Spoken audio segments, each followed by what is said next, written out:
Hey guys! Today we'll be recapping the manhwa, the Duke's darling daughter-in-law.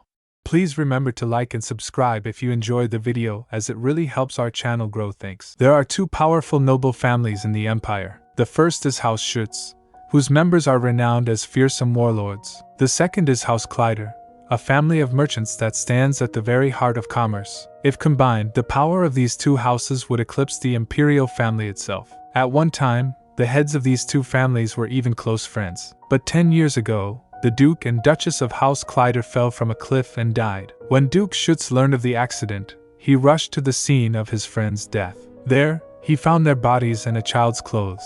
He scoured the northern territories, but alas, he was unable to find the Duke and Duchess's missing child. Then 10 years passed. "I'll adopt this child." Now they finally meet. Duke Schuetz found the male lead, Damian. "It's just like what happened in the story," little orphan girl thinks. "I kept my promise to help him find his family, so I won't be kicked out of the orphanage." According to the story as I know it, Damian will fight alongside Duke Schuetz in the war that will break out in 4 years. Then he'll meet Ashabel, the female lead, and live happily ever after. Duke Schuetz said, "I will take the child next to him as well." Servant asked, "Will you raise her as your daughter?" Duke Schuetz, "No. She is to become my daughter-in-law." Little girl, shocked. "His daughter-in-law? What?" "I only interfered because I didn't want to end up on the streets. I can't believe he wants me to be his daughter-in-law." Servant entered. These children look quite all right to me," maid added. "Why, of course. The orphanage's first priority is the well-being of the children," servant replied. "I'll take that one." At that time, the empire had emerged victorious in a number of wars, both large and small, causing money to flow through the land in torrents. The nobles were eager to spend their wealth, to flaunt their riches and show off their spirit of generosity to the world. That was when they started adopting orphans who lost their parents in the wars. At least, that was what it seemed like they did. "Thank you, my lord," little girl thinks. "Liar! She just wants to impress the nobles. She wouldn't bother to bathe or feed us otherwise." To secure donations, the orphanage director only accepts good-looking orphans, maid said. "My word! What a pretty child. Why are you crying here? Where's your mother?" Little girl told. "I was one of those children." However, the director overlooked one crucial detail. "My mother was an infamous thief who had caused the empire quite a bit of trouble. But she was hanged when she was caught stealing from a distinguished count. Who would willingly take in the daughter of a thief? Today, I'm back at the orphanage after being abandoned by my adoptive parents for the 3rd time." "Carry me too." Okay. "Give me a moment," little girl explained. It was after I got into an accident on my way back that I realized something. This world is a story from a book. In the world I had once lived in, you could create objects and control people with a flick of the wrist. In my past life, I worked to realize the implications of this concept. My memories are hazy, but I know that I was deeply attached to the work I did. I suppose the accident wasn't all bad. It awakened the memories of my past life, after all. But there's still one thing I don't understand. Of the countless books I've read, why can I only remember what happens in this one? And yet, I still can't remember the title. Anyway, I'm just happy that I know what the future holds. Judging by the director's expression, it seems like she lost money gambling again. She must know it's a losing battle. "Why does she keep going back?" she added. "Is that kid new? Wow, how strange. He doesn't look nervous at all." Maid became furious. "Say hello to your new friend. He'll be joining you starting today. His name is Damian." Little girl thinks. "That's him. I haven't forgotten him even once since I realized I was living in a novel. He's the male lead and the future hero who defeats the emperor. Damian Kleider. That makes me the character that bullies him and gets kicked out of the orphanage. I am Ellie, one of the villains in this story." Damian, the male lead, lived a miserable and woeful life. Damian's father, Duke Kleider, was the head of the empire's foremost merchant guild. House Kleider was so influential that some said it was more essential to the empire than the imperial family itself. Eventually, the emperor grew envious of House Kleider and killed them in secret. Duke Kleider's final will and testament were written as though he had known the accident would occur. After that, it didn't take long for Duke Schuetz, the ruler of the barren, monster-infested north, and bloodthirsty killer, to become the target of much avarice. Duke Schuetz inherited the Kleider family's merchant guild. We might be distant relatives,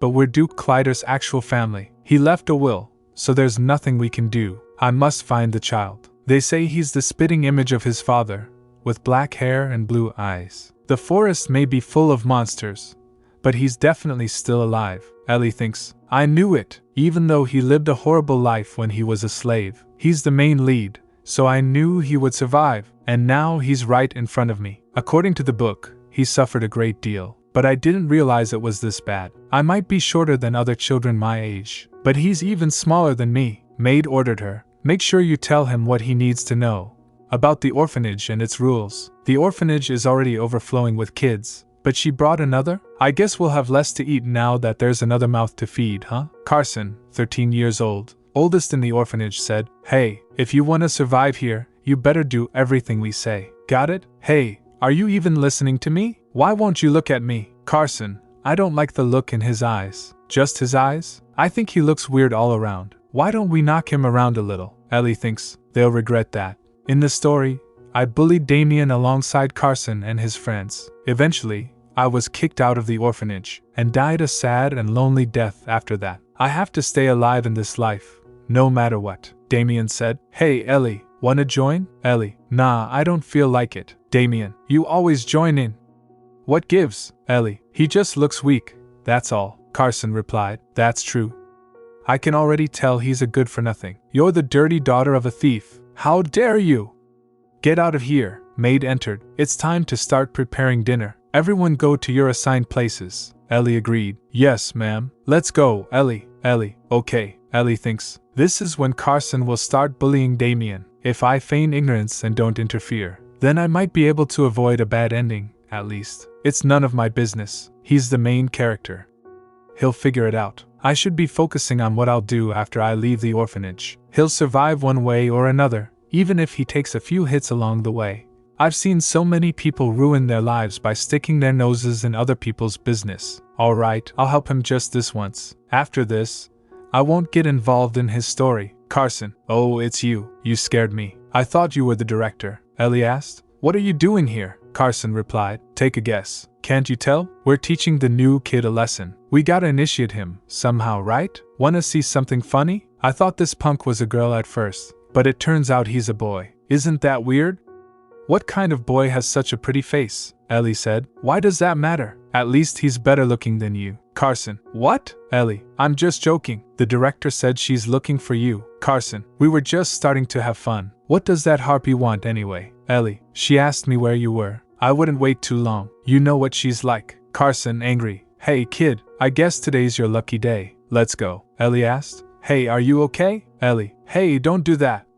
It'll get infected. Use this. Stolen from the director's room. It'll help with the pain. Damian. What is it? I don't need it. Damian added. They'll just beat me again before it heals anyway. So don't bother. I'll just be hit again. Resistance just leads to more violence. Surrender is the easiest way to quell violence. He's so young, but he already understands. Ellie. It's still better than nothing. Put some on later at least. Okay? Ellie thought. I already understood what Damian had gone through when I read the book.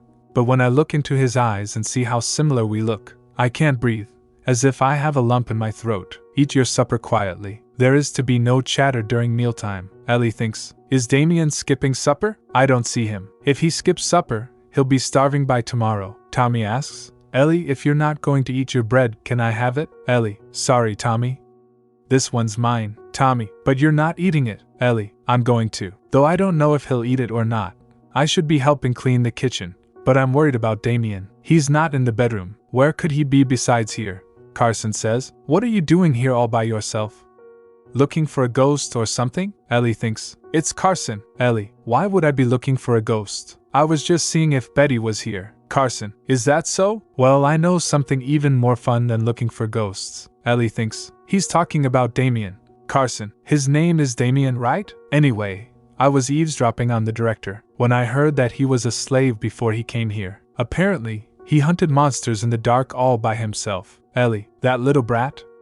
Give me a break. Who would believe that? Carson says. Ellie, you don't have a crush on him or something, right? Ellie thinks. Carson bullied most of the children at the orphanage, but he was especially cruel to boys I took any interest in. If he was less sadistic, then I may have considered that his behavior was a childish form of affection toward me. Ellie, not really. Anyway, I think I saw him going to the warehouse. Carson, the warehouse? Only the teachers are allowed in there. Why would he go there? Ellie, I'm not sure. Maybe they're taking special care of him. I saw him go in with the assistant teachers. There's a lot of delicious food in there, you know. Carson, like you said, Damian's really pretty. The orphanage always prizes the pretty children. You said he hunted monsters too, right? He must be gifted, Ellie says. Oh, so that's why they didn't make him clean, Carson replied. Yeah, right. He was frozen like a statue when we were roughing him up. Remember? He'd usually let something like that slide. So you think you're stronger than him? Ellie, obviously. Carson, everyone follow me. We're going to the warehouse. Carson's friend. Okay, Carson, are we gonna teach him another lesson? Ellie, Carson, wait. Take this. I brought it for you. Carson, what? Why? Ooh, Carson. Thanks, Maid shouted. Lights out, Ellie thinks. By now, Carson and his cronies. It was you, Maid shouted. You're the little thieves. Ellie, that's not true. We just heard that Damian was here. Maid, that's enough out of you. And what's that bread in your hands? Ellie, I can explain, Ellie thinks, are being chewed out. I was going to give that bread to Damian, but at least I got some use out of it. Carson is so dumb. Anyway, where in the world is Damian? Ellie thinks. I heard that he was a slave before he came here. Apparently, he hunted monsters in the dark all by himself. Oh no. He better not be there, Ellie thinks. In this story, Duke Schuetz asked Damian a question. Duke Schuetz, you're quite good with a sword. Did you ever receive swordsmanship training? Damian replied. In the dark, I had no choice but to learn how to use a sword. That's what it took to survive, Ellie thinks. When I read that sentence, I thought it was some hackneyed platitude, which implied that pain and darkness are parts of the hero's journey. You'll get sick if you stay out here. You don't want to catch a cold, right? Ellie, Carson and his friends got in trouble with the teachers, so you don't have anything to worry about today. Let's go back together. Damian, they might be in trouble now, but how long will that last? They'll be back tomorrow. I feel safer here than there, Ellie thinks. But I was wrong. Damian's life until now hadn't just been some simple tragedy. He chose to lock himself away in the darkness. That's how painful his life had been. Maybe that's also why he learned to use a sword. No one wants to live alone in the darkness like that. Ellie, no, they're not going to bother you anymore. They'll be gone soon. I promise. I'll make sure that no one hurts you. So come with me, Damian. Ellie, use this. It'll help with the pain. Damian, but why? Ellie replied. Because I want to. It's true. I really do want to help him. I don't know whether or not he will come to understand me, but I can't let myself die like I did in the original story. It's time to get going. I was so worried about you that I couldn't eat. Let's go have supper. Ellie thinks. Food. Damian didn't put up a fight, fortunately. That alone suggested that I managed to change my destiny. Ellie added, Damian, we have to be quiet now. The director and the other teachers went to the casino, but we should still be careful. All right, get undressed. Take off your clothes. You can't wear them in the bath, you know. The water in the director's bathroom is nice and warm. You're as cold as ice right now, you know that? They'll have to cut off your hands or your legs if you get frostbite. Or maybe even both. Damian, that won't work. If you don't want me to stay, then. But my body is repulsive, Ellie thinks. He was a slave before he came to the orphanage, so he's probably covered in scars. I'm sorry. You'll probably be taken aback if you see my body, so, Ellie, Damian, you're not repulsive. There is absolutely nothing that you need to feel guilty or ashamed about. Let's go. I don't know when the director will be back, so we should hurry. You can wash alone, right? Even if it's a little uncomfortable, I'll leave some clothes in front of the door for you. Bathe yourself in warm water, okay? I'll go see what I can find in the warehouse. Ellie thinks. It's so warm. All done? Did you enjoy your bath? Oh, your clothes are a little big. They were the smallest I could find. But you look cute, so maybe you should just keep them on. Anyway, take a look at what I found. I snuck this out of the warehouse while you were in the bath. Ellie asked. Huh? Have you never eaten a sandwich before? Damian replied. No, those scumbags. What did those slave merchants feed Damian all those years? Just how was he raised? Ellie, take one. Sandwiches are super delicious. You eat them like this. Like this. Yeah. Just like that. Like a puppy with chubby cheeks. I think he likes it. Even the male lead is a kid, huh? Oh, is his hair still wet? He is a child after all. Let me help. You'll catch a cold if you don't dry your hair. Ellie smiled. Oh, he's like a puppy, and it seems like he's letting his guard down a bit. Ellie's POV. Huh, those scars. It looks like he was bitten by some animal. How did you get those? Oh, these? They told me I had these scars when they picked me up. That's why my master made me grow my hair long. Ellie thinks. The book said Damian had shoulder-length hair as a child. Now I know why. I can't even imagine how cruel this fictional world was to Damian when he was young. Damian, your bangs are a little long. Don't they bother you? The same could be said of me. I bet things will be even more difficult from now on. More so because Damian's beauty isn't good for my heart. He's so much prettier than I expected, Ellie said. Damian, I think you might have a fever. Do you feel sick? He replied. No, I'm fine. I just feel a little hot, Ellie thought. I'm glad to hear that. I hope he didn't catch a cold. This is where we'll be sleeping from now on, Carson asked. Ellie, is that you? Who's that behind you? Ellie replied. Shh. Be quiet or you'll wake Betty up. There's no one else here, Tommy. Go back to sleep. Tommy, okay, Ellie thought. Good, Carson and his friends aren't here. But we should still be careful though, Ellie said. Damian, my bed is the one near the window, and yours is the one closer to the door. We're supposed to sleep separately, but this is your first night here, so we can share my bed. Damian, share your bed? Come on. I'm getting sleepy, Ellie thought. Is this his first time in a bed? It seems like he's not used to it. What's that smell? I'd bathed in the director's bathroom before, but there's nothing in there that smells like that. Oh man.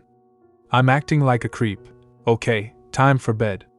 Sleep tight, Damian. You're not going to say goodnight? Damian replied. Sleep tight, Ellie. Ellie, goodnight, Damian. What an unusual person.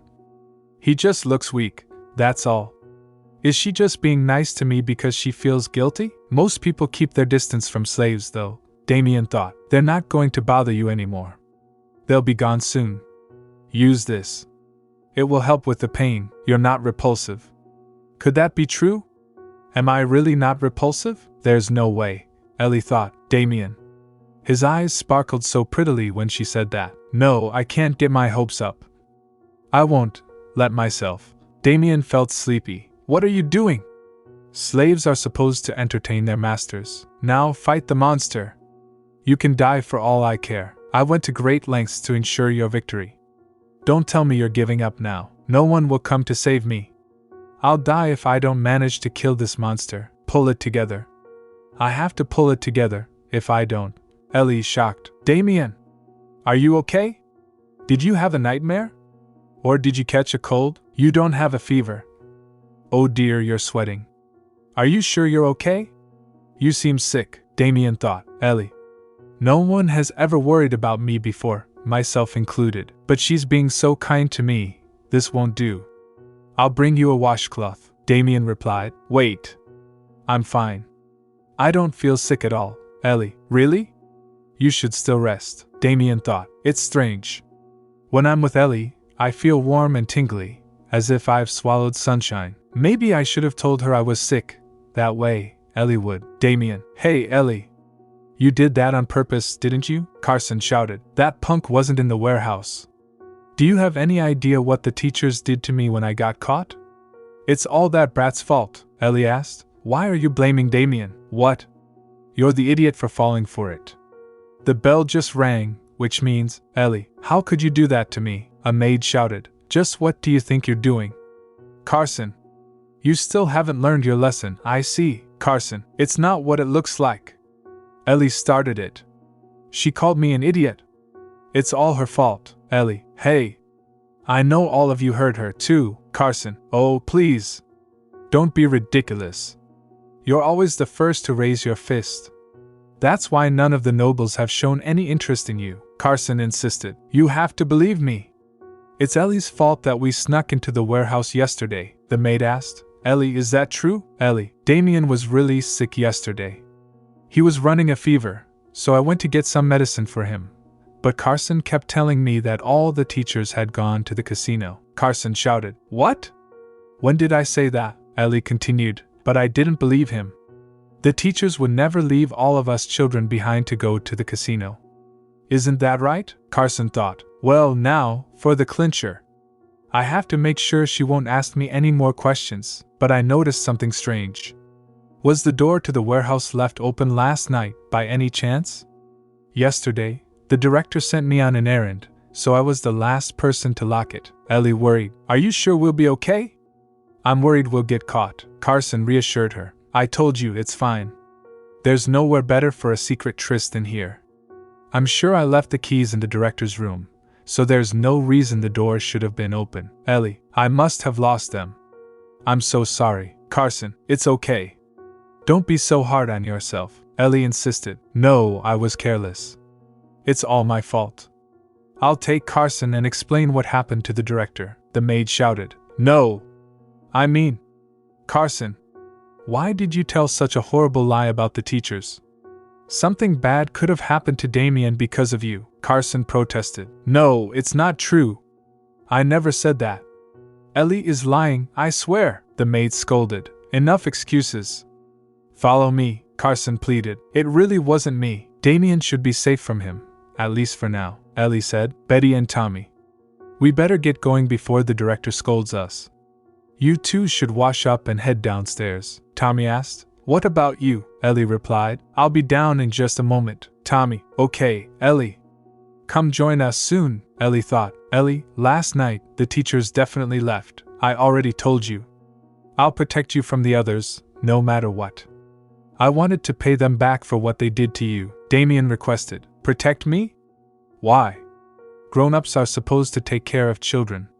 Though you probably haven't met a grown-up like that yet, Ellie assured him. Damian, I'm sure there's someone out there who will help you.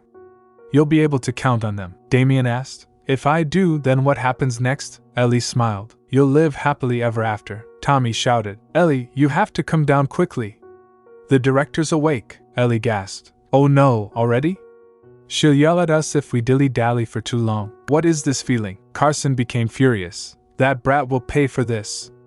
I'm stuck in this filthy room all by myself, thanks to him.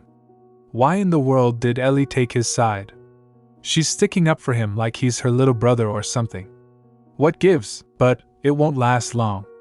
Ellie's affections will be all mine, Ellie said. Good, this ought to be enough. Damian, could you give it a stir with the ladle? Ellie thought. He's been silent for a while now. Does he still feel conflicted about the lie I told the teacher? Well, he's faced so much violence and abuse until now. He's probably not used to telling lies, so it makes sense that he's feeling a bit vexed. Damian, are you still feeling shaken about what happened earlier? Damian replied.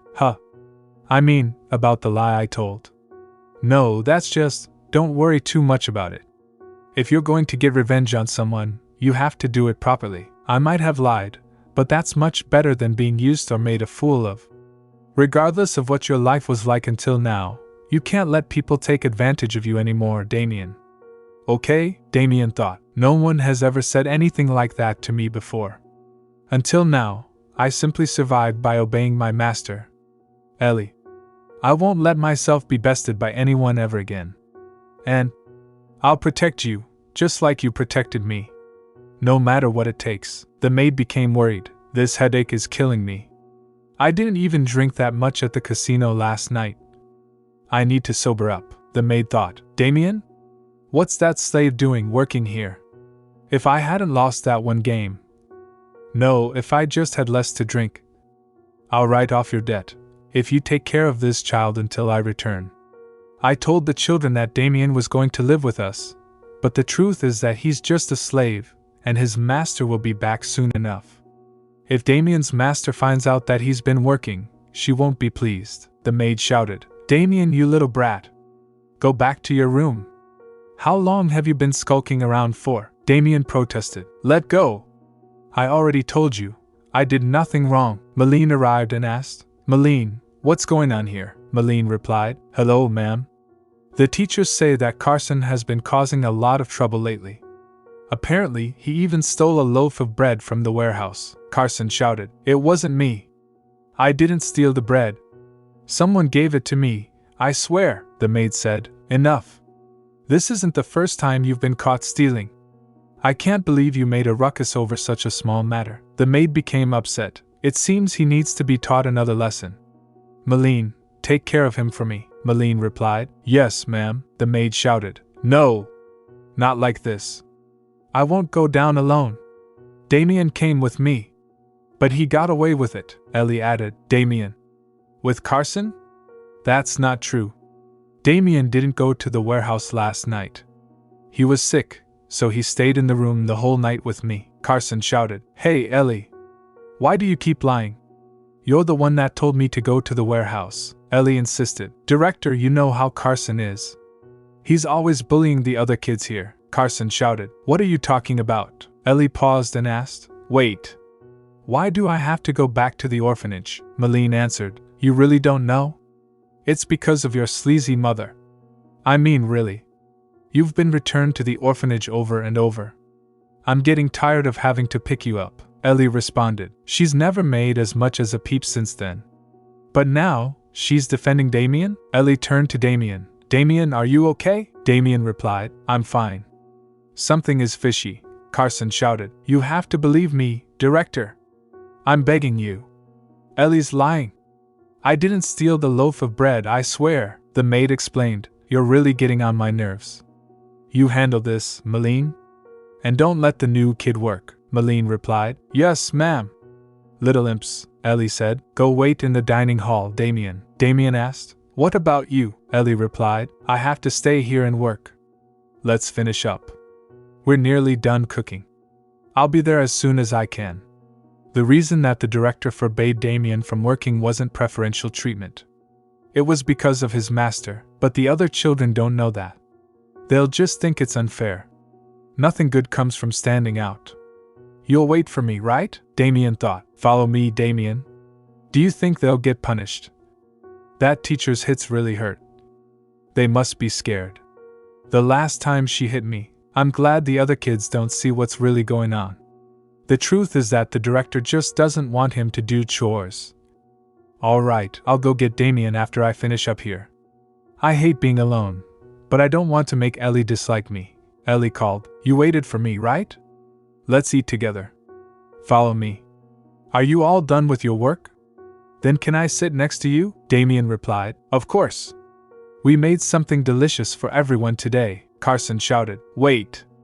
I always sit on Ellie's right," Ellie thought. "It seems like he's in better spirits now that he doesn't have to worry about Carson." Damian thought. "Who does he think he is?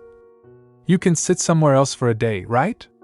Damian is new to the orphanage, after all," Tommy added. "But I don't wanna," Ellie encouraged. "Tommy, did you know? I heard that you can become popular if you know how to share," Tommy responded. "Oh, really? Okay, then I'll let it slide, just for today. Because I'm gonna be popular," Ellie thought. "Tommy is still just a kid." "Damian, you can sit here," Damian replied. "Okay." "He seems like a sweet kid," Malene asked. "Betty, what's wrong?" Betty cried. "Wah! I dropped my doll into the soup," Malene reassured. "Damian, Tommy, you stay here and eat. I'll be back in a moment." Malene comforted Betty. "It's okay, Betty. Your doll got a little damp, that's all. We just have to clean the part that got wet." "I'll clean your doll up for you," Tommy said. "Nice to meet you. It seems like you and Ellie are close, so maybe you and I can spend some time together too," Damian thought. He seemed shy. "I mean, I'm friends with Ellie too, so we can all play together," Ellie exclaimed. "Friends," Damian said. "Yeah, Ellie and I are best friends." "I mean, Damian, are you enjoying your meal?" Damian replied. "Yes," Ellie asked. "Is something wrong, Tommy?" Tommy said. "No, it's nothing," Damian thought. "He's not the innocent, mild-mannered boy I thought he was. He's a cold-blooded beast," Carson shouted. "Ellie, watch out. He's deceiving you." "Damian, are you done washing up?" Ellie said. "Wow. His cheeks look so soft. I want to pinch them. I want to poke his cheeks, but I shouldn't. Not when he just started opening up to me. You must feel refreshed after your shower." "Come here," Damian replied. "Okay," Ellie thought. "He's even prettier up close. His long hair must get in the way.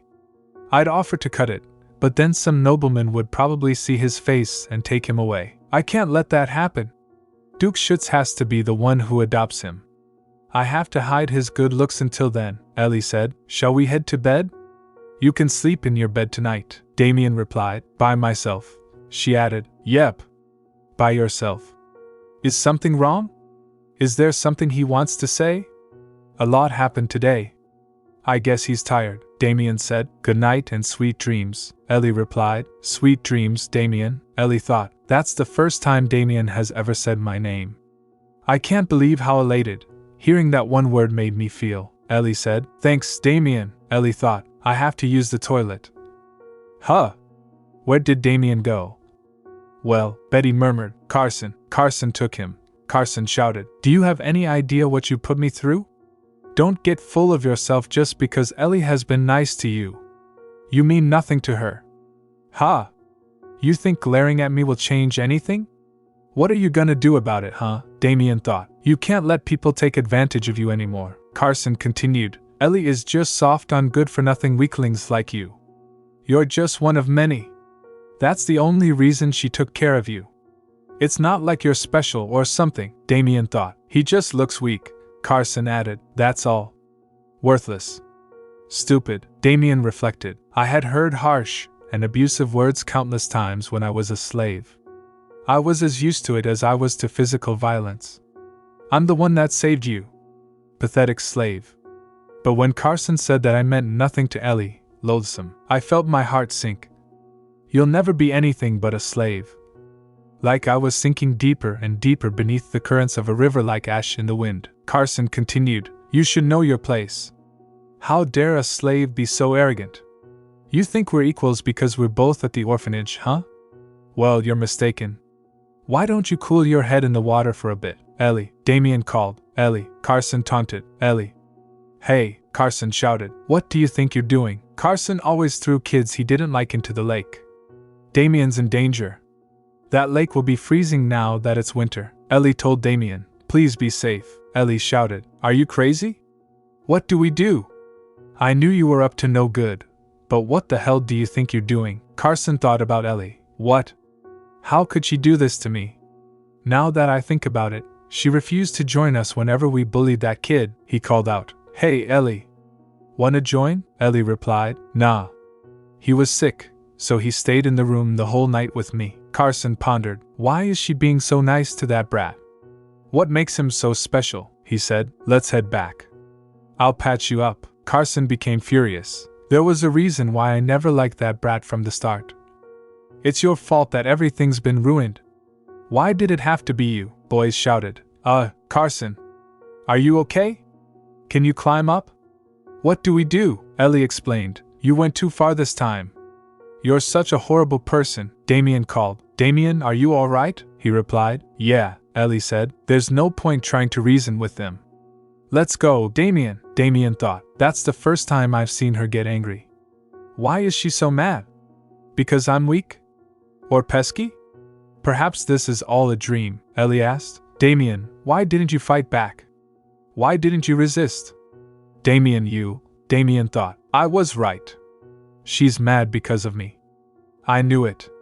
Do you pity me? Is that why you're taking care of me? Ellie inquired. What are you talking about? If that's why you're being nice to me, then you can just let me be. I'm used to this sort of treatment anyway. Damian shouted. Damian! What are you talking about? You thought I pitied you this whole time? I'm sorry I made you feel that way. I'm sorry I said you looked weak. I should have apologized back then. I don't think you're weak. I think you're stronger than anyone else out there. That's the truth, too. I hope you'll believe me, Damian replied. That's not really what I wanted to hear. I was so sure that she was going to say I'm pitiful and pathetic. But she said I'm strong. That can't be right. Not me, Ellie insisted. She helped you out because she felt bad for you. That's not a word anyone would use to describe me, Damian said. Ellie. Did I say something wrong? I thought that I was annoying you, Ellie asked. Huh? Why? Damian stammered. I don't know, Ellie said. Your eyes will sting if you keep rubbing them like that. Look at me. Don't cry. Your beautiful face is all swollen, Damian asked. Does that mean you don't hate me? Ellie replied. Why would I hate you? Damian thought. But you avoided eye contact with me, he continued. When? Me? Avoid eye contact with you, Damian said. You said that something was bad for your heart, remember? Ellie clarified. Oh, it's not good for my heart. I can explain. I didn't avoid eye contact because I hate you. There's another reason, Damian exclaimed. I knew it. Ellie, you think I'm? Ellie assured. I won't do it again, Damian asked. Really? Ellie affirmed. Yes, Pinky promise. You have my word. You trust me now, right? Damian replied. Yeah, Ellie thought. Phew, he stopped crying. Ellie declared. From now on, I'm going to hold your hand. I want to sit next to you when we eat, too. Damian agreed. Okay, we can hold hands and eat together. But I want you to promise me something, Damian. If someone tries to hurt you, you need to defend yourself. Don't let anyone treat you like you're inferior to them. And if something bothers you, ask about it right away. Don't just suffer in silence. Damian responded. Okay. Pinky promise? Ellie confirmed. Pinky promise. She asked, are you ready to head back?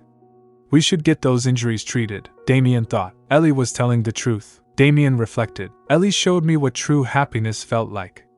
I'm sure there's someone out there who will help you. You'll be able to count on them. You'll live happily ever after. I feel so much joy, even though I'm crying. If this emotion isn't happiness, I don't know what is. That's why. I'm going to let myself be a little greedy. Duke Schuetz asked, please spare me. It looks like the information was false. What a waste of time, he instructed. Let's go, Auntie. Let's move on to the next read. All done. Now let's sleep. HM? What's wrong? Damian asked. Can I sleep with you? Ellie was shocked. With me? I keep having these scary nightmares. Our beds are small, so it'll be uncomfortable. So I can't. I suppose it's fine. It's not a difficult request. Damian, do you want to sleep on this side? Lie down, Ellie. Ellie responded. I think he's feeling better now.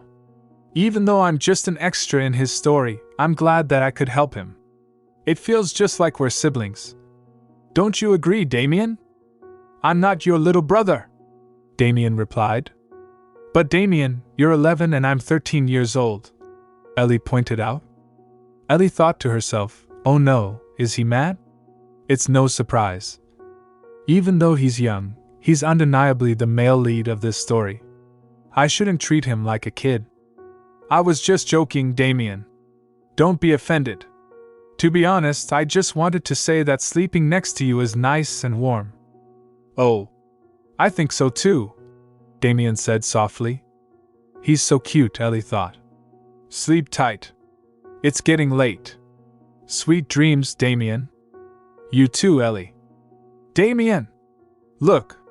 You're so pretty, Damian! Ellie exclaimed. Thank you, Ellie. You've made me so happy, Damian replied. How pathetic. Did you really think you could bring me down with mere herbs? Duke Schuetz, to Auntie, I want to kill you right here and now. Auntie, my apologies, Your Grace. Did you send the child to the Saint Orphanage? Maid, yes, that's right. It was the Saint Orphanage. I will decide how to punish you later. Send a letter to the orphanage and let them know we are coming to pay a visit. Auntie, yes, Your Grace. Wait. We have to deal with those two first. Maid, what? Your Grace, please. Wait. Your Grace. Things are hard enough as it is, and now I have to deal with these sick brats? Maid, what made them think they'd be fine after soaking in a freezing lake? Maid, I can't let Duke Schuetz see the children that are dying. First, I'll give them some cheap medicine and hope they look healthy enough to show the Duke. That means I'll have to sell one of my mana stones. Duke Schuetz, as he arrives. Welcome, Your Grace. This orphanage is far from the city and completely secluded. It would be difficult to get here without horses and a carriage. They could assert that it's a good environment for children, but... Duke Schuetz, where is the director? She should have responded to my letter by now. Maid, about that. We received the news of your visit not long ago. We were slightly late in telling the director. She's coming now. It'll just be a moment. Duke Schuetz, and the child? Maid thinks, oh, the child. About that. The director swore us to secrecy, so we can't just tell him the truth. Duke Schuetz, feeling the tension. What a mess. Never mind. I'll find him myself. Auntie, I can't believe how cold it is here. That's not good for young children. Maid, I was thinking the same thing. Dispose of them promptly if they were lying about the Clyde child. Ellie, that hurt, a child? Duke Schuetz, my apologies. Can you stand? Ellie, thank you. Who are you, sirs? Auntie thinks she doesn't even know who His Grace is. Auntie, hey kiddo. Are you here to adopt a child by any chance? Ellie, yes, that is so. Auntie, I see. The children are in the director's room. Ellie, yes. You wanted a child with black hair and blue eyes, right? All 5 of them are there. Duke Schuetz, I suppose that's where the director is too. She was hiding from us to buy time. What do you think she's playing at, Your Grace? Duke Schuetz, annoyed, I'm not sure. But knowing this has just put me in a foul mood. Maid, welcome, Your Grace. Thank you for visiting our humble orphanage. These are the children, then? Maid, yes, these are all the children with black hair and blue eyes. I believe the child you are searching for is among them. Duke Schuetz, what's wrong with the children? They don't usually cry like this. Duke Schuetz, this is not the place. Maid, what do you think, Your Grace? Duke Schuetz, I think she was lying, Auntie. Kill her. Auntie, yes, Your Grace. Maid, what? Your Grace, what do you mean? Duke Schuetz, Your Grace. Please spare me. I promise. The child you're looking for is among these 4 right here. Maid, 4? That's not what the child I ran into said. Maid, yes. You wanted a child with black hair and blue eyes, right? All 5 of them are there. 1 is missing. Duke Schuetz, shouting, What? What are you talking about? Don't feign ignorance. Where is he? Where is the child you hid from me? If you dare lie to me, you will die where you stand.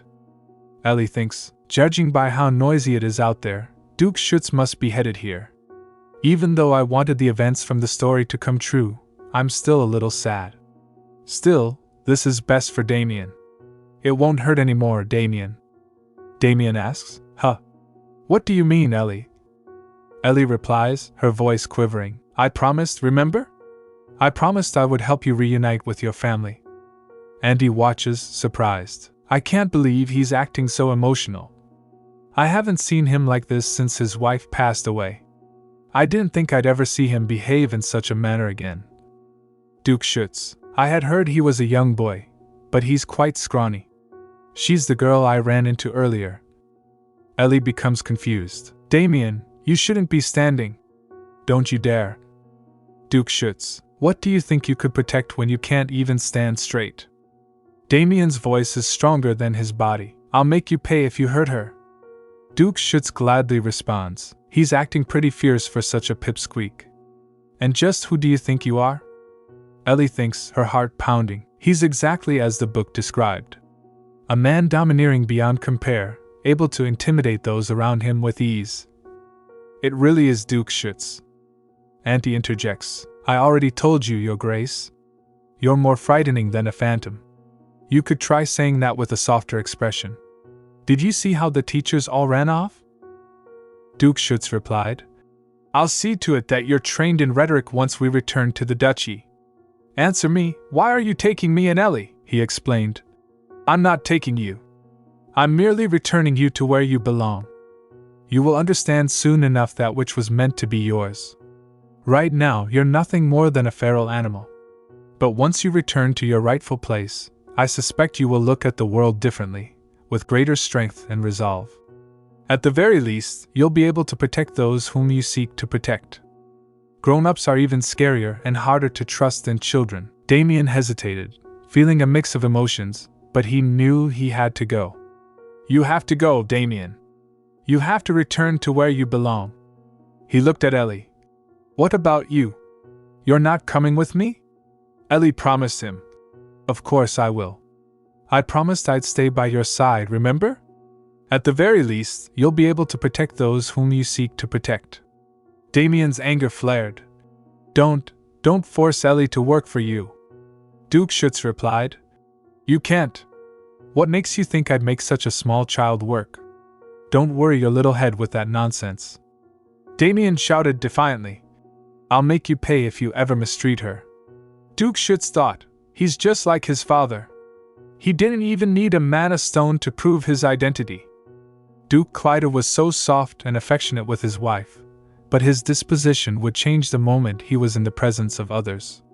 That child's every action betrays the fact that he's a Schuetz through and through. Ellie, observing the tension, exclaimed, "When did I nod off?" "Oh, Damian's asleep, too. It seems like he feels better now." "What a relief. Are we in the north now? This is so spooky. I thought we were in the middle of a battlefield. This is worse than I imagined. I guess it's true that this territory is crawling with monsters." "No. I have to put on a brave face. Did that crow understand what I just said?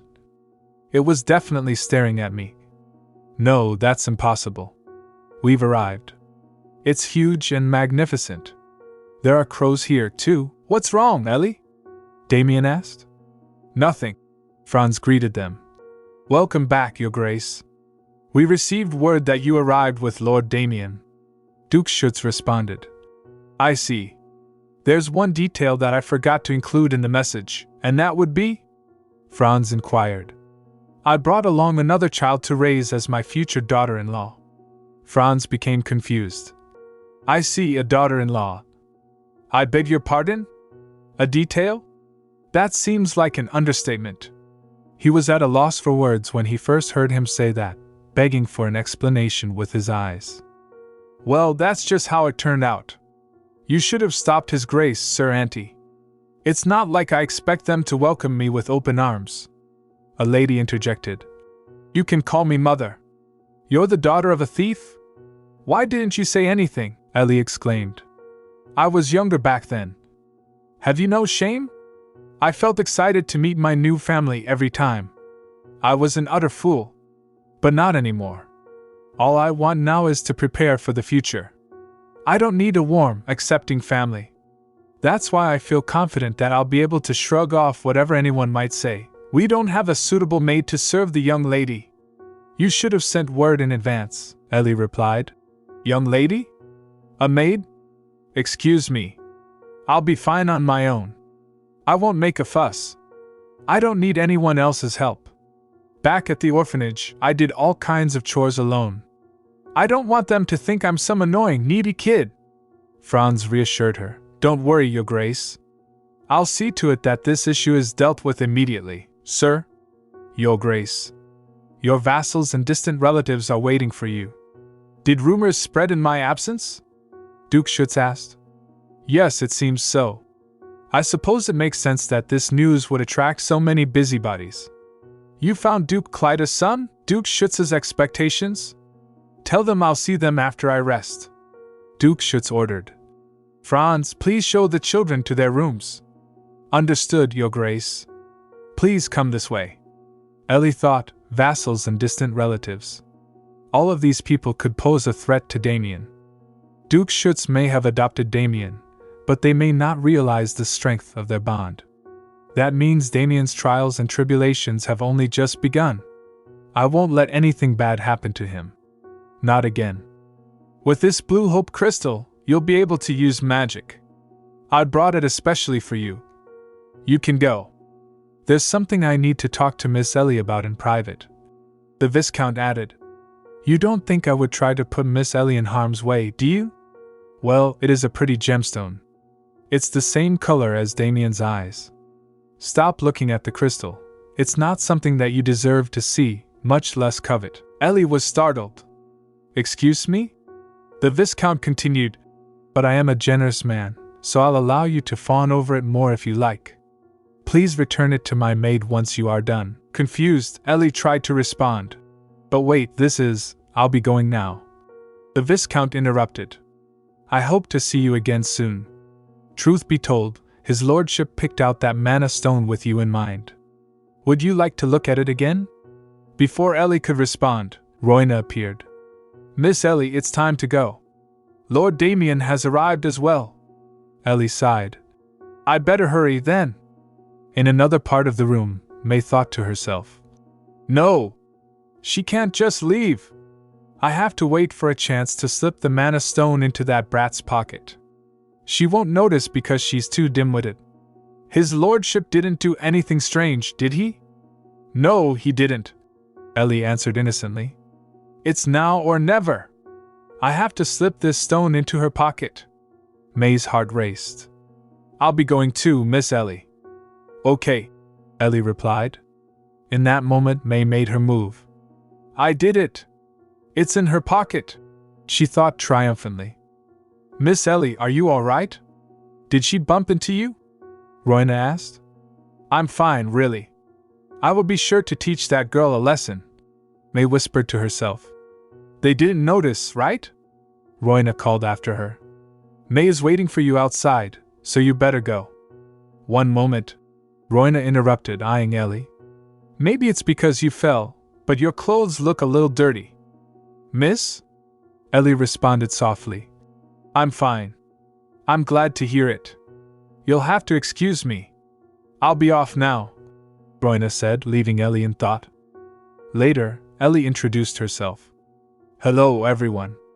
It's nice to meet you. My name is Ellie. The room buzzed with whispers. She doesn't even have a last name? Oh dear. I never thought Lord Damian's bride would be a commoner. What in the world is going on?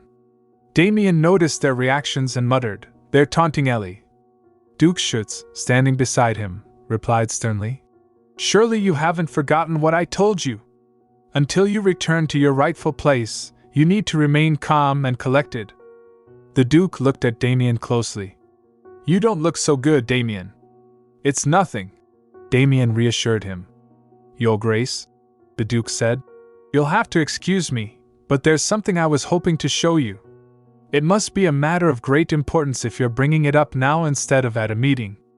Yes, the Duke confirmed. It's about the blue hope crystal I mentioned to you the other day. I've just finished polishing it, so I was wondering if you could take a look now. Fine, bring it to me. Present it to His Grace. My lord, May said urgently. There's something I need to tell you. But before she could continue, the Viscount interrupted. What? What are you saying? What's this all about? May struggled to speak. The blue hope crystal I had intended to give you, it's gone. The room froze. The blue hope crystal disappeared? Who last had it in their possession? I did, May admitted. How could you be so careless? Who was the last person that touched it? The Viscount snapped. To be honest, I had shown it to Miss Ellie earlier, but she didn't return it to me. You mean when I went to greet her? Yes, when you showed her the mana stone, May replied. How could something so precious just disappear? The Viscount stepped forward, his voice low. I'm sorry to say this, Your Grace, but I recently heard something rather disturbing. I'm sure you all know the story of the thief who broke into Count Lachenal's manor. The room became tense. Miss Ellie, no, this child's mother was that ignoble thief. What? Someone gasped. She's the daughter of the thief that broke into Count Lachenal's home? Your Grace, we cannot simply sweep this under the rug. The Viscount pressed. I knew he was up to something when he brought up the blue hope crystal. Anyway, if you would allow it, I was hoping to search that girl for the stone. Ellie became shocked, her voice trembling. Excuse me. The Viscount spoke urgently. If you would allow it, I was hoping to search that girl for the stone. I entreat you, Your Grace. Ellie, surprised, quickly defended herself. While it's true that my mother was a thief, I didn't take anything, I swear. The Viscount remained insistent. We're merely asking to check. After a brief pause, Damian agreed. All right. But Ellie, determined, added, But if you don't find it, I want an apology. The Viscount nodded, turning to Damian. Your Grace, please allow me to search the child. Damian replied sternly. Why are you asking me? She already agreed to it. Thank you, the Viscount muttered. As May began searching, her heart pounded. Just a moment. It's not there, she exclaimed, baffled. Of course it's… Wait, what? She stammered. What are you talking about? The Viscount demanded, his patience wearing thin. Are you sure you looked carefully? Yes, my lord, May replied, trembling. The Viscount, furious, pushed her aside. Step aside! I'll find it myself. But after a thorough search, even he came up empty-handed. It's not here, he muttered in disbelief. The onlookers murmured. So she didn't steal the crystal after all? But Viscount Corbeau seemed so sure. The Viscount, now enraged, shouted, Wretched brat! Where did you hide it? Tell the truth. Damian, growing more concerned, softly called out, Ellie. But before he could intervene, Duke Schuetz stepped forward, his voice firm. I can't bear to watch this ridiculous scene go on any longer. Ellie looked up in surprise, thinking, I didn't think the Duke would come to my rescue. The Duke continued, It seems to me that your little tricks are far more wretched. What do you think? Am I wrong? The Viscount stammered, That's not true, Your Grace. I was simply concerned on your behalf. The Duke, unimpressed, replied, It's obvious what's going on here. Do you not find this girl to be the least bit suspicious? The Viscount, feeling the weight of the accusation, hesitated. The Duke's voice turned colder. Now you're making sense. I do see what's going on, and I'd be right to suspect you. The tension in the room heightened as the Duke called out. Auntie. His loyal servant replied promptly. Yes, Your Grace. The Duke commanded. Pardon me, my lord. Fine, go ahead and look. I have nothing to hide. Auntie, methodical and calm, searched carefully. Your Grace, he announced, holding the stone aloft. I found the blue hope crystal in the Viscount's pocket. Gasps filled the room. The Viscount's face turned pale. What was that doing in there? He stammered, panicking. Your Grace, I have no idea what's going on here, I swear. You have to believe me. I'm innocent, Your Grace. Ellie, reflecting on the situation, thought it's a good thing the blue hope crystal is so light. Let's rewind. I'll explain what happened. As the daughter of a thief, I was able to catch on quickly to the maid's ploy. My pocket suddenly felt heavy. I stealthily removed the blue hope crystal that the maid had planted on me and returned it to the Viscount's pocket. She smiled to herself. You shouldn't play such childish games. Luckily, both the Viscount and his maid were super predictable. The north is a very cold place, so I guess right that their clothes were nice and thick. That's why they couldn't feel the crystal. Duke Schuetz's voice rang out, cutting through the tension. Viscount Corbeau. The Viscount, trembling, replied, Your Grace. The Duke's gaze was sharp. It seems to me that you should pay the price for such deception. Take him away, Auntie. And his maid, too. The Viscount fell to his knees, pleading.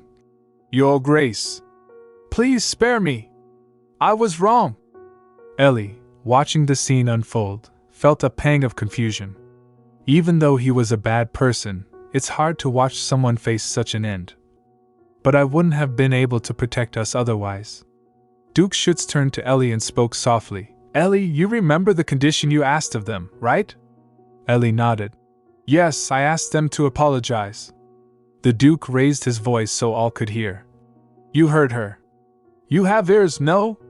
The Viscount and his maid, now broken, stammered. We're sorry. Please forgive us. Have mercy on us, please. We were discourteous to you, miss. The Duke, maintaining his composure, remarked. Under normal circumstances, I would have immediately punished you, but seeing as Auntie is elsewhere, let's revisit this after the meeting. The Viscount and his maid bowed deeply. Thank you for your generosity. Duke Schuetz motioned to the rest of the room. The others may take a seat. They responded quickly. Thank you, Your Grace. Ellie and Damian, still shaken, sat down as well. You two sit too, the Duke commanded gently. Okay, Ellie whispered. The Duke cleared his throat, returning to the serious matter at hand. Now, let's get back to the topic at hand. As I previously mentioned, I will have these two children married. The Viscount, still trembling, interrupted weakly. Excuse me, Your Grace. It's forbidden for a noble to marry a commoner. Duke Schuetz met his gaze and replied firmly. I'm aware of that. That's why I've called you here today. I need to find a family that will adopt Ellie as their daughter. Ellie, still processing everything, spoke up softly. Now, which of you would like to adopt me? Whispers rippled through the room. One noble scoffed. Just what kind of noble family would want the daughter of a thief?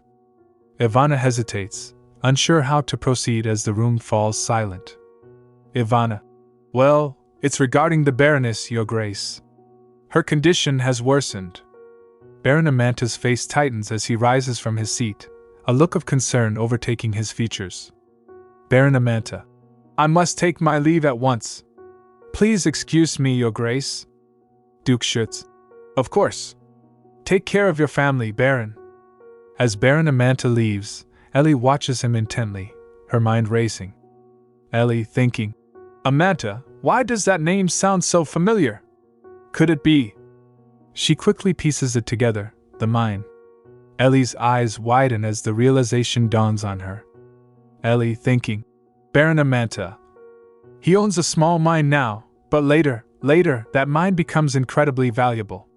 Damian will use a sword forged from minerals found there to win a great battle. This is my chance. Ellie speaks up, her voice steady despite her nerves. Ellie. Your Grace, if I may. Duke Schuetz glances at her, curiosity in his gaze. Ellie. I would like to be adopted by Baron Amanta. The room falls silent again, stunned by her bold request. Duke Schuetz. Are you sure, Ellie?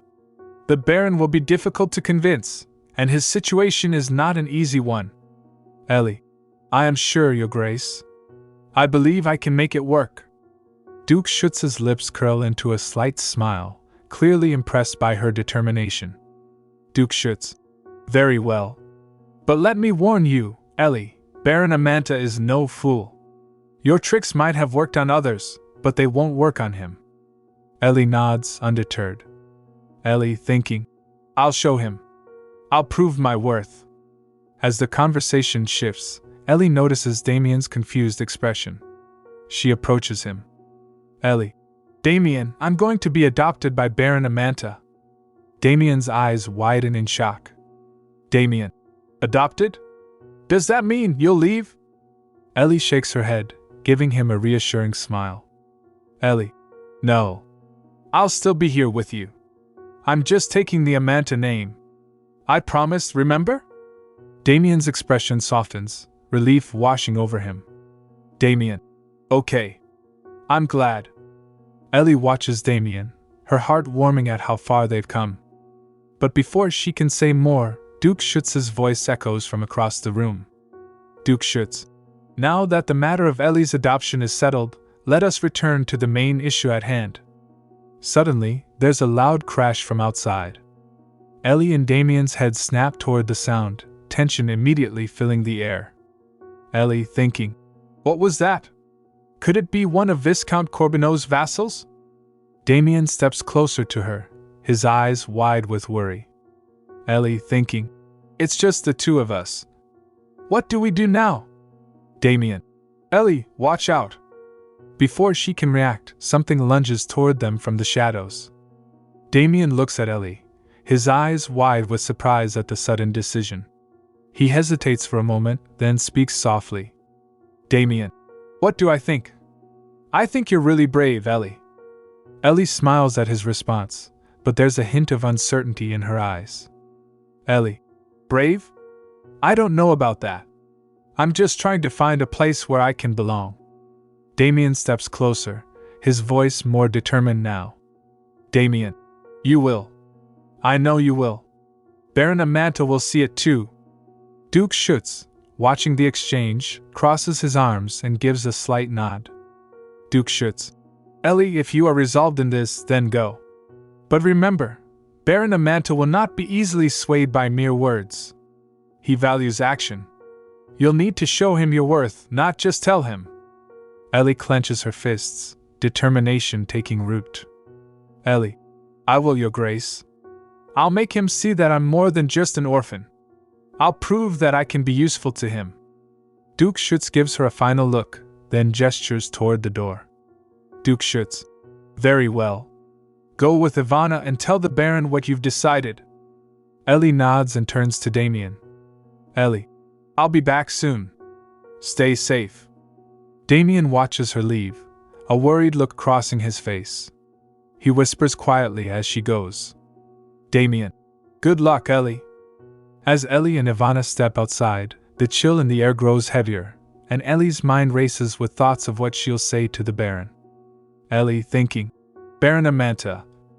If I can just convince him, then maybe, just maybe, I can have a future where I'm not just surviving, but thriving. For me, and for Damian. With her head held high, Ellie prepares to face her uncertain future. Damian laughs, the sound light and carefree as he gets caught by Ellie. Damian, you found me so fast. You're really good at this, Ellie. Ellie smiles, her heart feeling a little lighter after seeing Damian so happy. Ellie, I've had a lot of practice. Now it's your turn. You hide and I'll count. Damian nods excitedly, his eyes sparkling. Damian, okay. One more round. As Damian runs off to hide, Ellie stands by the greenhouse, counting aloud and glancing around the lush surroundings. The flowers, the crisp air, everything seems so peaceful for once. Ellie thinking, this might be one of the last carefree moments we have before everything changes. I just hope that wherever I end up, Damian will be safe and happy here. She reaches the end of her count and begins her search, moving quietly through the greenhouse. After a few minutes, she spots Damian's small figure crouched behind some large plants. Ellie, found you again, Damian! Damian pops up, laughing, his joy contagious. Damian, you're way too good at this. They both sit down on a nearby bench, catching their breath and watching the flowers sway gently in the breeze. Damian, Ellie, are you nervous about being adopted? Ellie looks at him, her expression softening. Ellie, a little. But I know it's something I have to do. And besides, I'll still be close. I'll make sure we can still spend time together, no matter what. Damian nods, understanding in his eyes, but a bit of sadness, too. Damian, as long as you're happy, Ellie. I'll always be here. Ellie smiles, grateful for Damian's friendship and his quiet strength. She reaches out and takes his hand gently. Ellie, and I'll always be here for you, too. Ellie's heart races as she spots a shadow moving swiftly just outside the greenhouse, near where Damian was standing. Her instincts kick in, and without thinking, she lunges toward him. Ellie, Damian! Watch out! She throws herself in front of him just as a figure bursts through the greenhouse door, a low, menacing growl rumbling in the air. The figure moves fast, too fast for Ellie to make out any details, but its intentions are clear. Damian freezes, his eyes wide with shock and fear. Damian! Ellie! Just as the figure reaches them, Ellie grabs Damian's hand and yanks him out of the way, sending them both tumbling to the ground. The intruder slashes at the air where they stood moments ago, narrowly missing them. Ellie gasps for breath, her body tense with adrenaline. She pulls Damian close, shielding him with her own body as she glances around, searching for an escape route. Ellie thinking, what do I do? I can't fight whoever this is, and there's no one around to help us. Suddenly, a sharp whistle pierces the air, echoing through the greenhouse. The figure falters, turning its head toward the sound. Ellie, whispering, Damian, when I say go, you run back to the estate as fast as you can, okay? Damian nods shakily, his hand gripping hers tightly. Ellie waits, her pulse racing, and when the intruder turns fully toward the sound of the whistle, she seizes the moment. Ellie, go, Damian!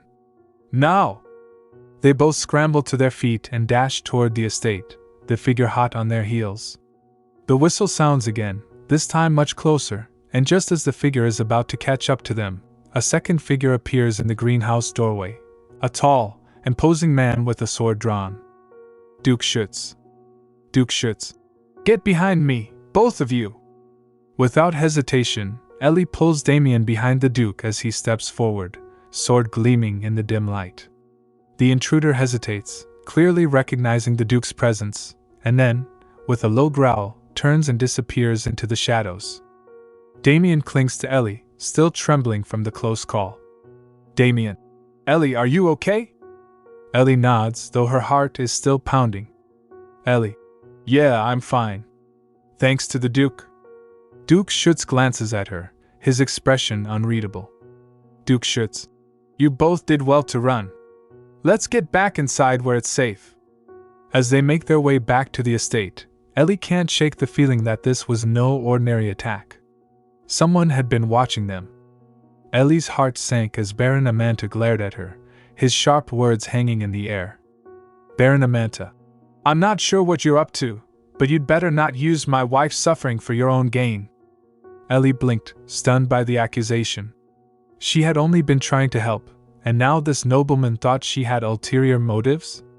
Before she could find the right words to respond, Damian stepped forward, his voice firm despite his young age. Damian. Don't speak poorly of Ellie. She was only helping the Baroness because she was lost and cold.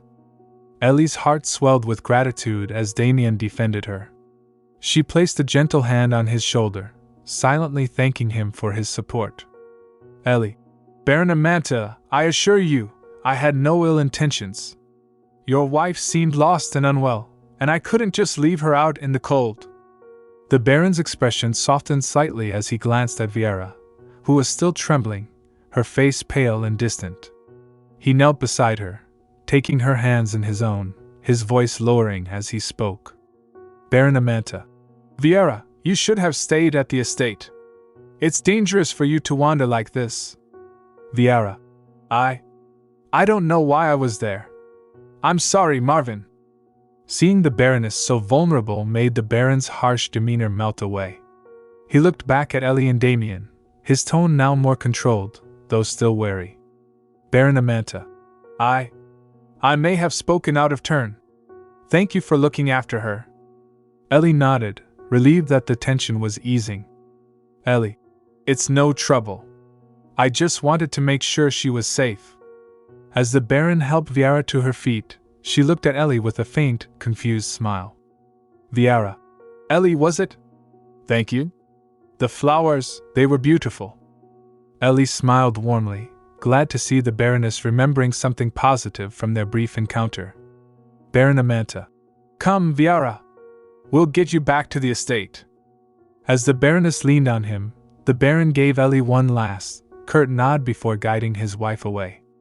Once they were out of sight, Damian turned to Ellie, his face full of concern. Damian. Do you think the Baroness will be okay? Ellie sighed, glancing in the direction they had left. Ellie. I hope so. But it seems like she's been struggling for a while. A chill breeze swept through the greenhouse, and Ellie shivered, realizing how strange and unsettling the whole situation had been. Ellie thinking, Baroness Amanta, she's not just anyone. Why was she out there alone? And why did Baron Amanta seem so guarded? She looked down at Damian, who was still watching her with wide eyes, and she forced a smile. Ellie. Come on, let's head back inside before it gets any colder. Ivana must be wondering where we are. Ellie's heart sank at Ivana's question, unsure of how to respond. She had hoped that the encounter with Baron Amanta would lead to a positive outcome, but now it felt as if everything had crumbled around them. Ellie. Not exactly. The Baron just needs some time to understand everything. Damian glanced at Ellie, concern etched on his face. Damian. He was really mean to you, Ellie. And he doesn't seem to understand how great you are. How can he be so blind? Ellie smiled, appreciating his loyalty, but she also felt the weight of the situation pressing down on them. Ellie. I know it's frustrating, Damian. But sometimes people need time to see things differently. We can't rush him. Ivana stepped closer, her expression softening. Ivana. I know it's tough. The Baron can be difficult, but he has his reasons. You both have shown great kindness, and that might change his mind in the future. Ellie nodded, wanting to believe Ivana's words. Ellie. Right. We just have to be patient. Damian frowned, still not satisfied. Damian. But what if he never sees it? I don't want you to feel sad. You deserve to be happy. Ellie crouched down to Damian's level, meeting his gaze with warmth. Ellie. And I will be happy, no matter what. Just having you as a friend is enough for me. Damian's eyes brightened at her words, but the worry still lingered in his expression. Damian. Okay, but if he hurts you again Ellie cut him off gently, not wanting to see him get worked up again. Ellie. Promise me you won't confront him. I don't want you to get into trouble because of me. Before Damian could respond, Ivana stepped in. Ivana. Why don't we focus on something fun instead? Perhaps a game or exploring the estate could lift our spirits. Ellie's face lit up at the suggestion. Ellie. That sounds like a great idea. What do you think, Damian? Damian considered it, his brow furrowed, but he nodded slowly. Damian. All right, if it makes you happy, I'll join. Ivana smiled, sensing the change in mood. Ivana. Then it's settled. Let's go see what the estate has to offer. There might be hidden corners we've never explored before. As they walked, Ellie couldn't shake the feeling that the day had taken a turn she hadn't expected. Ellie thinking, I'll find a way to show Baron Amanta my worth. I won't let his initial rejection define me. As the weight of the Baron's words hung in the air, Ivana exchanged concerned glances with Ellie and Damian. Ivana. It seems there's more to the Baroness's condition than we realized. Perhaps she needs more understanding than we've given her. Ellie nodded, her heart heavy with sympathy for the Baroness. Ellie. She seemed lost, but she also seemed hopeful. I can't help but think that if we can show her kindness, it might help her remember more. Damian, still processing the information, frowned. Damian. But what if she gets scared again? Ivana said we should avoid her. Ellie. I think that's because they're worried about her reactions. But if we approach her carefully, we might help instead of harm. Ivana, sensing their resolve, took a deep breath. Ivana. I admire your courage, but we must be cautious. The Baron is protective of his wife, and it's clear that her condition is distressing for him. We don't want to add to their troubles. Ellie, her determination strong, replied. Ellie. I understand, but I believe we can bring a little light into her life. If she remembered anything, even a little joy, it could help her. Damian. But what if it backfires? What if she forgets us again? Ellie placed a reassuring hand on Damian's shoulder. Ellie. We can always be patient, and if she doesn't remember today, maybe tomorrow will be different. Kindness can have a powerful effect. Ivana, after a moment of contemplation, agreed. Ivana. All right, we can try it your way. But let's have a plan. If she seems agitated, we should step back. It's important to keep everyone safe. As they spoke, the Baron's voice carried from the other side of the room, laden with worry. Baron Amanta. I should have been more vigilant. I can't lose her, not when I've waited so long for her to be happy again. Ellie, inspired by the Baron's devotion, felt her heart swell with purpose. Ellie. Maybe we can help him, too. If we can bring the Baroness some happiness, it might ease his burden as well. Damian, still skeptical but trusting Ellie's judgment, nodded slowly. Damian. Okay, but we'll be careful. Baron Amanta, his voice steady but laced with regret, addressed Damian and Ellie directly. Baron Amanta. I want to thank you for your kindness toward Viera. It seems she has found joy in your presence, and for that I am grateful. Viera, her smile brightening, turned to Damian with gentle eyes. Viera. Your bravery is inspiring, dear child. I felt warmth in your heart. You remind me of the joy I once knew. Damian, still taken aback by the sudden shift, hesitated. Damian. I didn't mean to cause trouble. I just wanted to protect Ellie. Viera. And I appreciate that. But it's important to understand that sometimes, kindness can bridge the gap that misunderstanding creates. As Marvin watched the exchange, he saw hope blossoming. Marvin. I can see the bond forming here. Perhaps we all have lessons to learn from one another. Ellie, feeling the weight of the moment, chimed in. Ellie. We all want what's best for each other. Maybe if we can work together, we can help everyone feel more at ease.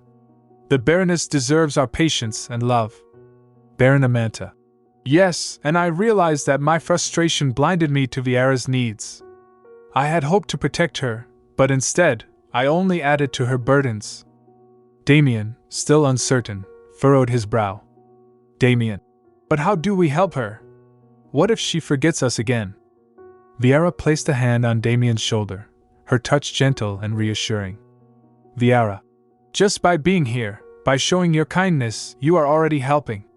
Sometimes, small gestures have the most profound effects. Marvin interjected, his tone encouraging. Marvin. Perhaps we can create a routine for her, something familiar and comforting. That way, when she does lapse, she'll have something to hold on to. Ellie. We can have activities she enjoyed before. Painting, storytelling, whatever might remind her of happier times. The Baron nodded thoughtfully, his expression softening. Baron Amanta. That's a brilliant idea. I want Vieira to feel safe and loved, and perhaps a routine can help her navigate the fog of her memories. Vieira smiled warmly at the suggestion. Vieira. I would love that.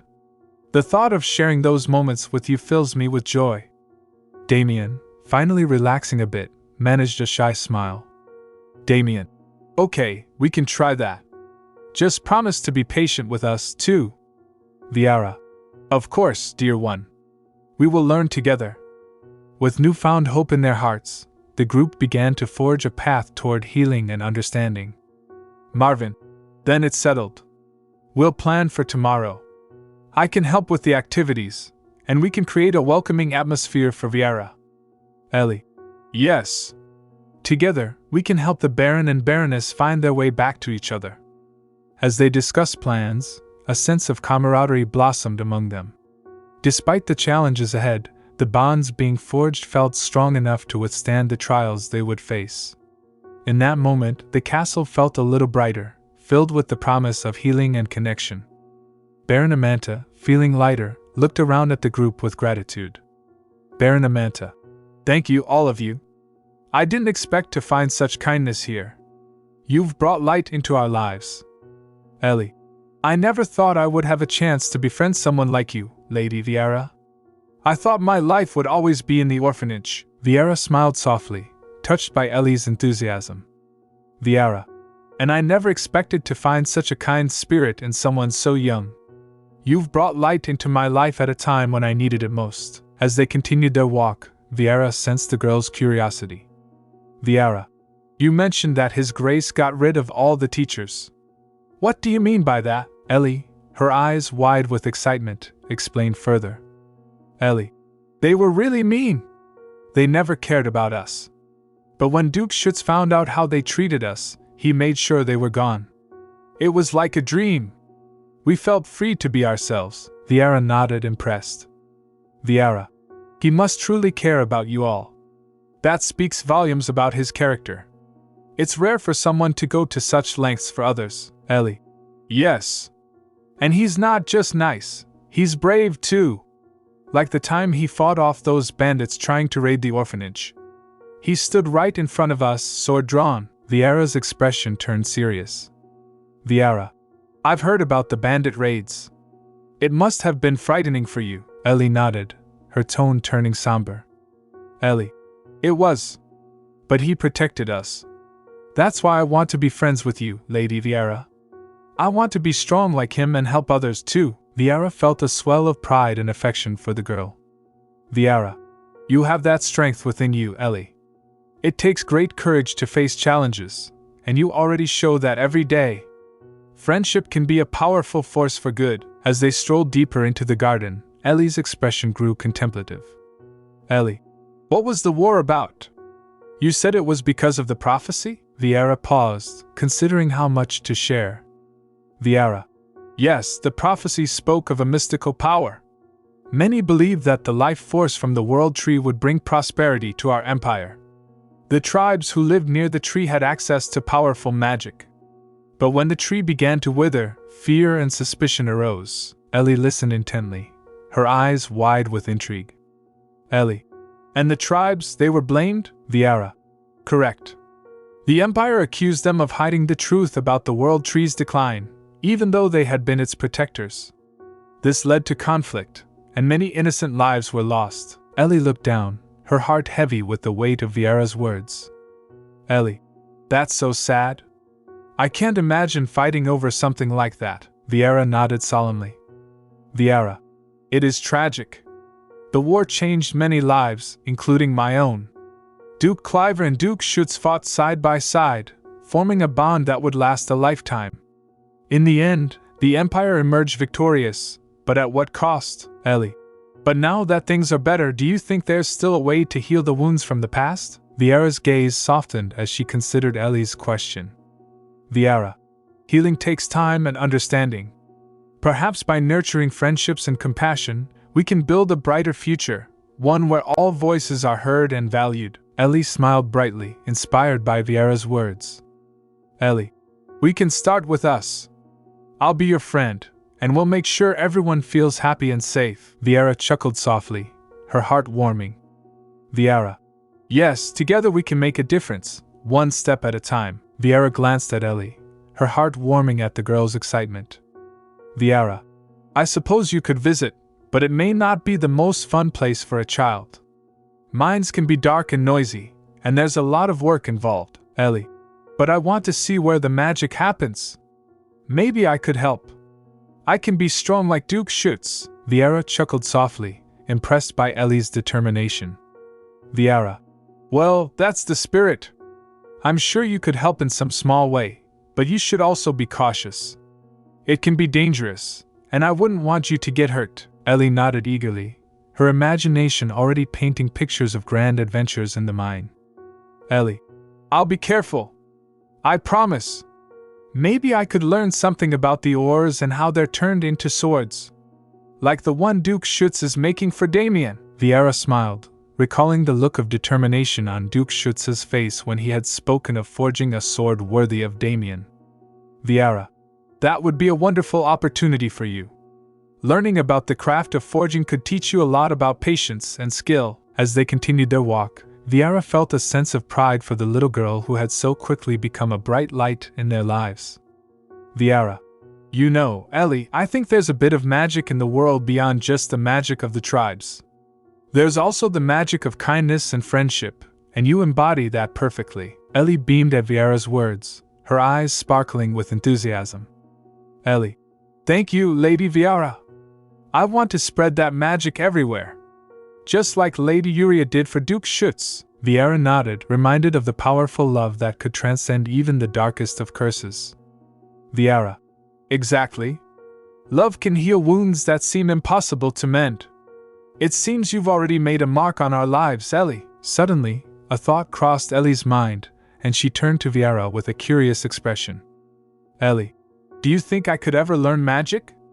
Like Lady Yuria? Viera pondered for a moment, her mind racing with the possibilities. Viera, well, learning magic isn't as simple as one might think. It requires understanding and respect for nature, as well as hard work and dedication.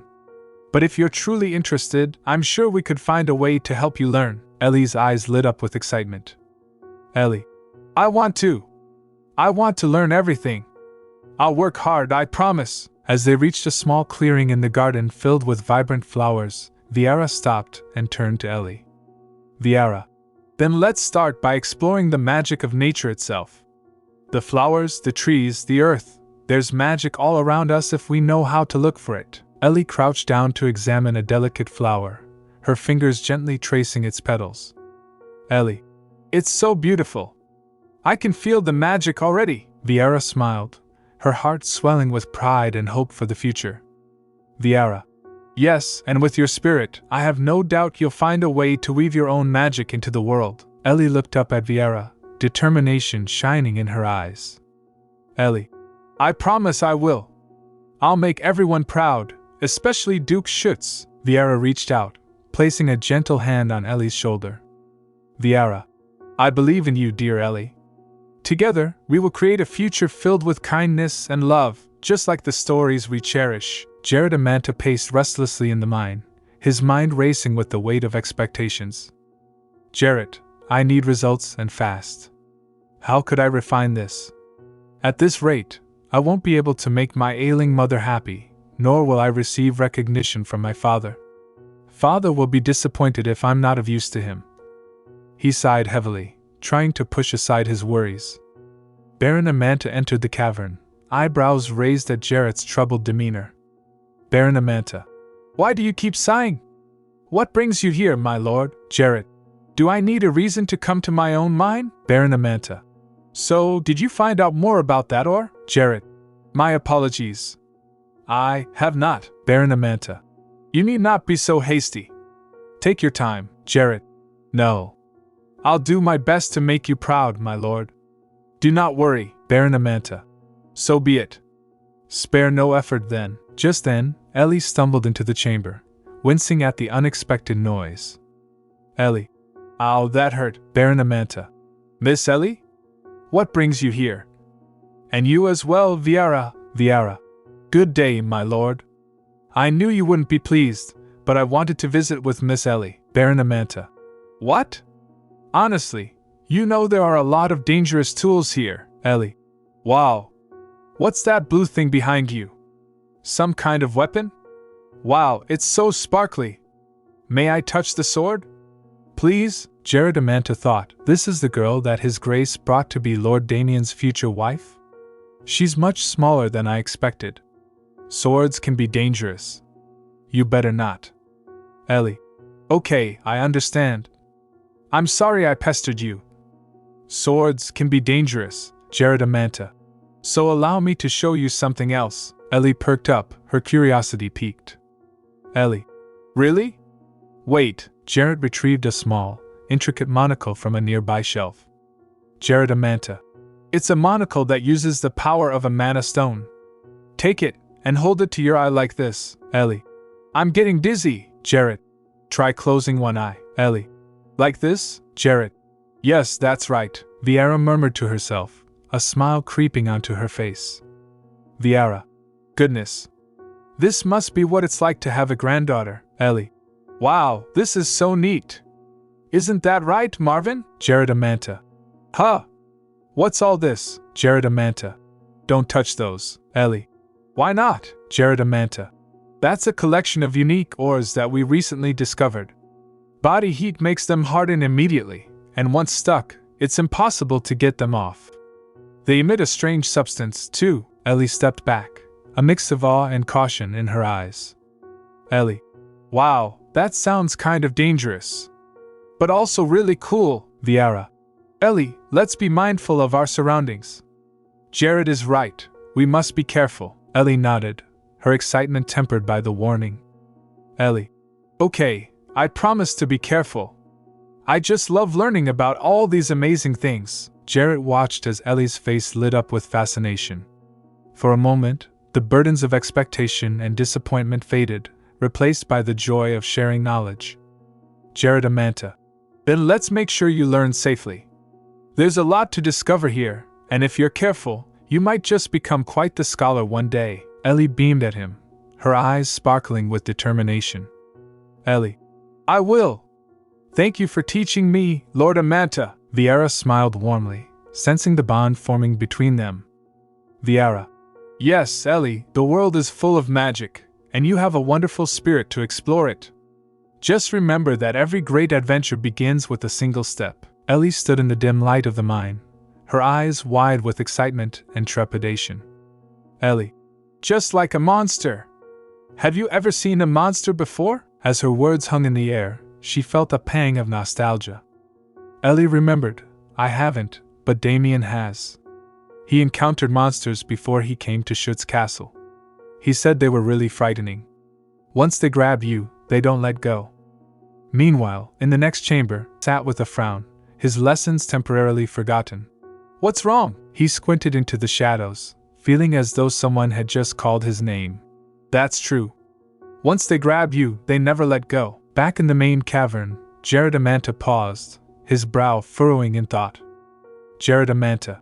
Wait.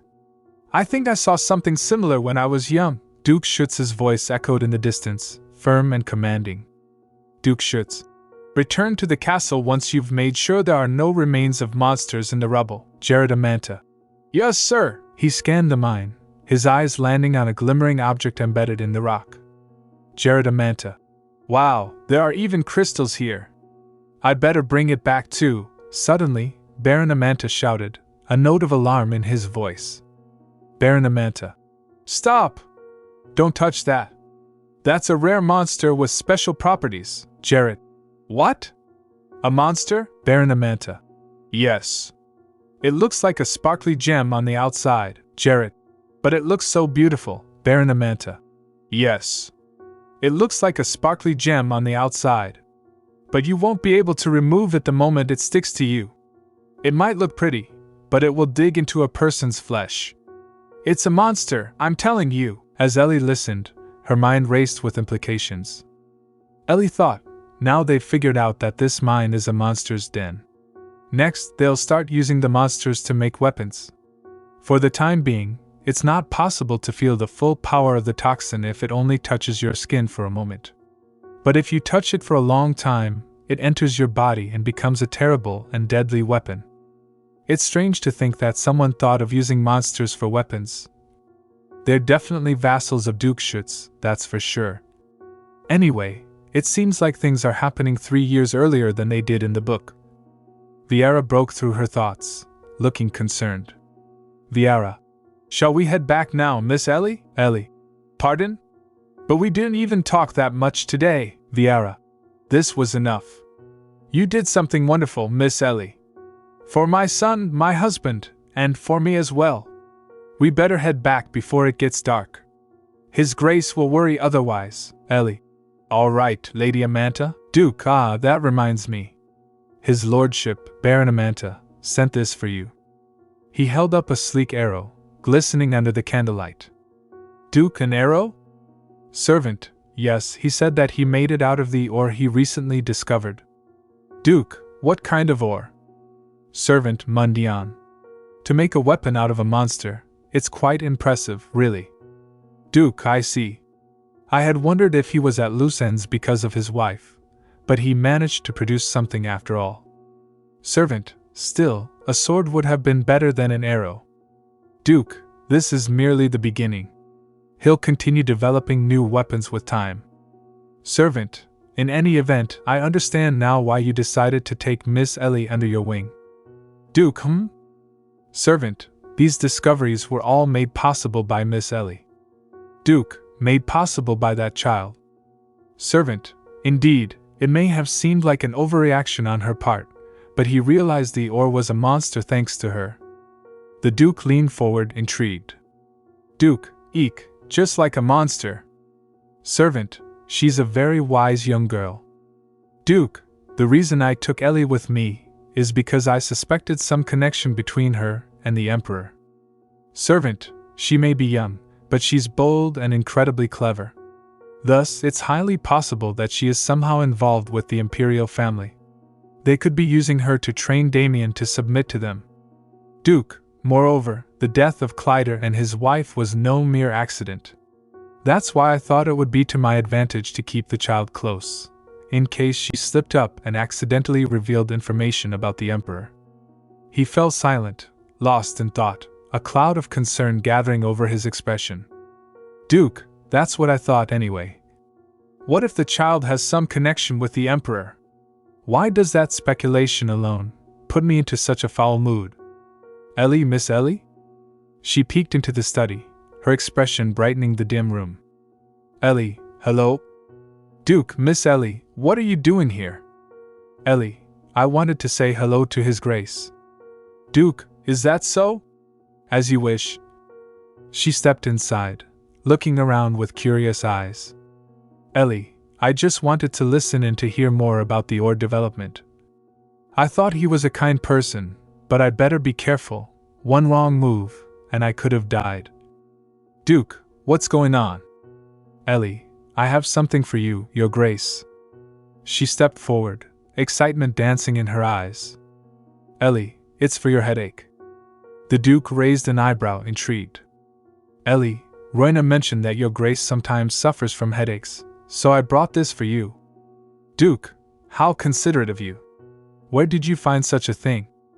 Ellie, it just so happened. Flashback, earlier in the day, Roina, rubbing her temples, sighed in discomfort. Roina, my head. Ellie, Miss Ellie.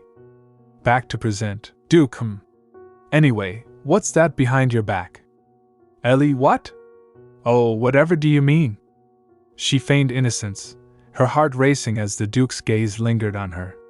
The arrow she had hidden felt heavier than it should, but her determination pushed her forward. Ellie, it's just a surprise.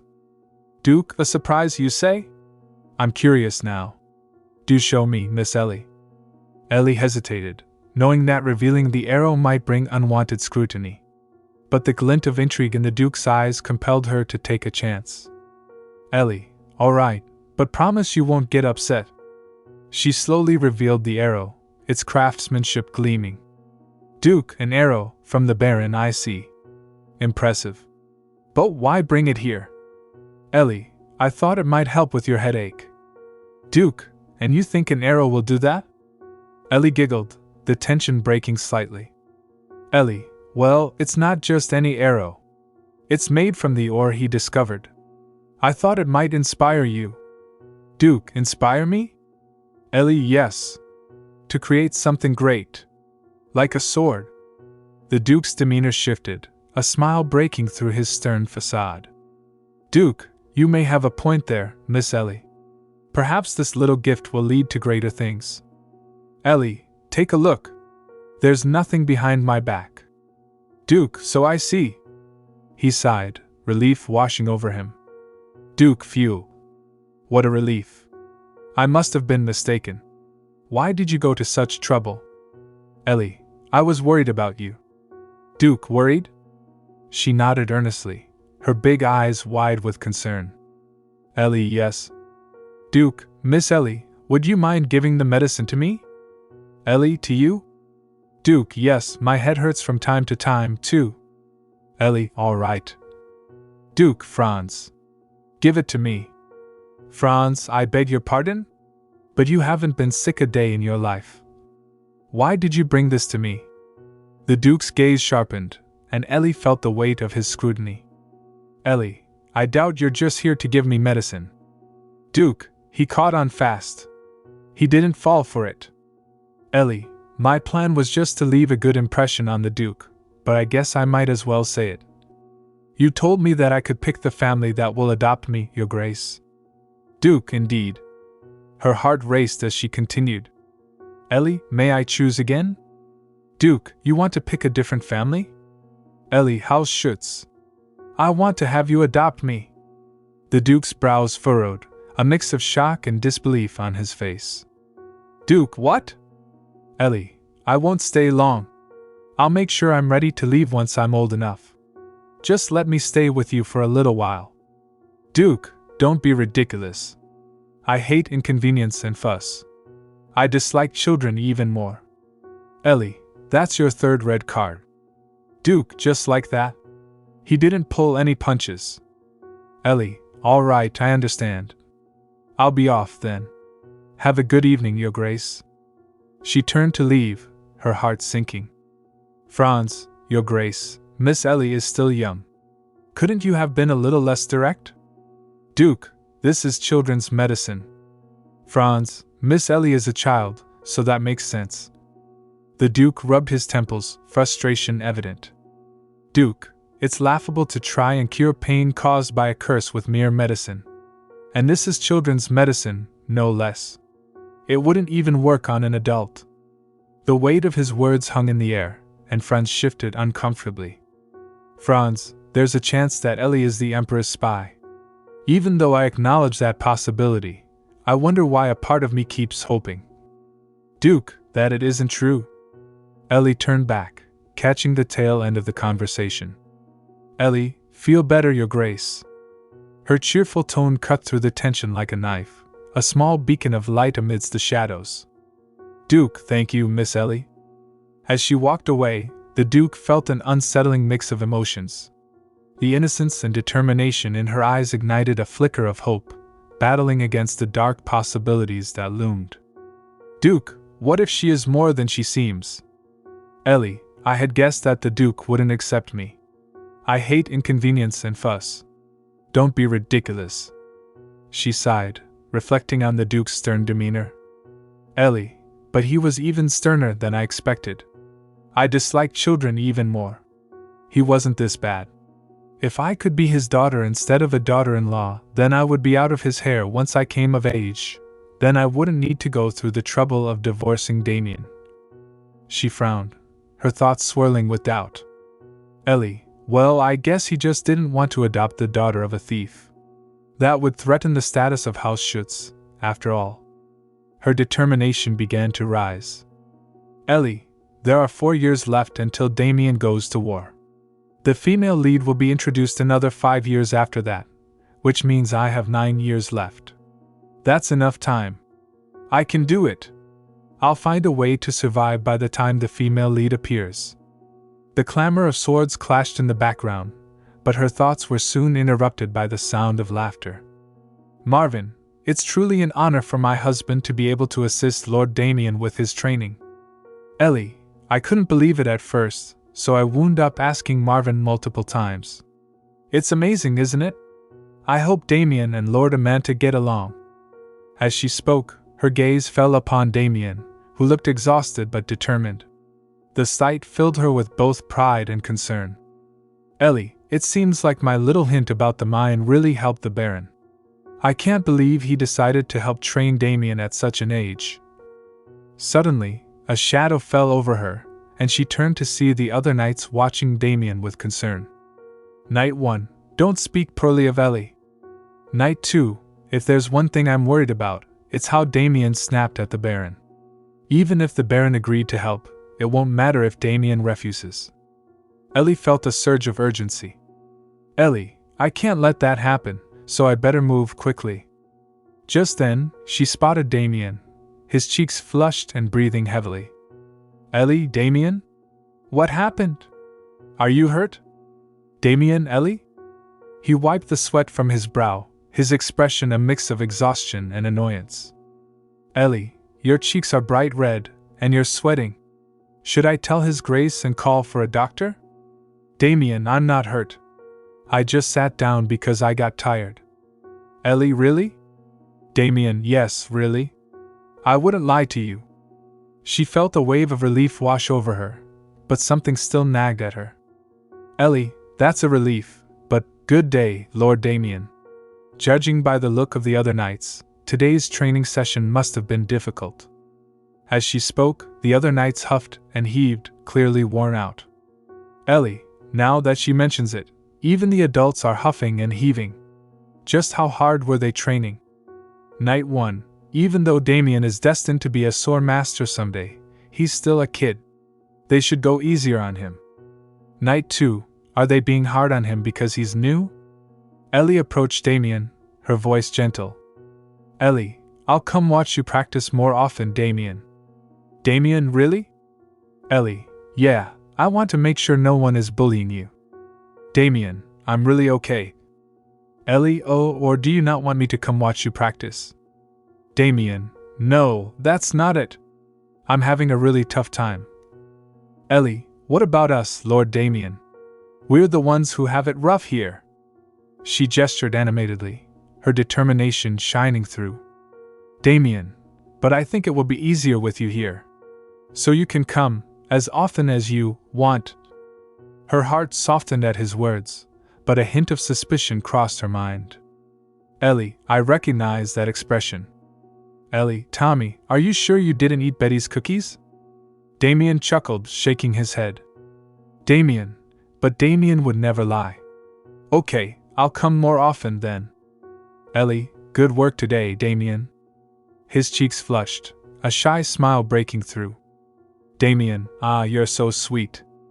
Ellie, oh my, you two get along so well. The tension shifted, and as they shared a moment of laughter, a sudden cry shattered the atmosphere. Voice, help us! Ellie and Damian exchanged worried glances, and they both turned toward the source of the commotion. Ellie, good day, Lord Damian. Viera, ah. I see Miss Ellie and Viera are here as well. Ellie, hello, my lord. Viera, I didn't realize the three of you would be here together. I heard that you had offered to help with Damian's training, so I decided to pay a visit. Ellie, is it a problem that I'm here? Viera, of course not. On the contrary, you've helped me a great deal, Miss Ellie. Viera produced a small package wrapped in cloth, a mysterious glimmer catching Ellie's eye. Viera, I had planned to send this to you later, but I suppose I'll give it to you now. Ellie, a bow? Viera, it's a gift for you, Miss Ellie. Ellie, for me? Not Damian? As she examined the bow, her eyes widened in surprise. Ellie, this seems like a sturdy bow. It's been infused with a little mana too. A smile crept onto her face. Ellie, the hint I gave the Baron about the mine must have helped him a lot more than I thought. What a nice gift. Viera's expression turned thoughtful, and Ellie sensed a change in the atmosphere. Viera, I still haven't had the chance to give Ellie anything. But wait, aren't swords used more often in war than bows? Ellie, yes, that's correct. Viera, however, there are limits where our ability to forge swords is concerned. Ellie, I guess the Baron isn't skilled enough to be able to create swords yet. I guess I gave him the hint for nothing, but maybe Waybrock would be able to. Viera, Waybrock? Ellie, he's a blacksmith that works at Schuetz Castle. It wouldn't be an exaggeration to say that every knight here had their sword made by him. Viera, then can't you just ask him to make one? The mood shifted again, and Ellie felt a sense of dread creeping in. Viera, well? Ellie, what is it? Viera, Waybrock is currently blind in one eye, you see. Ellie, blind? Viera, yes, the doctor said he could lose sight in the other eye as well. Ellie, you mean even a doctor can't cure him? Viera, no. If he'd had it treated in the past, he would probably be fine now. But it was Waybrock who refused treatment. Ellie, why? The weight of the situation began to settle in. Ellie, wait.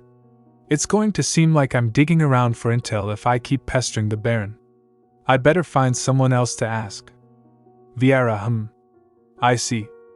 Ellie, you don't have any more questions? Viera, my mother used to tell me not to stick my nose in other people's business. I know you won't tell me the reason anyway. Isn't that right? Ellie, yes. Viera, are you going to train now? I hope you don't forget that Damian is still young. I'm telling you to be gentle with him, got it? Ellie felt a mix of concern and determination as she watched Viera interact with Damian. Ellie, I'd better see what information I can find on Waybrock. Just then, Damian spoke up, his voice laced with frustration. Damian, what's wrong, Damian? Viera, don't like him at all. Ellie's heart sank. She glanced at Damian, sensing his unease. Ellie, what is he talking about? Viera, I don't think anyone heard. Ellie, why don't you like him? Damian, the Baron might look like an old man, but he's quite strong. And he's thighs tall. Ellie, so? Damian, he's a bad person. Ellie's eyebrows furrowed in concern. Damian, he was rude to you, Ellie. Ellie, you're a good person. Damian, but he got mad at you and acted like you were someone bad. Ellie knelt beside Damian, looking him in the eye. Ellie, it's okay, Damian. People can be complicated. Sometimes they don't show their true selves right away. Ellie, don't worry about me. I know you trust me. I don't need anything more. Damian, that's really enough? Ellie, of course. She could see the tension in his shoulders ease a bit, but she knew there was more beneath the surface. Ellie, so Damian, try to trust the Baron as much as you trust me, okay? He'll be able to help you a lot. Damian, okay. If that's what you want, then I will. Ellie, really? Damian, I appreciate that, Damian. The moment felt lighter, but Ellie could sense Damian's underlying turmoil. Damian, Ellie, in the original story, Damian wasn't disliked by the other people here. It's my fault for coming with him. I should be the one that's cast aside, not him. Ellie felt a pang in her chest. Ellie, I'll wait over here. Good luck with your training. As Damian returned to his practice, Ellie's resolve strengthened. Ellie thought this is the only option. Damian must get stronger. If the important vassals of House Schuetz recognize his strength, then other people won't be able to treat him with disrespect or hostility. Just then, Lady Amanta strode into view, her presence commanding attention. Lady Amanta, there you are, Lady Amanta. Oh, Miss Ellie is here too. Franz, what brings you here? Lady Amanta, it's the first day of Lord Damian's training, no? I had to come. Franz, he's holding his own better than I thought. Lady Amanta, yes, the Baron seems to be fighting him in earnest too. Ellie's gaze shifted to the Baron, who stood off to the side, watching Damian intently. Lady Amanta, he made this for me too. As she spoke, she revealed a beautifully crafted bow, the craftsmanship evident even from a distance. Lady Amanta, it's a bow crafted from a new ore he discovered. I've earned the Baron's approval. Can you see how useful I am? Ellie felt a swell of pride for both Damian and Lady Amanta. Franz, it seems the Baron was one step ahead of his grace. Lady Amanta, huh? He doesn't seem very surprised or impressed. Ellie's curiosity was piqued as she noticed the Baron trying to conceal something behind his back. Lady Amanta, and what's that behind his back? Franz, he's trying to hide it, which makes me even more curious. The tension in the air thickened as Ellie and Franz exchanged glances, both silently wondering what the Baron was keeping from them. Ellie thought whatever it is, it must be important. I need to find out. Ellie, Damian. She felt a tug at her heart, knowing he was pushing himself to the limits. Baron, you won't go to him? Ellie, I want to, but I won't. I won't always be able to step in. She understood the importance of letting him stand on his own, to face challenges without her intervention. Baron, in order for Damian to carry on his family name, he has to pick himself back up. Ellie nodded, realizing the wisdom in the Baron's words. Baron, I wasn't planning on sparring with him so seriously, but I got carried away. As they watched, the Baron continued to push Damian, who was clearly struggling yet refusing to back down. Baron, Lord Damian still has much to learn about swordsmanship, but I'm impressed by his ability to predict my moves and counter so ruthlessly. Ellie's gaze shifted to the other knights, their expressions revealing surprise and admiration. Baron, even knights that live and die on the battlefield aren't able to predict their opponent's moves like that. So how is such a small and young boy like Lord Damian capable of such a thing? Ellie watched as Damian's determination shone through, even after what must have been a grueling training session. Baron, it seems like the knights already went up against him before I arrived, and judging by their expressions, it seems like the training was more difficult than they anticipated. Damian stood tall, sweat dripping down his brow, yet he remained ready to face the next challenge. Baron, I had heard that he used to fight monsters when he was a slave. Baron, get up. Your training isn't over yet. Ellie felt a surge of pride mixed with worry. Baron, did those experiences make him stronger? She remembered the stories Damian had shared, the hardships he endured, and how they shaped him into the resilient boy he was now. Baron, there are two fundamental techniques in swordsmanship: offense and defense. You are exceptional at the former, but that's it. You will not be able to defend others in your current state. The Baron's voice was firm, but Ellie could see the potential within Damian. Baron, that's enough for today. Make sure you get enough rest. Damian, I can continue. Baron, you can't win once your opponent realizes your weaknesses, Lord Damian. We'll continue after you've had some time to rest. Damian took a deep breath, the fire in his eyes not dimming. Damian, I think I understand now. As Ellie listened, she recognized the unspoken connection between the Baron and Damian. Ellie thought, I understand why His Grace brought that girl here. The Baron's insight was vital to Damian's growth, and Ellie felt a new sense of determination wash over her. She would do everything in her power to support both of them in their journey ahead. Ellie, to herself, I have to be strong for him. I won't let him face this alone. Damian. I've never seen Damian make such a face before. I hope he's not harboring any hatred toward the Baron. I'm going to work hard. I want to get strong. It looked like she didn't have to worry anymore. Damian had his own goals now, and this was a good change. You're already strong enough. Ellie heard. No, I need to be stronger so I can protect those I care about. I can't do anything yet, she replied. Huh. In the original story, Damian said that when the female lead appeared. Was it okay that he was saying it now? I suppose that means you'll need to start eating more too, someone suggested. I have to eat more? Will it make a difference? Ellie asked. Of course it will. If you eat enough, you'll be able to fight 17-1 and still win. Just what were they planning to do to her research paper? Ellie's memories from her past life flashed before her eyes. There you go, all clean, Damian and Miss Ellie. 17-1. Ellie sure is strong. Someone remarked. It's mealtime, the food will get cold soon, so why don't we head inside? Pardon me. Oh. Mr. Franz, you were here too. Okay. Let's go, Damian. Time to eat and get stronger. You should be less risky too, someone suggested. Okay, I will, Ellie replied. Ha, wow, it's so cold. Still, it's nice to be able to take walks with you, Ellie remarked.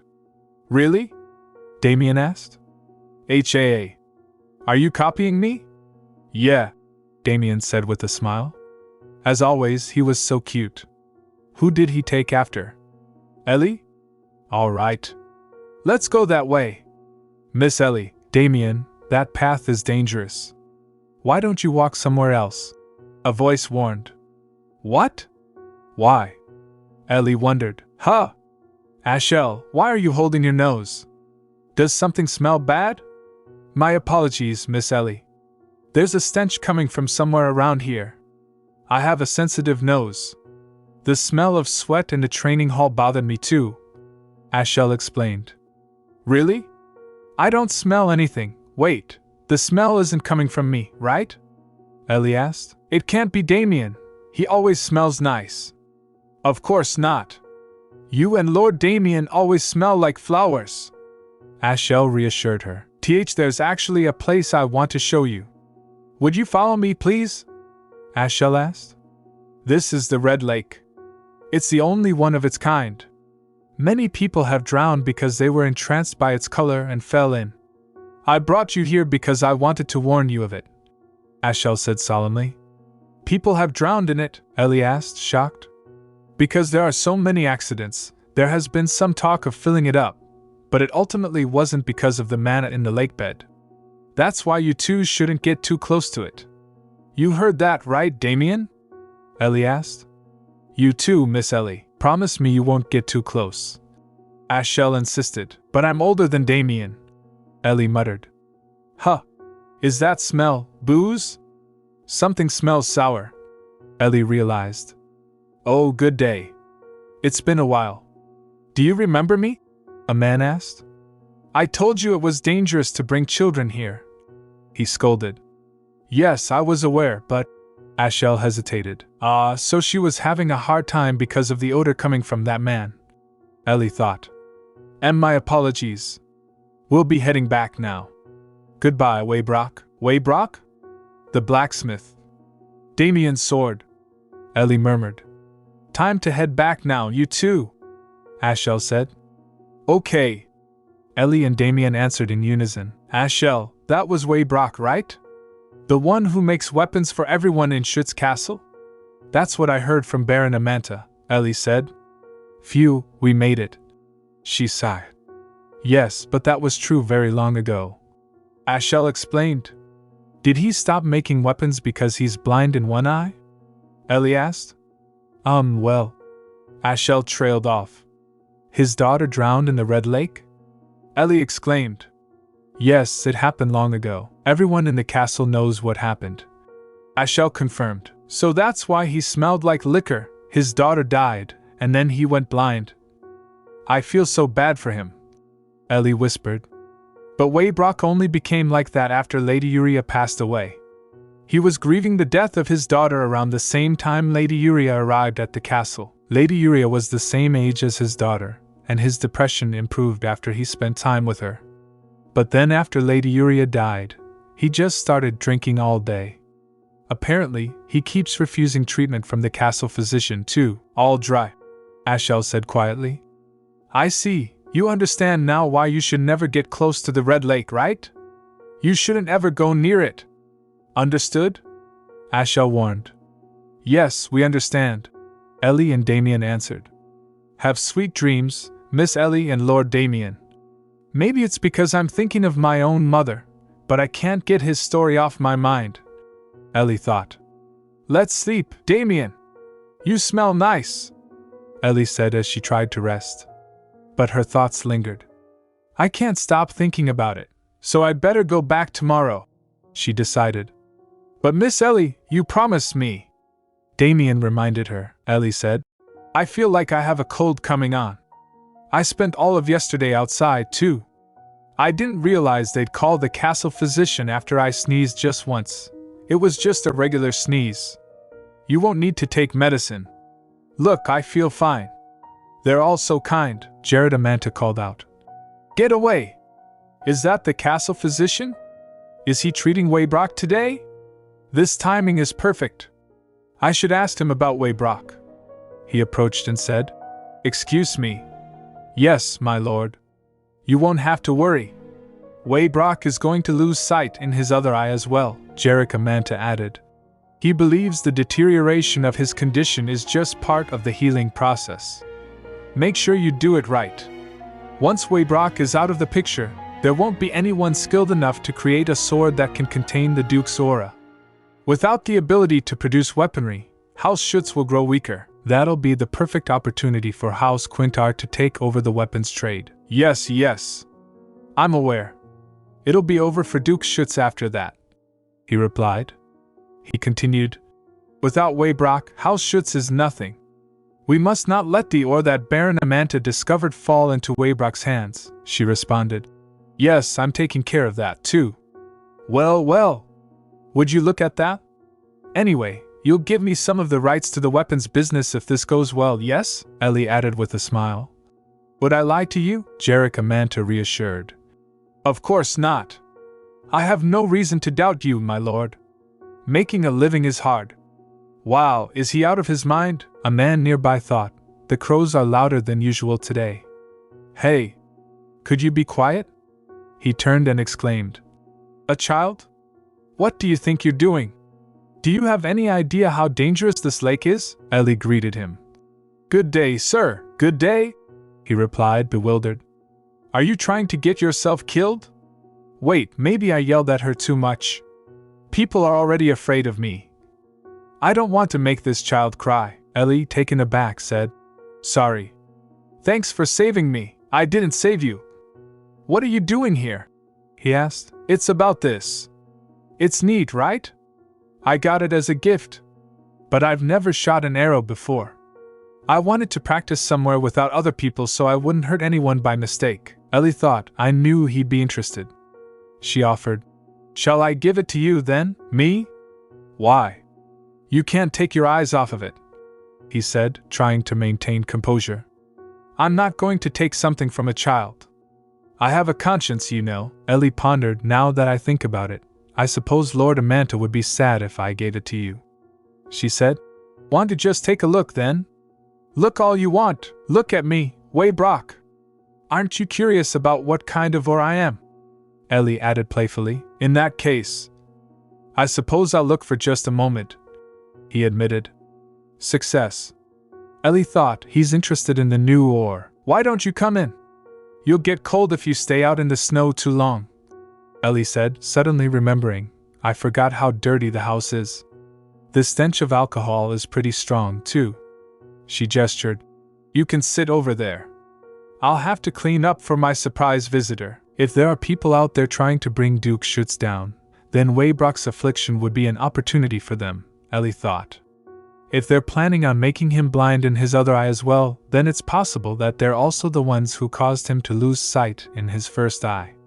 But I can't let Waybrock's vision get any worse. Ellie glanced at a bottle and thought, what is that? Is it medicine? This color. I better take it with me. It looks suspicious. Shivering, she said. It's so chilly, you're quite a handful. Wait, is he eating enough? I'm hungry, sir, Ellie said. What? I don't have anything to eat, the man replied. What? Then what do you eat? Ellie asked. You shouldn't do that. You have to eat enough to stay healthy instead of drinking all the time. You know what they say. If you eat well today, you'll live well tomorrow, he softened, saying. It's been so long since I've heard that. I had a daughter once. She was a smart, pretty girl. But not anymore. She fell into that lake you were looking at earlier. It's all my fault. I should have told her to stay away from it. I should have been more strict, but I wasn't, Ellie, moved, said. That's not your fault, sir. My mother passed away because of me.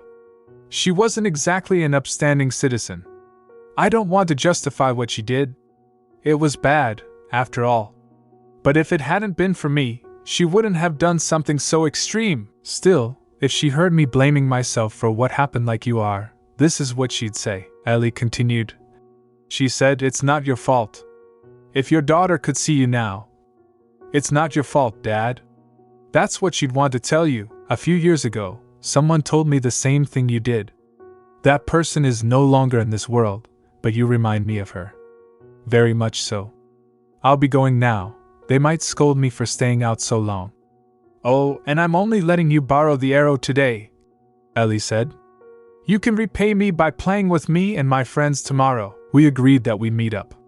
You'll come, right? The man nodded, replying, All right. Where will you be? Ellie beamed. The castle. His eyes widened in surprise. What? Ellie added cheerfully. I'll see you tomorrow, then. As she turned away, he muttered, Wait. I didn't realize there was such a young maid like that at the castle. She's pretty headstrong. He sighed, feeling the weight of the coming night. Tonight will be a long night. The man stayed up all night, captivated by the arrow, wishing he could see the ore that the arrowhead was made from. Well, I say that, but who would want me working on anything? I haven't so much as picked up a hammer in 10 years. He pondered the last time he had come this close to the castle and whispered, I don't know if I'll be able to face His Grace again. They won't be able to smell the booze on me, right? I can't reek of alcohol in front of the kids. Guards stationed at the entrance questioned him. What brings you here? What's that in your hand? Reveal your identity at once. He stammered. Wait. He knew only a handful of people in the castle would recognize him after his long absence. Just then, Lady Amanta stepped forward. Do you know this man? One of the guards asked. Lady Amanta smiled. Quite well, in fact.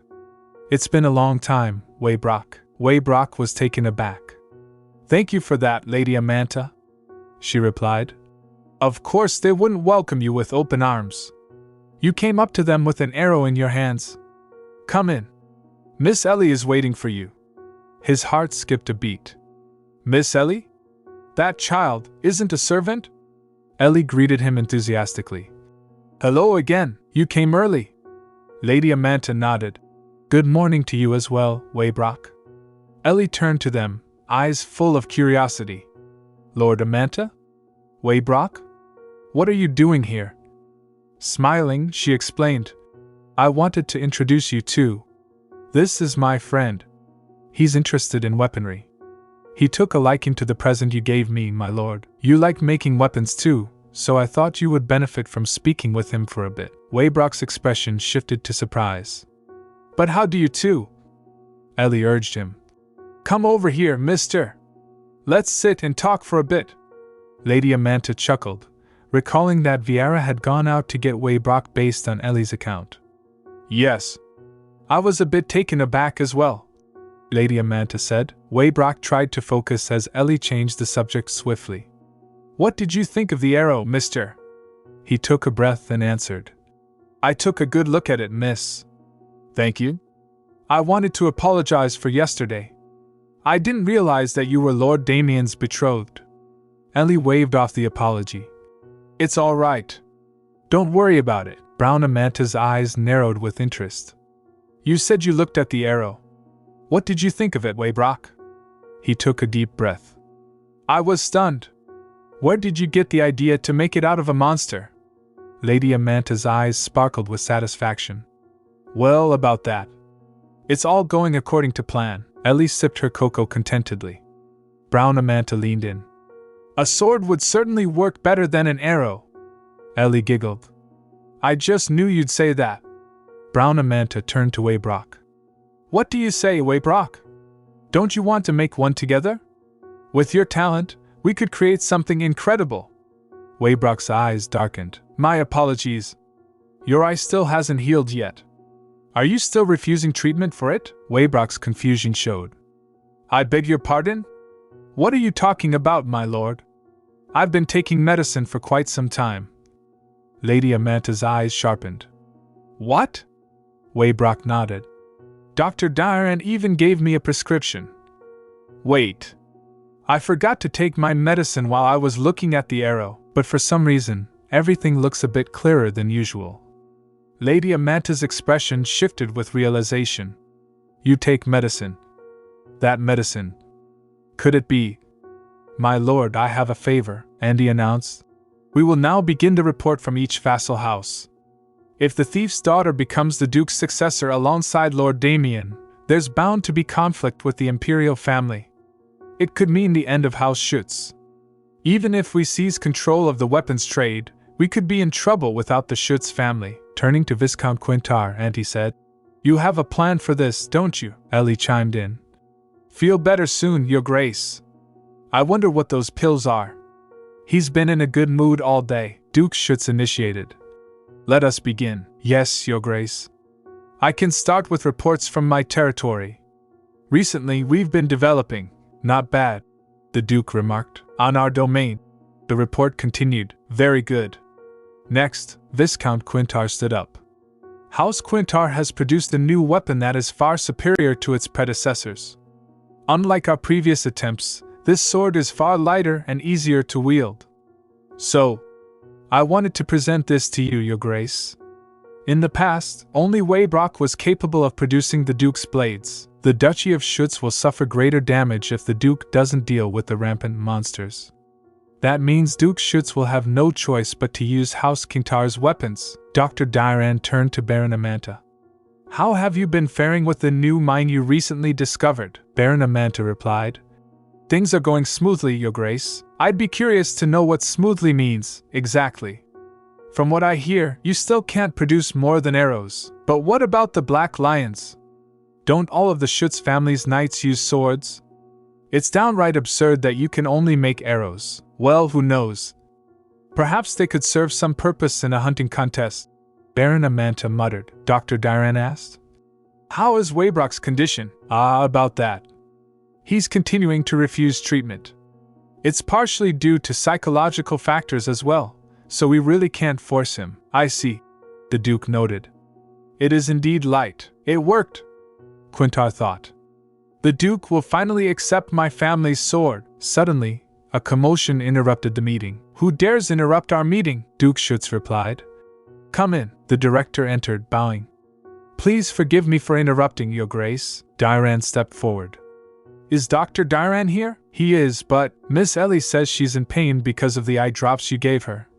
The director explained. Dr. Damian asked. What happened exactly? HM? I've never given her medicine before. The director's face twisted in confusion. You mean to say that you didn't give her this medicine? That's the medicine I've been giving to Waybrock. It's a liquid made from the cursed water of the Red Lake in Orverdo, which damages the sight in Waybrock's remaining good eye. Why was the thief's daughter using it? The Duke is considering making her his successor as well. If she winds up blind, then he'll have my head. Where is she? I need to see what kind of state she's in. It's dangerous. The director's eyes widened. What do you mean? I heard this was clearly medicine. Who would tell you such nonsense? It's a dangerous poison. We have to do something, and fast. Dr. Damian shouted. I must examine her condition at once. Where is she? Please take me to her. Waybrock? What are you doing here? Waybrock replied. That medicine is fake. About that. The medicine you were giving me was actually poison? Dairan asked, eyes narrowed. Just what's going on here, Dairan? You gave fake medicine to Waybrock? Waybrock, is your eye all better? He looks healthier than I thought. Someone observed. No. This will all fall on me, and I'll die for it. I was just following orders. Viscount Quintar told me to do it. Dairan confessed desperately. What are you talking about? You said that you had to kill Waybrock to weaken the military might of the North, did you not? Are you trying to pin your evil actions on me? Quintar protested. I have proof. Once Waybrock is out of the picture, there won't be anyone skilled enough to create a sword that can contain the Duke's aura. Without the ability to produce weaponry, House Schuetz will grow weaker. That'll be the perfect opportunity for House Quintar to take over the weapons trade. Dairan revealed, his voice trembling. He recorded our conversation? How dare that fool Dairan do such a thing? How amusing. I had thought that there might be a conniving rat plotting against me while I was looking for the child, but I didn't think he had been hiding here for so long. And, in my castle, no less. Duke Schuetz's voice darkened. Duke Schuetz, those are the eyes of the murderer whose madness is quelled only when he sheds blood. You were right. This sword is far lighter and easier to wield than others. Anti-Rink, His Grace is furious. We'll be in big trouble if he loses all sense of reason. Your Grace, for the first time in 10 years I'd like to give you a sword. I feel like I'm standing in front of the gallows. There's no way he'd accept a sword from someone who hasn't picked up a hammer in a decade. It's been quite some time. A mere counterfeit never feels quite the same. Since I've been given the real thing, I should put it to use right away. Duke Schuetz to Waybrock. Don't you agree? Waybrock. Yes, Your Grace. He may have accepted the sword, but I'm sure he'll punish me for the problems that arose while I was gone. Your wish is my command. How long will I have to wait? Waybrock. I beg your pardon? For your swords, I mean. My knights will need time to get used to them. I hope it won't take too long. I'll bring them to you post-haste, Your Grace. Auntie, thinking, I'm glad that everything with Waybrock and those schemers all worked out. His Grace seems to have gotten better now that he's shed some blood. Why does his aura still look like that? Has he still not calmed down after shedding that much blood? Your Grace.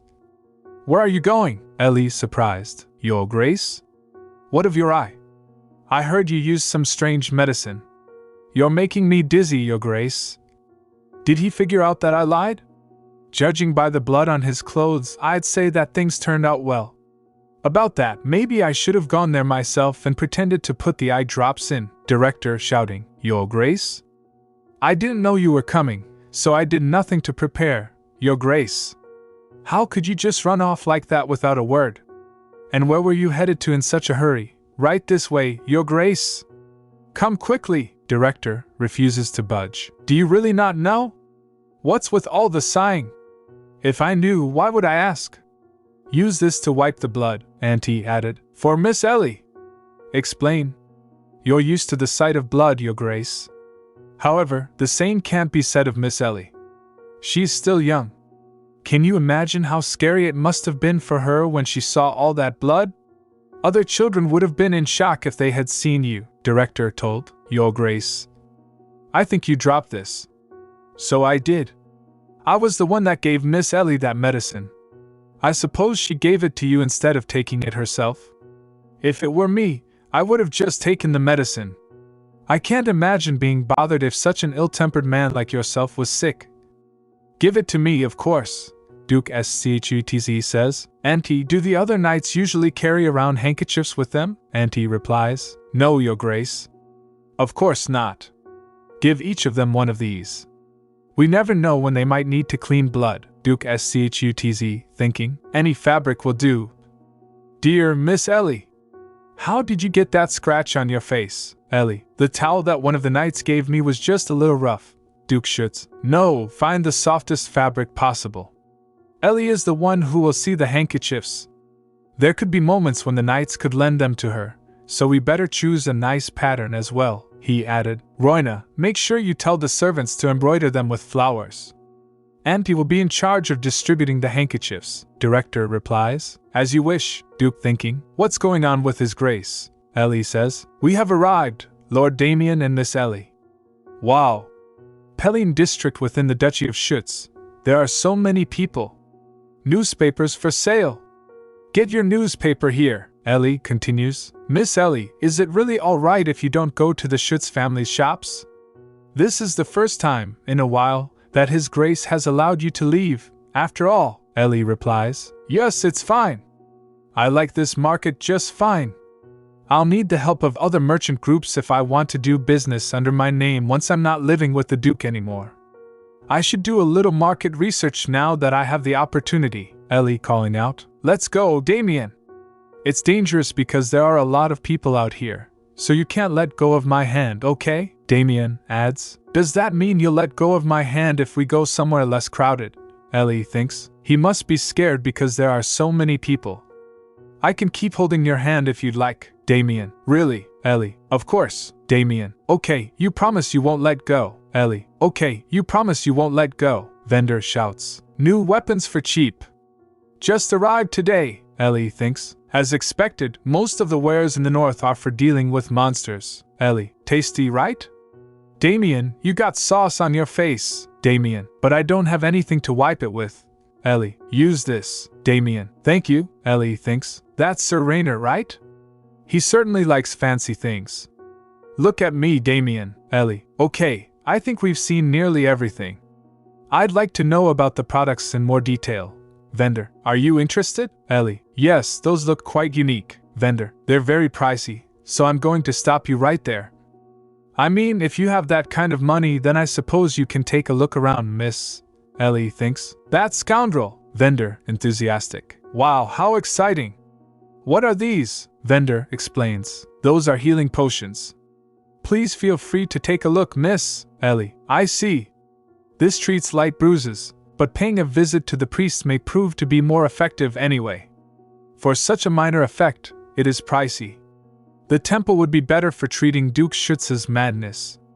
Even if they can't completely cure him, but I'm sure most poor people buy the potions since they can't afford to hire a priest with divine power. Ivana says. Miss Ellie, you're not hurt, are you? Why are you interested in healing potions? Ellie replies. It's nothing. I was just thinking that I could give them to His Grace when he's not feeling well. Ivana. Then why don't you buy one as a gift? In our duchy, it's customary for children to buy presents for their family on their first outing. It's meaningful for those who receive the gifts, Ellie thinks. A gift. A potion for the Duke. He didn't bat an eye when I gave him the headache medicine. How dare you give me such a trivial gift? He wouldn't like it. I'll pass on this one. Let's take a look at something else, Ivana. As you wish, Miss Ellie, Ellie says. They're so pretty. Man replies. You have good taste. Would you like to pick one out? Ellie thinks. The gems in those earrings look just like Damian's eyes. Should I buy them? Those would look good on Ellie. I'll take those over there, Ellie says. Thank you, Mississippi. Now that I got my gift.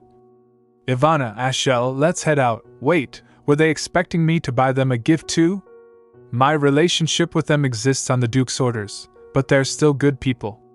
I've never bought something for someone before, but maybe I should, to show my appreciation for everyone in the castle. Will they even like what I give them? Ellie sees the sparkly item. My, it's so pretty. Man says, feel free to take a look around.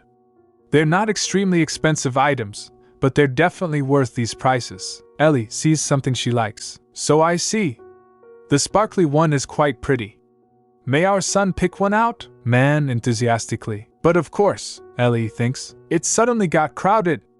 I'll take that one, please. Man hands over the item. Thank you. I'll give you your change in just a moment, Ellie thinks. Shall we take a look around the other shops? This must be how Duke Schuetz felt when he noticed my trick from that time. It's not like that boy stole from me, so I don't really care, but I could be doing business here someday. I can't let such crimes go unnoticed, Ellie says. Where do you think you're going? Who are you? Man defensive. I saw you stealing back there. Man replies. What are you talking about? Our child did what? Ellie firmly. This is it. The first gift I'll give to the ticket. We really didn't know. Man defensively. He's young, so I think this was just a momentary lapse in judgment. Now, It's time to apologize. Are you going to keep acting up like this? How dare you steal? Ellie shouts. Stop, Ellie thinks. They are not even his real parents. It's obvious what's going on. They're using children in need for their own selfish ends. How can you say that you did nothing wrong? You just hit a child that you don't even know. Man furious. Stop running your mouth, Ivana. Miss Ellie, are you alright? Should we call for a physician or the carriage? Ellie. They're making a run for it, May shouts. Go catch them, Sir Rainer. Miss Ellie, are you able to get up? Ellie. Of course. I'm not hurt at all. Damian, would you mind giving me a hand? Damian. Of course, Grace says. Wait. Here. Ellie surprised. How did you? Ellie realizes. I saw you grab that man's pants cuffs back there, so I thought there might be something you wanted from him. Damian warns. Ellie, be careful. Grace explains. He took your bracelet, so you had no choice but to go do as he said, right? I understand why you did it, but you shouldn't steal next time.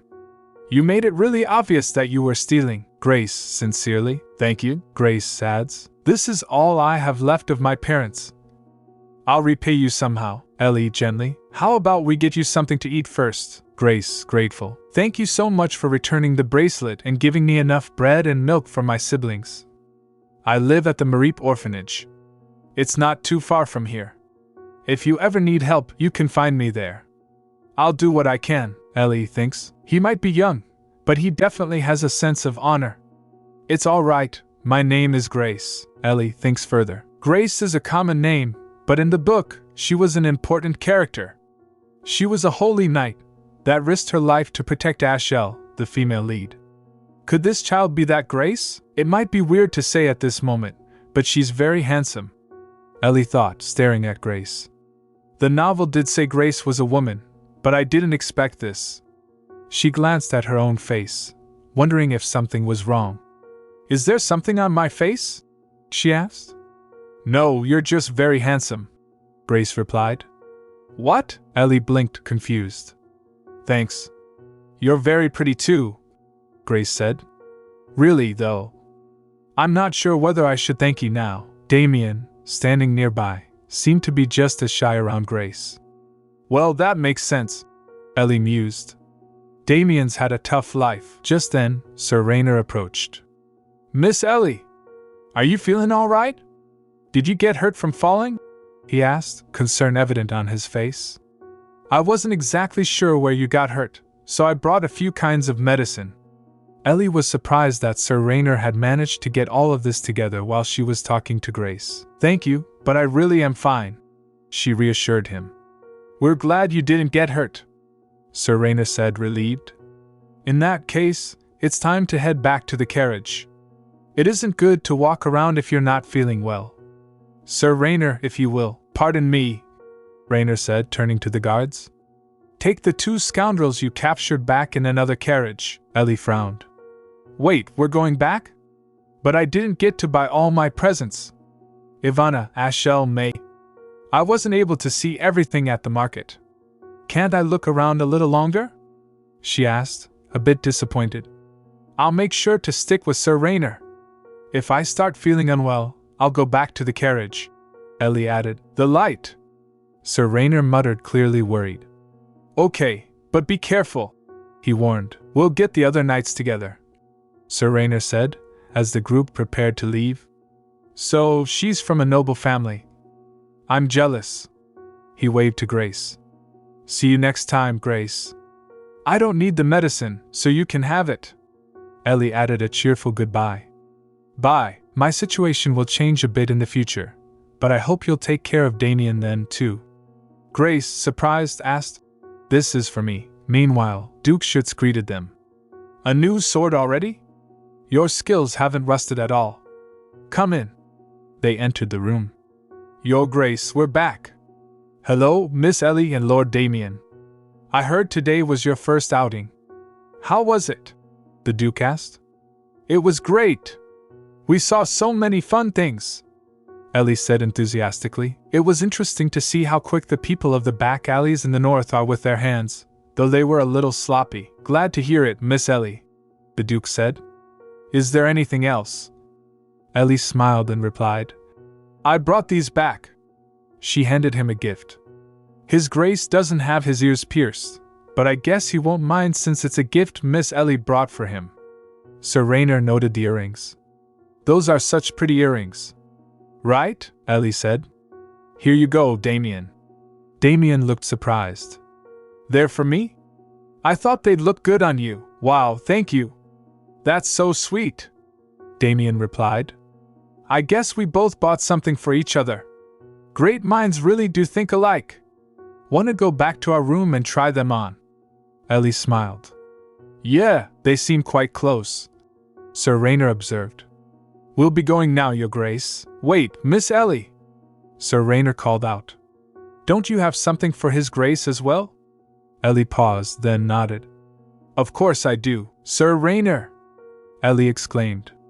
We were able to locate the hideout of a group of notorious pickpockets operating in the duchy. A group of pickpockets? Sir Raynor asked.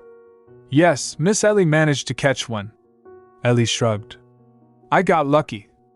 I hope you like your gift. We'll be off now, she said. That's quite an incredible present, the Duke commented. I'm jealous, Sir Raynor muttered under his breath, feeling a twinge of envy.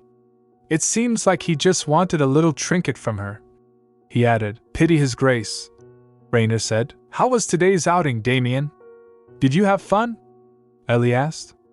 Yes, I'm glad I got to go with you, Ellie. Also, it made me so happy to get a gift from you. Damian smiled, his eyes warm. I'm happy that you gifted me something too. You're so sweet, Ellie's thoughts drifted. I don't want to be pretty. I want to be handsome. Just like that kid we met today, Ellie frowned, wondering. That kid? Did it bother him that I complimented Grace? She looked at Damian. You're handsome. Damian was already starting to worry about his appearance. Ellie found it unexpected. Of course, being handsome is good. By my standards, the most handsome man is Duke Schuetz. He's a 10, she chuckled to herself. I called Damian pretty, then told him I like handsome men better. But I like people who are pretty the best. Damian, you're pretty and handsome. You have it all, Ellie said with a teasing smile. Really? Damian asked, clearly pleased. Of course, Ellie then looked at him with concern. Ellie, do you feel all right now? You're not hurt? You mean from earlier?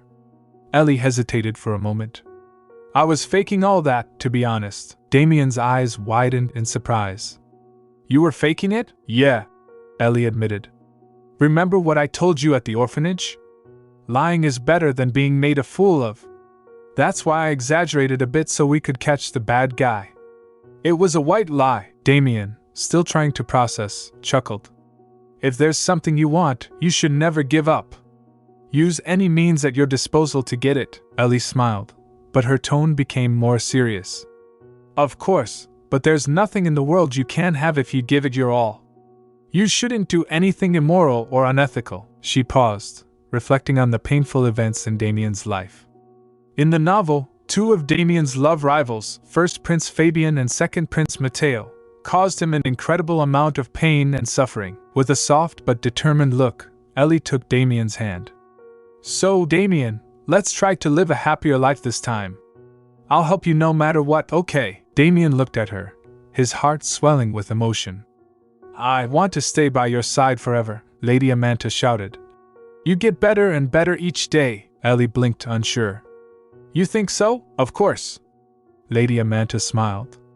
You're very talented, Ellie shook her head. I'm not that good, she hesitated, then continued, her voice softer. To be honest, I didn't think Lord Amanta would give me a present, Lady Amanta waved it off. It's nothing, really. You're going to be a member of our family, after all. Ellie paused, a bitter edge to her words. Family. You know, you'll just wind up hurt if you expect too much. Lady Amanta raised an eyebrow, intrigued. Hurt? Ellie's expression darkened slightly. I don't think you're really becoming their family anyway. Everyone is just following the Duke's orders. I'm only becoming part of their family because Duke Schuetz thinks I might be of some use. Lady Amanta took a deep breath, her voice steady. Then I'll do my best. Ellie furrowed her brow. Do your best? For what? Lady Amanta looked at her with gentle sincerity. So that I don't inconvenience you, Lord Amanta, and Sir Jarrett. Ellie blinked in confusion. Miss Ellie, being family isn't a relationship born of necessity. Loving and taking care of each other is what's important. Ellie's gaze softened, but she was still uncertain. Lady Amanta smiled warmly, continuing, I remember what someone once told me. Being born into this world alone is more than enough for those around you. Ellie was silent for a moment, the words sinking in. Lady Amanta's smile grew tender. So, you don't have to push yourself, Miss Ellie. You are more than enough as you are. Ellie looked away, her eyes filled with emotion. No one has ever told me that before. Lady Amanta chuckled softly. There you are, Miss Ellie, Ellie greeted. Hello, Sir Jarrett. Jarrett Amanta responded. I was in the middle of practicing archery as well. What a coincidence. He seemed flustered. Did he come to ask about the bow? Ellie's face lit up as she eagerly replied. The bow is really great. It's well crafted and works very well. I'm so happy with it. Jarrett smiled, relieved. Really? I'm glad you like it. I did my very best to make sure it'd be something you'd like. Shall I show you how to properly shoot an arrow? He offered. Ellie's eyes sparkled. Yes, please. First, you have to hold the bow like this. Jarrett demonstrated. Lady Amanta, watching them, smiled and remarked, I haven't seen you so happy in quite some time. If I'd known, I would have given you a younger sister. Ellie glanced at her and muttered, Mother! But Lady Amanta pretended not to hear. Jarrett continued, I heard that Waybrock is forging powerful swords these days. He was changing the subject. Lady Amanta nodded. That's true. He has thousands of swords to make, but there's only one of him. It's not easy.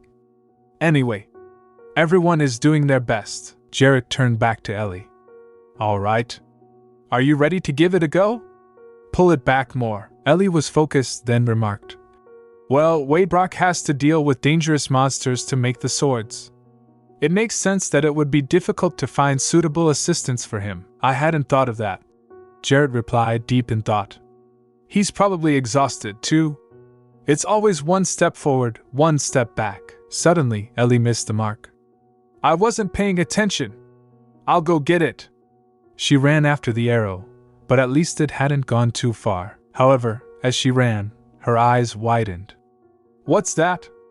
A rain cloud? Why aren't the birds flying away? Are they coming after me? Did someone set them up to do this? Ellie froze, watching the birds. Do you have something to say to me? The birds didn't call, and Ellie's heart raced. One crow flew closer, then, impossibly, transformed into a person. That crow just turned into a person, Ellie gasped. Just what kind of crow is that? The figure smirked. So it's you, the child from the lake. Human child, are you close with that hammer? Ellie blinked, confused. What hammer? I'm not a lightning god or something. The stranger's eyes gleamed. I heard you cured him of his blindness. Ellie's eyes widened. So he was talking about Waybrock. Is he angry that I cured him? Is he an enemy of Waybrock? The figure's tone shifted, as if both relieved and surprised. You saved our master! Ellie stepped back, alarmed. What? The mysterious figure's voice held a strange certainty. I believed you'd save him from the moment you arrived at the castle. I'm quite good at reading people, you see. Ellie stood frozen as the figure's eyes scanned the arrowhead in his hand, examining it carefully. Did our master make this? He mused, his fingers grazing the sharp edge. The stranger seemed to consider it for a moment. Perhaps not, he added, a hint of doubt in his voice. Ellie's thoughts raced.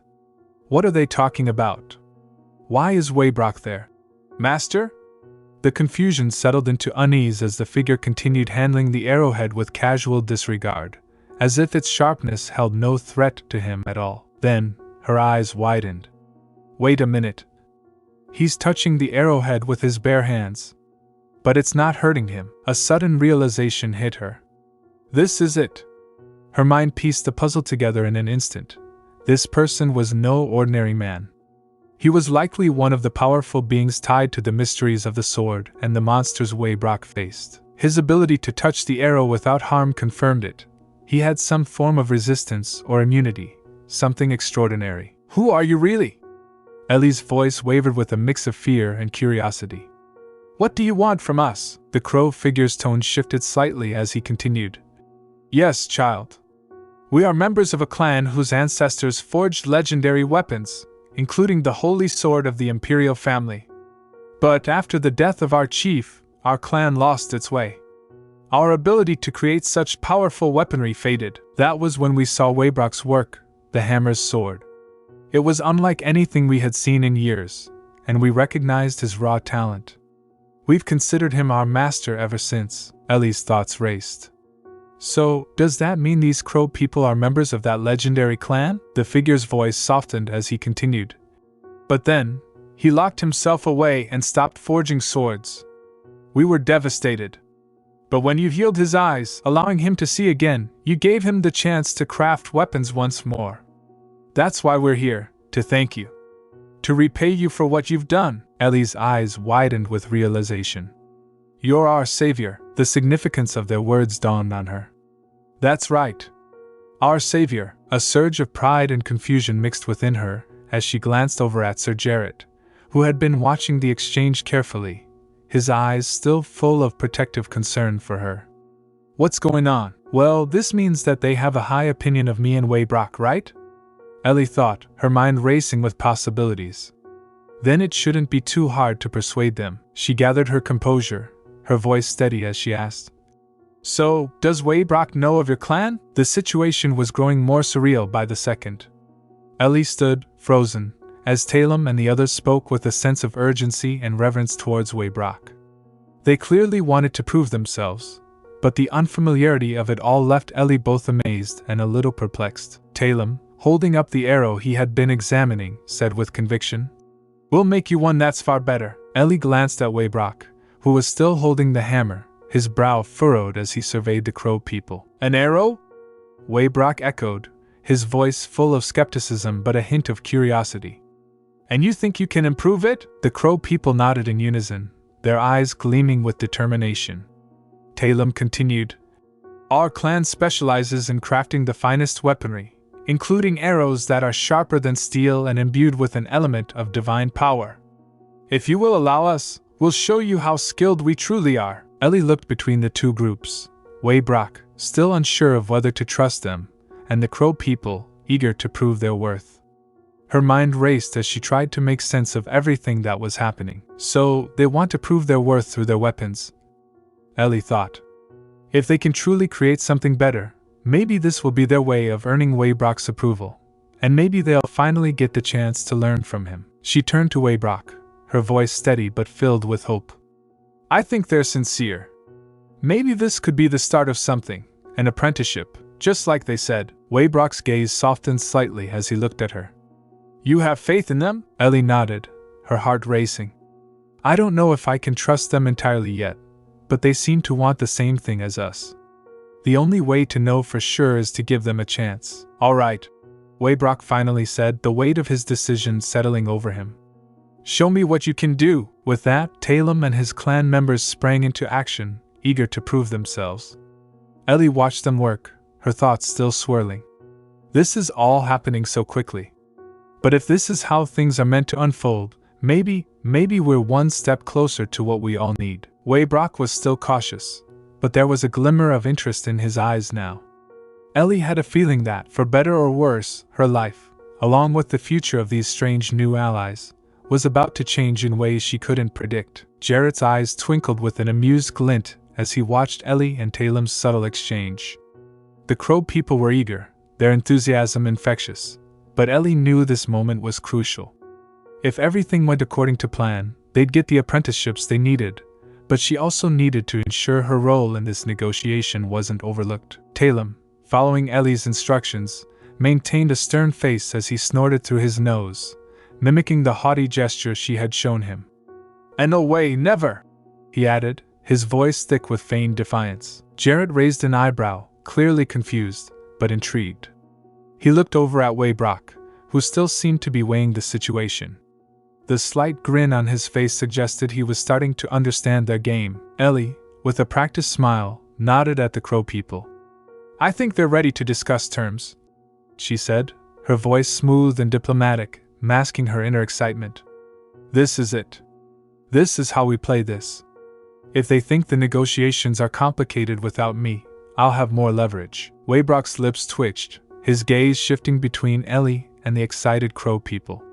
His usual stoic expression faltered for a moment as he caught on to the dynamic playing out before him.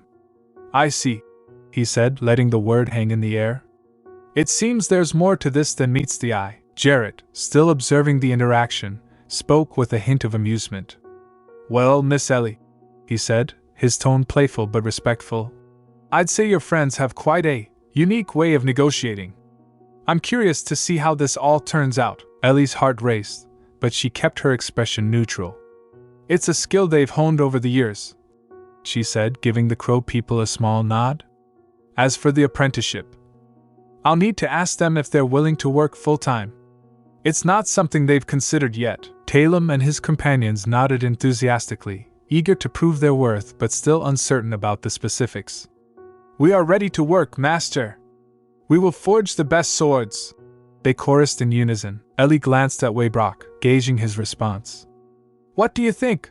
She asked, her voice almost too sweet, as if she had been the one steering the conversation all along. Waybrock looked at her, his expression unreadable. He glanced once more at the crow people before answering. We'll see what they're capable of, he said, his voice measured. But I expect no less than excellence. If they're truly worthy of the title, we'll proceed with the arrangement. Jarrett, still intrigued, nodded. Well then, it seems we have an agreement. We'll discuss further terms once you're ready. Ellie exhaled, a quiet sigh of relief escaping her lips. This is working. Just a bit longer, and everything will fall into place. I'll make sure they have the upper hand, but I'll have mine too. She turned to Talem and his clan, a sense of pride swelling in her chest as she saw their determination and eagerness to learn. This was only the beginning, but Ellie had already started to carve her role into the future of the Duchy of Schuetz. Ellie's heart skipped a beat as she heard the unexpected voice in the dark. The familiar figure of Auntie, the usually calm and composed servant, was standing there, his face twisted with anger as he raised his hand toward Duke Schuetz. The shock of the situation sent a rush of adrenaline through her veins. Why is he attacking Duke Schuetz? Ellie thought, struggling to process what she was witnessing. Auntie had always been respectful, but there was something about the way he moved now, almost like a shadow, as though he were a different person entirely. Duke Schuetz, who had been walking ahead with an air of quiet dignity, was caught off guard by the attack. His hand instinctively went to the hilt of his sword, but he didn't draw it. His eyes locked with Auntie's, confusion mixed with something darker. Auntie, what are you doing? Duke Schuetz asked, his voice steady but with a sharp edge. This isn't like you. Auntie's eyes were wild, his expression almost feral. I'm sorry, Your Grace, he said, though his words sounded more like an apology to himself than to the Duke. I can't stop. It's the only way to. Ellie's mind raced. What was Auntie talking about? What could drive him to this extreme? She glanced around quickly, trying to gather her thoughts. There was no time to waste. She had to act fast to protect Duke Schuetz. Before she could even move, the weight of the situation suddenly hit her. This wasn't just an outburst. Something deeper was at play. Ellie could feel a strange pressure in the air, as if unseen forces were manipulating events behind the scenes. She had learned enough to know that people in positions like Auntie's often weren't acting of their own accord. Was someone controlling him? Or was there some other force at work? Stop! Ellie shouted, stepping forward, her voice breaking the tension like a sharp knife. Auntie, what's going on? You don't have to do this. Auntie flinched, his hand wavering in midair as he seemed to struggle against an invisible force. For a moment, his eyes cleared, but only for a brief second. Then they darkened again, and he tightened his grip on the object in his hand, a knife, now visible in the dim light. The Duke didn't flinch, but Ellie could see his patience thinning. Auntie, explain yourself, he said, his voice still calm, but with an unmistakable firmness. Ellie took a step closer, her heart pounding in her chest. It's okay, Auntie, she said, her voice as soothing as she could make it. You don't need to do this. Whatever's happening, we can figure it out together. Auntie hesitated, his body trembling slightly as if he were caught in a mental struggle. Ellie noticed a faint glow that had begun to appear in his eyes. It was subtle but unmistakable, a sign of magic, or something even darker. I can't," Auntie whispered, his voice strained. "I have to do this, or they. Ellie's mind snapped to attention. Who was he talking about? Was he being controlled? Who was behind this? Before she could ask further, the situation took an even darker turn. A voice, cold and commanding, echoed from the shadows. "Step aside, Miss Ellie." Ellie froze as she recognized the voice.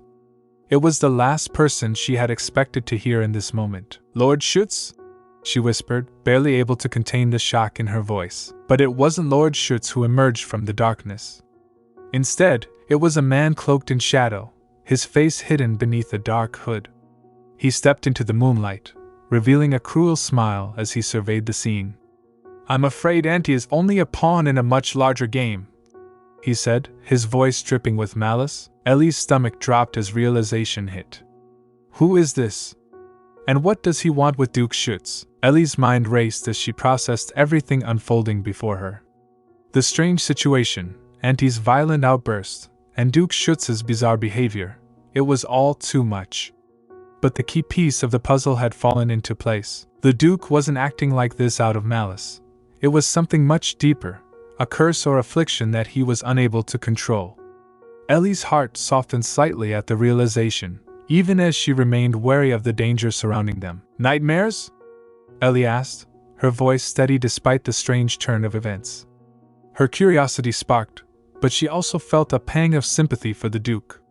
What kind of nightmares could torment someone like him? Duke Schuetz nodded, his expression unreadable but tinged with an emotion she couldn't quite place. "Yes, nightmares. But they are not just dreams. They are something else." His gaze shifted downward, as if the weight of his words was too much to bear. Ellie took a step forward, determined not to let the tension in the air swallow her whole. "Is it because of the madness you were speaking of earlier?" "I don't think it's really madness. There's something else going on, isn't there?" The Duke looked at her, clearly surprised by her perceptiveness. You're not wrong," he muttered, his voice low. "It's not madness, but the madness is a part of it. Something inside me, something dark, that never lets me forget."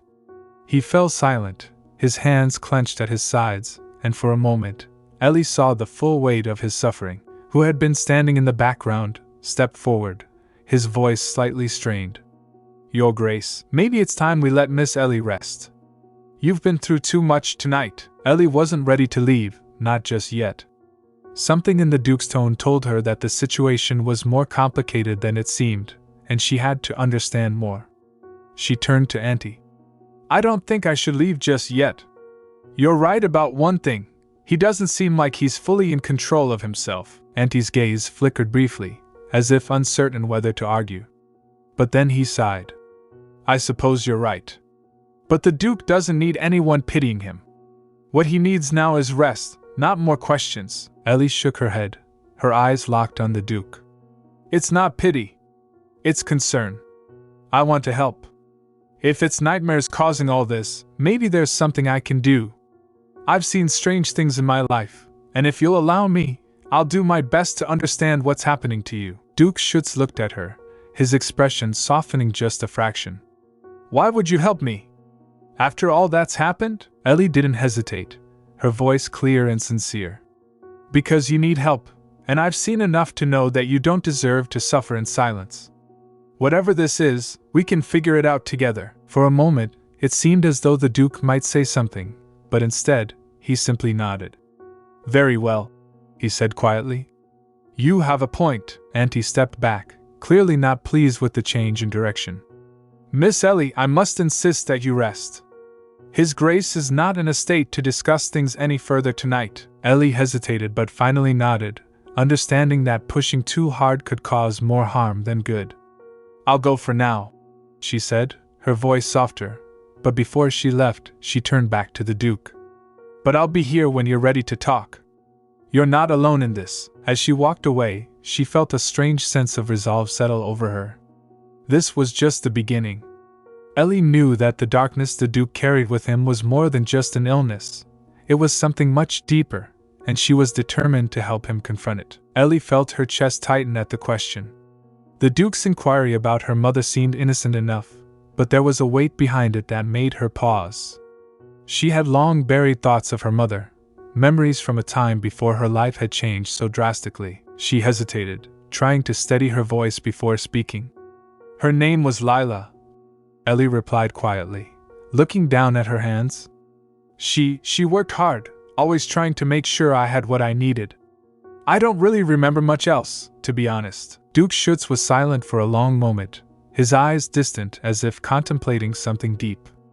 Lila, he repeated softly. I see. Ellie shifted uncomfortably. Why do you ask? She inquired, still wary of where this conversation might lead. The Duke didn't answer immediately. Instead, his eyes seemed to darken slightly, the shadows of his past creeping into his expression. It's just strange, he muttered under his breath, though Ellie could still catch the hint of confusion in his tone. I thought I'd heard that name before. But that's not important right now. Ellie felt a prickling sense of unease. She knew there was more to this story, but it wasn't the time to pry. The Duke had shared so little about himself already, and his mood seemed to shift with every passing second. She cleared her throat, trying to bring the conversation back to safer ground. You asked if I had nightmares, Your Grace? But I think, maybe you're the one who needs to rest the most. Her voice softened as she continued. You've been carrying a lot of pain, and I don't think sleep will come easily for you until you let some of it go. Duke Schuetz didn't respond immediately, and for a moment, Ellie thought he might brush off her words. But then, to her surprise, he sat up slightly, his eyes meeting hers. You're right, he said quietly. I've been holding on to so much, too much. Ellie smiled gently, feeling the weight of the moment settle between them. Then let me stay with you a little longer. You don't have to face everything alone. For a brief moment, the Duke seemed to soften, his usual guarded demeanor slipping just enough for Ellie to see the flicker of vulnerability hidden beneath. Then, with a deep sigh, he nodded. All right, he said, his voice barely above a whisper. Stay. Just stay with me tonight. Ellie nodded, moving to sit beside him, ready to offer whatever comfort she could.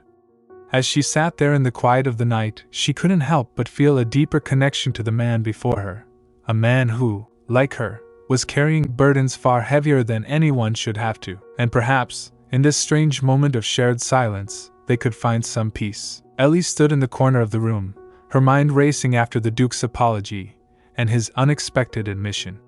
She couldn't quite make sense of what he'd said, especially as his words seemed to drift off into sleep.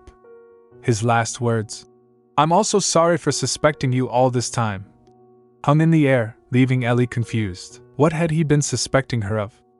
Was he referring to her presence, her actions, or something deeper? She shook her head, trying to dismiss the thought. He's sleeping. It doesn't matter now. She glanced over at the Duke, who was now fully asleep, his features softened in the peace of slumber. Despite the rough edges he displayed during the day, Ellie couldn't deny that he looked different in sleep. He appeared almost vulnerable. It made her heart ache a little. I shouldn't let it bother me. He had enough on his plate without her adding to it. Turning her attention away from the Duke, Ellie heard voices coming from outside the room. It was the priests, and their visit always brought with it a sense of warmth and community that the children of the orphanage treasured. The mention of bread was enough to make Ellie smile. It was rare to see the children excited about anything, but the priest's visits always meant a feast. Ellie gathered herself, brushing away any lingering thoughts about the Duke, and hurried to join the others outside. The children were already gathered, eagerly awaiting their share of blessings and bread. Thank you for the offerings, Ellie called, approaching the priests with a polite bow, her eyes scanning the room for the younger children who would need help with their portions. Her mind still lingered on the conversation from earlier, but she pushed it aside for now. The kids needed her, and she had work to do. As she moved through the group, she overheard the priest speaking about the world tree's blessings, a symbol of hope and renewal that seemed almost too far removed from her reality. Still, Ellie couldn't help but feel the warmth of the moment, the feeling of belonging, even if it was fleeting. The children excitedly devoured the bread, and Ellie found herself helping a young girl with a piece that had fallen from her hands. She smiled warmly, remembering what it felt like to be cared for when she was younger, how small gestures could sometimes feel like the biggest acts of kindness. As the children ate, Ellie stole another glance at the door where the Duke slept, wondering what was truly going on behind his facade. I'll have to find out soon, she thought. But for now, I'll just be here. The peaceful atmosphere around her was a stark contrast to the turmoil that was still stirring inside her. Would things ever calm down?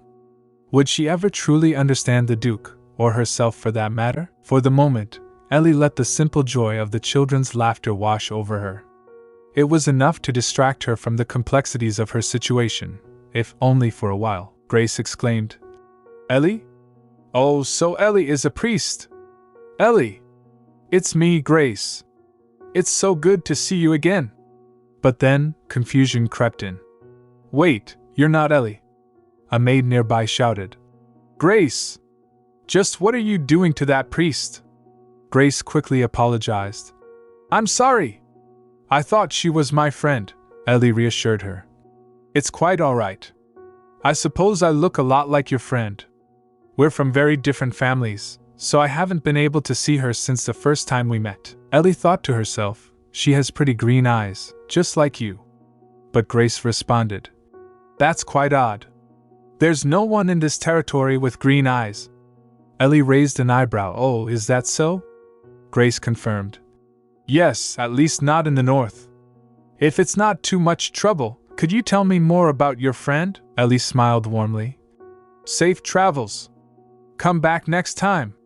May the sun and the world tree bestow their blessings upon you." As the exchange ended, Sister Ovely, ever diligent, complimented her. "Excellent work today," Ellie quietly replied. "You as well, sister." Later, Ellie reflected on the day's experience. It was disgusting. To think I had to put my lips to an orphan's forehead to baptize them, and to think there's a child with green eyes at the Duchy of Schuetz. I tolerated these vagrants, and for what? My efforts were for nothing. Meanwhile, Sister Ovely remarked, "Your eyes look almost orange today." Ellie, slightly startled, replied, "What?"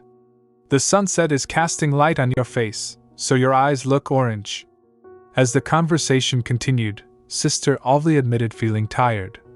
"I'm feeling a little tired after blessing so many people today. I think I'd like to shut my eyes for a moment. Could you wake me up when we reach the temple?" Ellie agreed. "Of course. Sleep tight." However, Ellie's thoughts were interrupted by a strange sensation. The potion shouldn't have worn off this quickly. "What's going on?" she thought. As her eyes shifted back to normal, she whispered, "That was a close one. Still up to your old tricks, I see." Just then, she received an urgent message from her father. She was about to call him when he abruptly asked, "Are you talking about the Kleider boy? I heard that Duke Schuetz found him." Ellie responded, "What are you talking about? What is that you wanted to tell me?" Her father, frustrated, snapped, "Do you have any idea how expensive it was to send you to the temple? And all because you said you'd find the boy. You fool." Ellie apologized. "I'm sorry, father." But her father's anger grew. "You better find a way, Livia Fragile. You know, don't you? If it hadn't been for that wench Vuria, you would have become Duchess Schuetz. We need to find a way to free ourselves from being the Empire's lapdogs." The conversation took a darker turn as her father added, "At first, it was on my father's order, but then I found myself desperately wanting to become part of the Schuetz family. I'll do anything to be by Duke Schuetz's side, even if it means I have to marry the Kleider boy." Ellie pondered the ominous words. "There are lots of monsters here. If you don't want to die, you'd better be careful. We're both loners, so we'd be a good match for each other." Her father continued, "Report back to me soon. That's why." "What do you think?" Ellie was left feeling conflicted. "It's kind of awkward.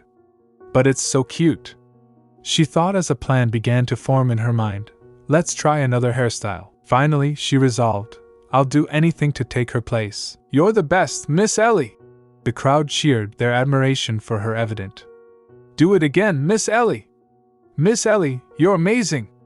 3 cheers for Miss Ellie. Ellie smiled at their excitement, thinking to herself, well, as long as they're happy. But her thoughts were interrupted when she noticed, why is Sir Rainer here? Franz, standing nearby, explained. They're such hardcore fans. We managed to find the band of thieves Miss Ellie alerted us about. He continued.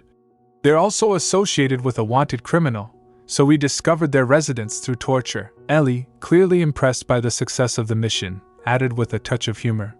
It's Miss Ellie and the servants. My secret skill! Shooting. Upside down, be careful, Miss Ellie! Someone cautioned as the group watched her perform. Impressive! Duke Schuetz remarked from the sidelines. I heard that Miss Ellie enjoys archery a lot. Tremendously even. Franz smirked. Of course she likes it. I gave her the bow, after all, the Duke, eager to see her in action, added. I ought to go watch her shoot. Just then, a voice called out. Your Grace. One of the servants was hurrying toward him. Wait just a moment, Your Grace, he exclaimed. The Duke, slightly confused, responded. I'm too old for this. As the servant explained, Your Grace, Miss Ellie was feeling tired, so I was going to bring her inside. He turned back to Ellie with concern. Good day, Your Grace. Are you hurt? Ellie smiled, reassuring him. No, I just wanted to stop before my arm started hurting. I see, the Duke said with a smile, before turning to Rainer. Rainer. You said you had a son, yes? Rainer replied. Yes, I have 3. The Duke asked with interest. Is that so? As he noticed Rainer holding Ellie, he commented. This is how you hold a child. Ellie laughed. Wow.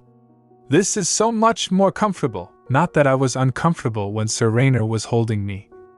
But she quickly added with a grin. You agree, don't you? Rainer looked flustered. I can't just admit that. The conversation shifted as Ellie noticed her bow. This is the bow that Lord Amanta gave me.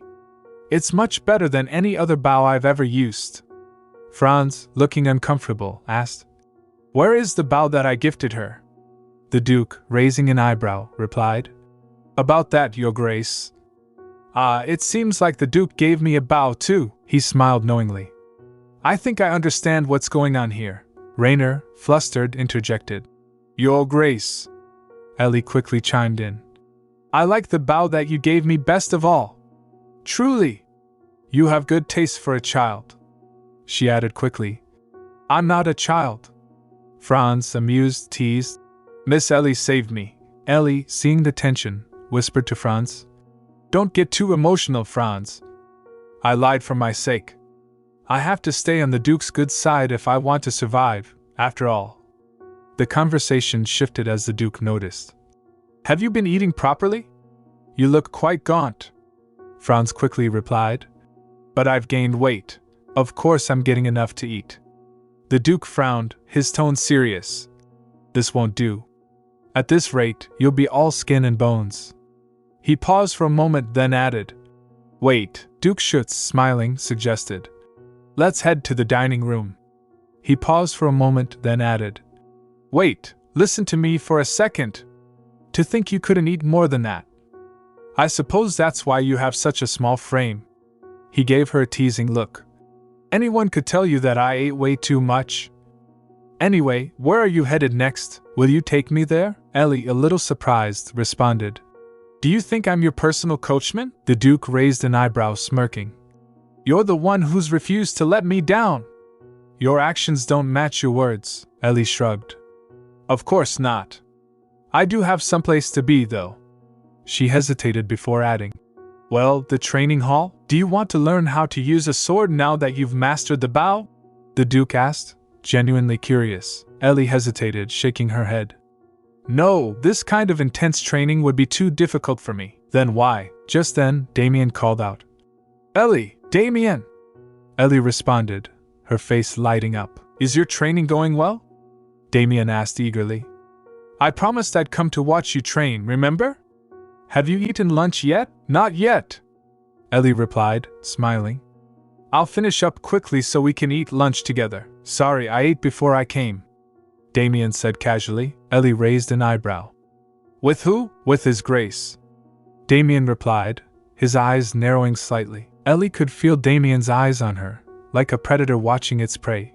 But she reminded herself, he's still just a little puppy, though. From the Duke's perspective, he reflected, even if I want to help him, he's still wary of me, so I'm not sure how. Ellie. Damian spoke again, looking almost vulnerable. You'll still eat with me from now on, right?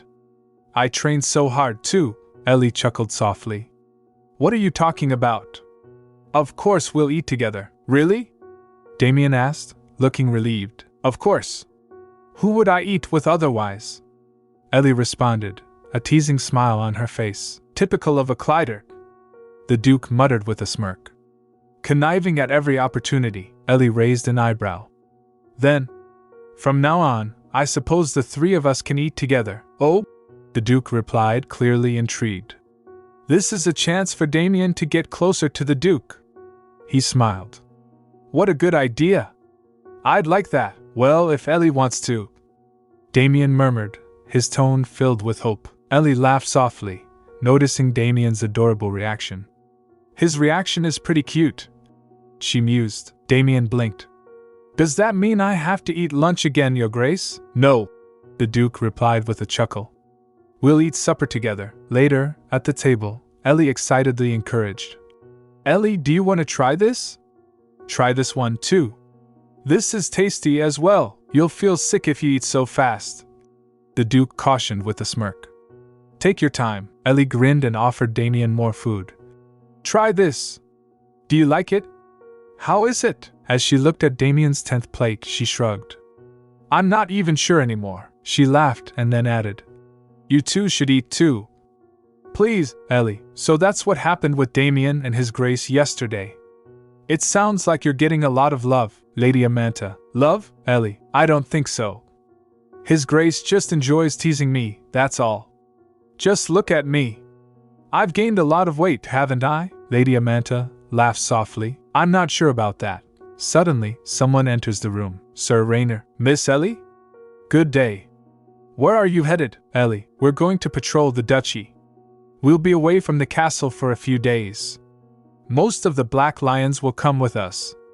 Don't cause any trouble while I'm gone, Sir Rainer grinning. I won't, Ellie, pausing for a moment. Franz, Lady Amanta, and Sir Jarrett will be here too.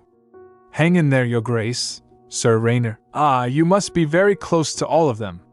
You're acting like Sir Jarrett is your guardian now, Ellie. His family will adopt me soon, so isn't that natural? Duke Schuetz, noticing Ellie's remark. I should have known once you started your lessons together. Ellie, Your Grace, Duke Schuetz. It's time for us to leave, Ellie, muttering under her breath. I'll miss my chance if I don't give it to him now. Ellie runs to catch up to the Duke as he prepares to leave. Ellie, Your Grace. Take this. She quickly hands him the knotted tassel. Duke Schuetz. It's a knotted tassel you made with Lady Amanta? Ellie. I know it's not much, but it's a token that's said to keep you safe. Ellie, embarrassed. I knew this would be embarrassing. You don't have to take it with you if you don't like it. Duke Schuetz softly, a small smile playing at his lips. I appreciate the gesture, Miss Ellie. Thank you, Ellie blushing. You're welcome. Duke Schuetz, patting Ellie on the shoulder. Enough. You did a pretty shabby job. I'd better hang on to it so I can tease you for the rest of your life. Ellie flustered. I don't think it's shabby. Duke Schuetz smirking. I'm joking. It's quite pretty. Thank you. I'll be off now. Take care of yourself until I return. As the Duke walks away, Ellie's thoughts race. Ellie's thoughts. He patted me. The Duke praised me for the first time that day. Safe travels. His words felt as big and warm as his hand. A few days later, Ellie is at the forge. Talem, this is your latest creation. Can Damian hold it too? Sir Jarrett grinning. Of course. It's nice, right? Not too heavy? Ellie. Yeah, it's lighter than I thought. I'm glad. It seems like he likes it. He's gotten so much better at using a sword. Ellie. Did you come to see the finished sword, Miss Ellie? Ellie, seeing Waybrock. Waybrock looks like he's recovered. I'm glad he's healthy now. Waybrock. Who's that boy next to you? Ellie. Oh, you've never met him, have you? This is Damian. Damian, this is Talem. He's been helping Waybrock make swords. Say hi. It's okay, he's a good person. Damian, grumbling. Savior, how old is that child? Ellie, oh, he'll be 12 years old soon. Damian, is that so? Then that's not too bad for a child his age. Ellie, brightening up. Would you two like to come to the market? Lord Amanta is finally letting Sir Jarrett take control of production at the Merchant Guild. We were going to do some market research together. Talem, I appreciate that, but we have to decline. There's something we'd like to forge instead. Our master has to help, so he can't go either. Ellie, you're making another new weapon? What is it this time? Ellie's thoughts. Why was Talem acting like that? Was he inspired by Damian's eyes because they look like blue gems? This isn't the time. Ellie to herself. Now that we're at the market, I have to focus on finding new ideas. We should go down a street we haven't seen before. Suddenly, Ellie feels a strange sensation. Ellie's thoughts. I just felt someone looking at me. Who could it be? The band of thieves shouldn't be around anymore. Ellie, whispering to Damian. This way, Damian. We better find Sir Jarrett, just in case. Or get back to the carriage, at least. As they continue down the street, a foul stench fills the air. Ellie, something smells weird. It's a rotten, foul stench. Suddenly, Damian shouts. Damian, shouting. Ellie! Sir Raynor, frustrated. Those useless priests couldn't even purify one of these.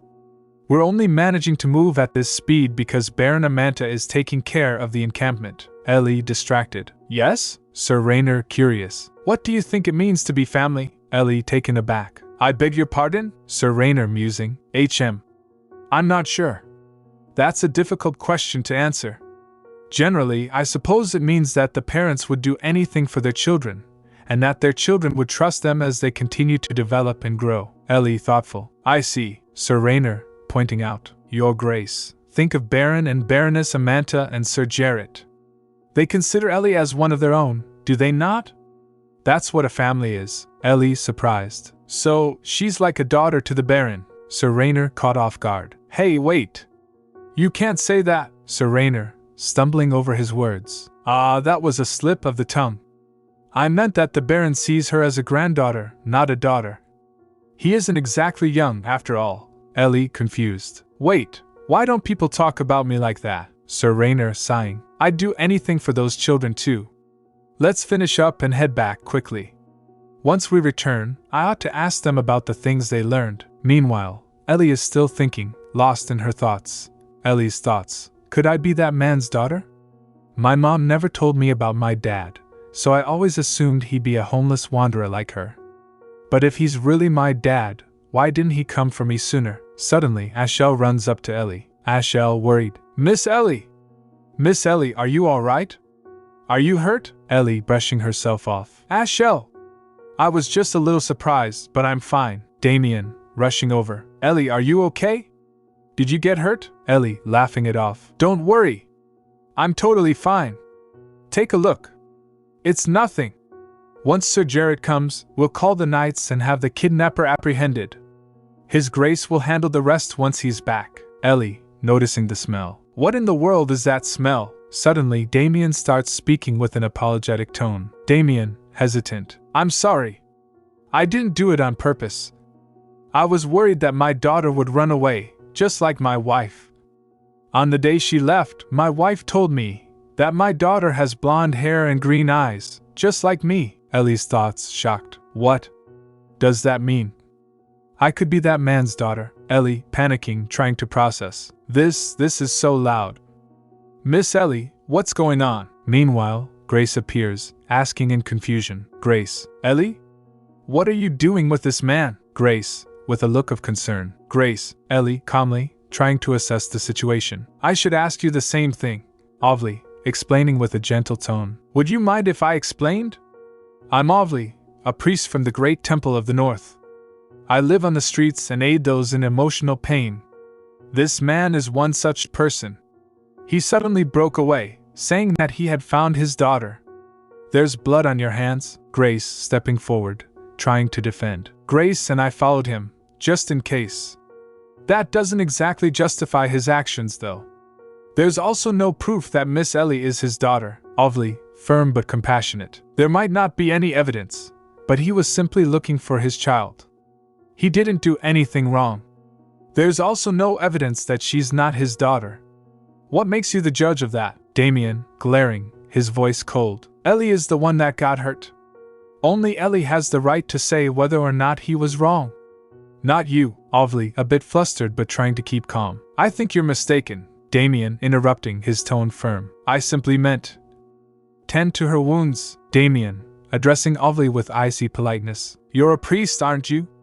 Don't you think you should be more concerned about the person who got hurt? Ellie, thinking to herself, recalling their first meeting. It's just like the first day we met. Though, he's changed a lot since then. Thanks to Damian, I don't feel so shaken anymore. I should think carefully and calmly about this situation. First of all, there's no way to confirm whether or not that man is my biological father. That means all I can do now is not let my emotions get the best of me, and do my best to solve this issue. Ellie, gritting her teeth as pain surges through her. That hurts. Damian, noticing Ellie wince. Ellie! Are you okay? Ellie, forcing a smile to reassure him. My apologies. I should have tended to you first. Could you show me where you got hurt? Ellie, pointing to her side. Yes, wait. Damian, frowning, noticing Ovly's hesitance. Sister Ovly! You'll heal me with your divine power, right? Since that power can heal wounds instantly. Ovly, apologetically shaking her head. I'm sorry. Priests are not allowed to use their divine power unless it's absolutely necessary. I'll heal you with holy water instead. Damian, surprised. What? But I heard they always use it for the other nobles. So why not now? I wanted to see the mystical divine power up close. Ellie, confused, noticing Ovly's hesitation. Does she have something against me? Damian, glancing at Ovly with a hard expression. Is that really holy water?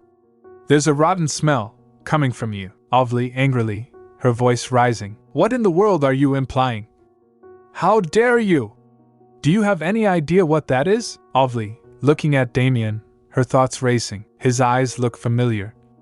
Where have I seen him before? Ovly, to herself, more urgently. I need a potion that will change the color of my hair and eyes. That won't be difficult, but it may take some time to prepare. I need it within the week. Ovly, frustrated. What? I need at least 10 days. I can't do it in just a week. How filthy. Ovly, shocked realization. Wait, I remember him. He's that test subject from the apothecary. Ovly, thinking, trying to stay composed despite the rising tension. I had no idea that he was the son of Duke Schuetz. I could have had him back then. But I took the easy way out. So that's how he knew it wasn't holy water. Ovly, with a sinister thought, gripping the edge of her cloak. But there's no way for that naive little boy to prove it. I won't let him ruin my plans. Grace, speaking up, trying to defuse the situation. Wait. That was a bit harsh, don't you think? Priests like her are saviors to us orphans. Don't be so rude. Damian, his anger flaring, his voice ice cold. I was just telling the truth. Seriously? Ellie interrupting, her voice firm and calm despite the chaos around her. Calm down, you two. Damian, turning to Ellie, voice sharp with frustration. But Ellie, holding up a hand to stop him, her voice steady and composed. I know, Damian. I know you'd never say something like that if you didn't have a reason. But Ovly is a priest from the temple, and the temple and the emperor are close allies. We can't give them a reason to target you. Ellie pauses, looking between Ovly and Damian, her thoughts swirling. If that's not holy water, then what could it be? And why did she try to give me that? Ellie softly, almost regretfully to herself. I know it's all my fault. But I felt it instinctively. You can't make claims like that recklessly. His voice trembling with frustration and a hint of sadness. If you're telling the truth, then what's your wife's name? Or the last place you met? Man, his voice faltering, growing defensive. I don't know. I've always lived as a wanderer, so I'm not sure where it was. And my wife used multiple aliases, and she never told me her real name. Ellie, thinking to herself, the pieces of the puzzle slowly falling into place. Well, it's true that wanderers change their names from time to time. My mother was an infamous thief to boot. It makes sense that she wouldn't have revealed her true name. His story matches. Ellie pauses, her face hardening. So you're saying you have no definite evidence? May, stepping forward, her tone dismissive but concerned for Ellie. Miss Ellie, There's no reason to entertain this man's delusions any longer.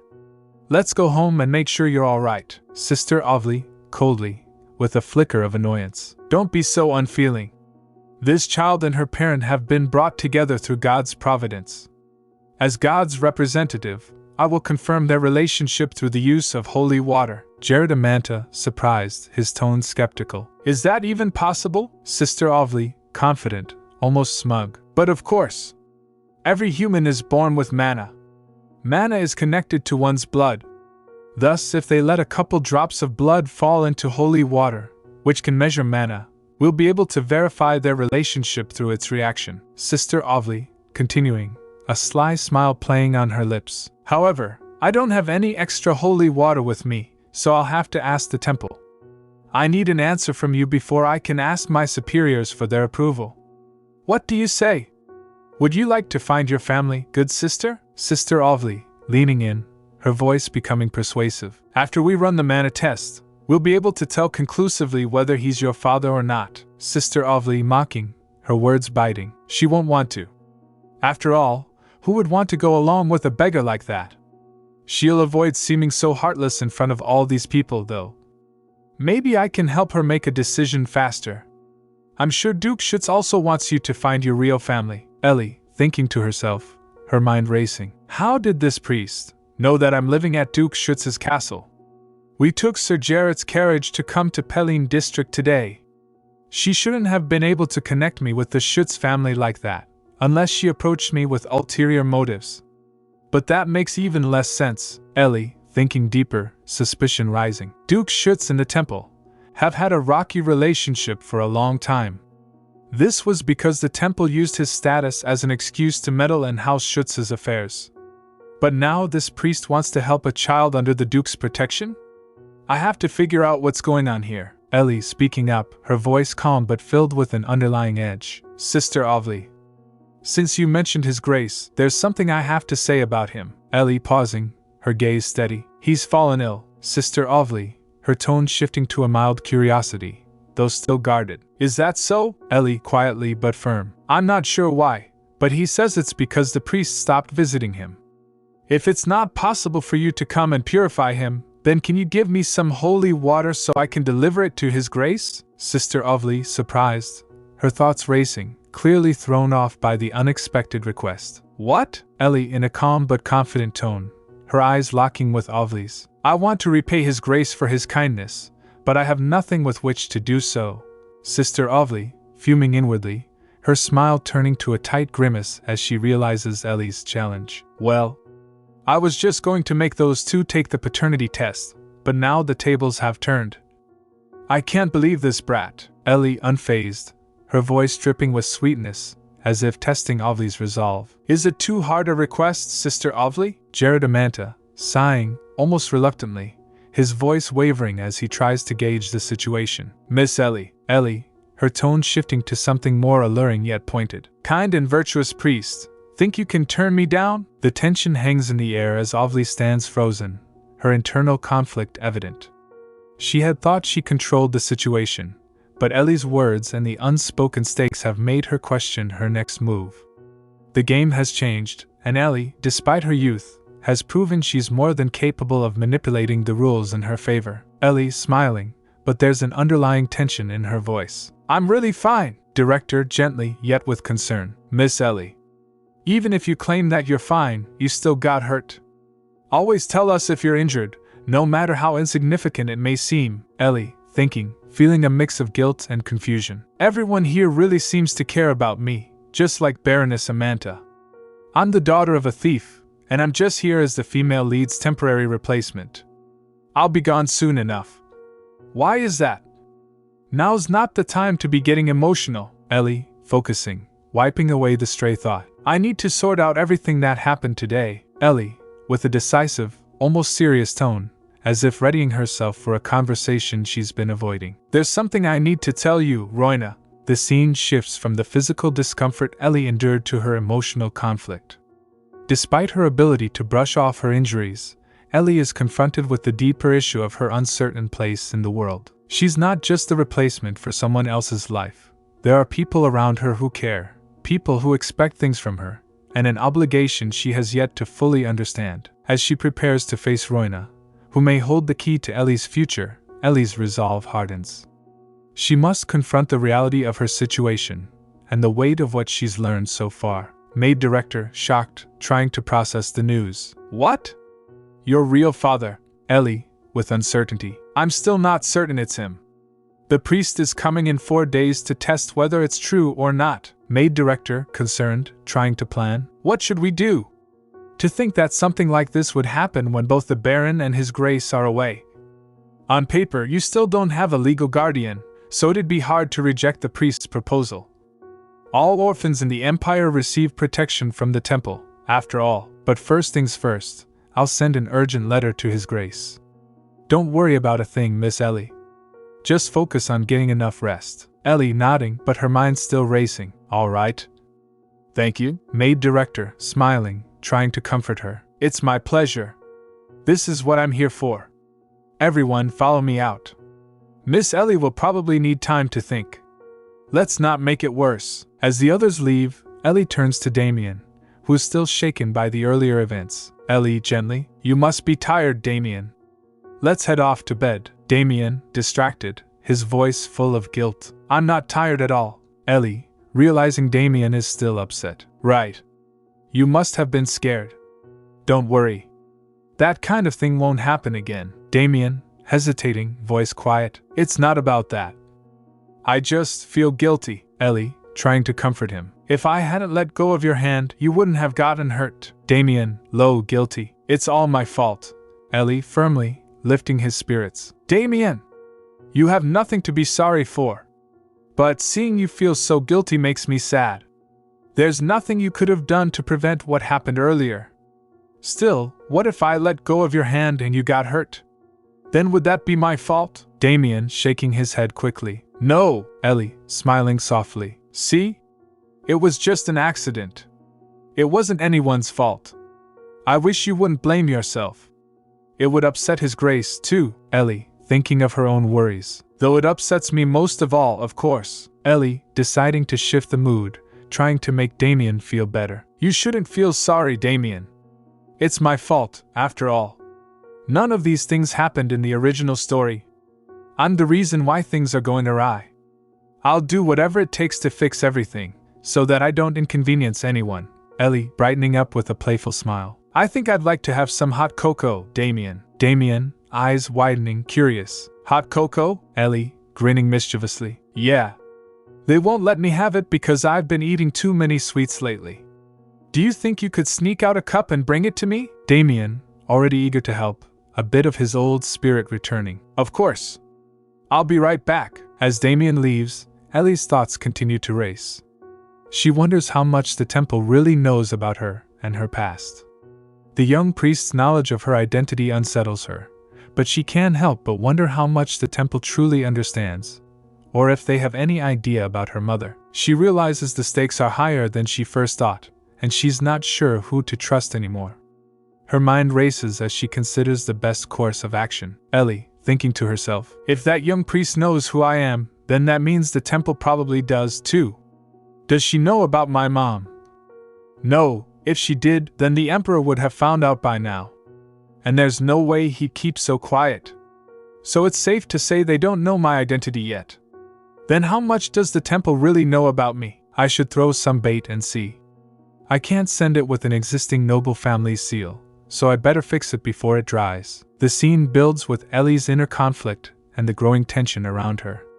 She's not just a replacement anymore. She's part of something much larger, and she must figure out who's pulling the strings. Damian, entering the room with a small smile, carrying the cocoa. Ellie, I brought the hot cocoa.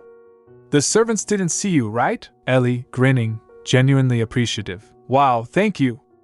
I really appreciate it. Damian, looking at her with a hopeful smile. How is it, Ellie? Ellie, sipping the cocoa, her heart a little lighter. Delicious. Thank you, Damian. Damian, offering, shyly. Sure. Do you want to try some too? Ellie, gently warning. Be careful. It's hot. As the tension eases between them, Ellie can't help but feel the weight of her thoughts. The danger surrounding her identity, the uncertainty of her past, and the way things are rapidly shifting. But for now, as she enjoys the warmth of the cocoa and the quiet comfort of the moment, Ellie realizes she's not facing this alone. Ellie, thinking to herself, this is the first time I've been here since I entered the temple. Schuetz Castle. It won't be long until this place becomes mine. Please remember to like and subscribe if you enjoyed the video, as it really helps our channel grow. Thanks. Ellie said, testing. Am I speaking to the temple? I gave you a warning, didn't I? Her father say. What do you mean? Who are you? Identify yourself, Ellie replied. Didn't you get a letter a few days ago notifying you of a holy water thief? Her father. A holy water thief? What are you? Move aside. What's the matter, father? Ellie. So this person is in charge of holy water, the magic replied. How did you come upon this information? Ellie say. You'd better hurry. We can only hold them for so long. The location is written in the letter I sent to you, her father said. All right. I'm on my way. Wait, do you actually believe what she's saying? Where are you going? Wait. Father, Ellie, this will do as a welcome gift. Now shall I go meet them? Ovly asked. Hey. Just do the same thing you did last time. The pay will be however much you want, Damian Kleider replied. Yes, of course. You can count on me. I promise I'll do a phenomenal job, Ovly speaks. You're nothing but a filthy street rat. But he did put on a pretty good performance as the fake father, so that's good enough, Ellie said. Welcome, Sister Ovly, Miss Ellie. Ovly asked, I hope you've been doing well. How's your wound? Ellie said. I got it treated, so it's fine now, Ovly speak. That's good to know. And how are you, Lord Damian? Lord Damian, it's fine. I'm sure once the misunderstanding has been cleared up, he will open up to me too, Ovly replied. By the way, are we going to keep talking out here? Guests are usually shown to the drawing room, aren't they? Maid. Oh, pardon me. This way, please. Anyway, I didn't know you would come here yourself, Sister Ovly. Is that so? Maid replied. Yes. As you know, it's been a long time since priests have stopped coming, Ovly, and His Grace isn't here at the moment. I'm sorry? His Grace isn't here? No. He's overseeing matters at the duchy. He won't be back for another few days. Oh, that's news to me. I even used dark magic at the temple so that I could bring real holy water, and Duke Schuetz isn't here. Damian Kleider. Now, let's go inside. Ellie. Okay, Damian Kleider said. No, this is good, actually. Without the Duke, it would be easier to kick that girl out, Ovly say. It's a lovely drawing room. I can tell it's very well managed, Maid said. That priest, she's acting like she's the lady of the house, the Duke Schuetz. If His Grace were Miss Ellie's father, Maid think. Wait, what am I thinking? It's disrespectful to the late Lady Uria too, Ovly replied. Then shall we start the test right away? I need to draw your blood, so please give me your arm, Ellie. Oh, Ovly said. Oh, miss. Don't be afraid. God is protecting you, Ellie. Sister Ovly. Could you give me a hug before we start? I think it would ease my anxiety, Ovly. Of course, Ellie replied. Thank you. I feel relaxed now, Ovly. Then is it okay to start the test? Yes. It's your turn now, sister. If the water turns red like just now, that means you are his biological child. Hold out your arm, please. I put her blood I collected last time in this fake holy water before coming here. You've got blood on your hand. So no matter whose blood I drop into it, it will turn the same color. I shouldn't be laughing already, but I can't help myself. It's going to sting just a bit. Ellie. Ouch, Ovly say. What do you think you're doing? Ellie said. I'm sorry. I didn't mean to do that. I was just startled by the pain. Do you know how much effort I put into bringing this here? Ovly replied. This is why I can't stand children. Forgive me. It's a precious substance, so I got overexcited. Since we won't be able to get this done today, we should try again some others, Ellie said. By the way, Sister Ovly, do you remember what you promised me last time? Do you mean the holy water for the Duke? I tried, but bringing 2 vials today proved to be a bit challenging, she said. Sorry? But you did bring 2. The other one's in that robe. How did she know? I didn't take it out because I didn't know how things would go. Wait, don't tell me. She checked what was inside my robe while pretending to embrace me? Ovly. You, Ellie. You know something, sister? I never said I was staying at Duke Schuetz's castle. But you somehow found me here.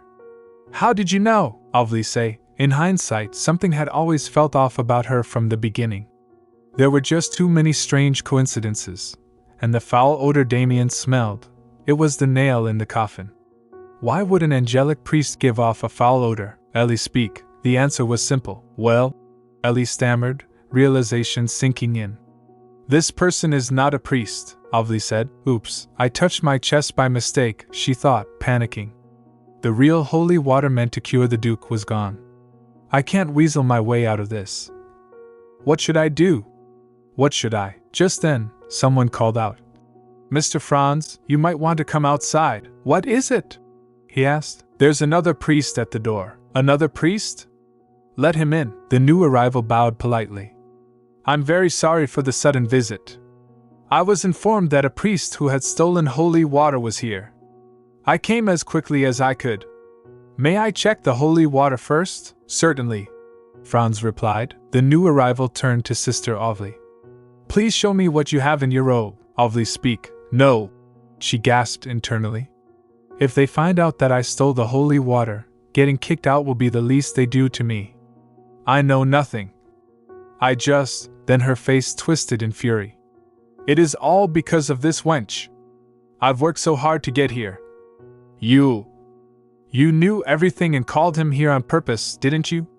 You little rat, Sister Ovly? Someone exclaimed. She let out a bitter laugh.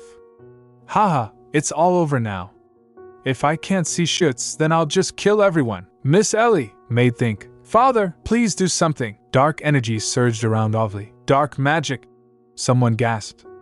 What should I do? Ovly's voice cut through the panic. So, is she your new master? Ovly sneered. But it's all over now, so I don't need you anymore either. Damian, Your Grace. Someone whispered as the room turned. What is all this commotion about? Duke Schuetz asked, walking in. Schuetz, what are you doing here? I was just...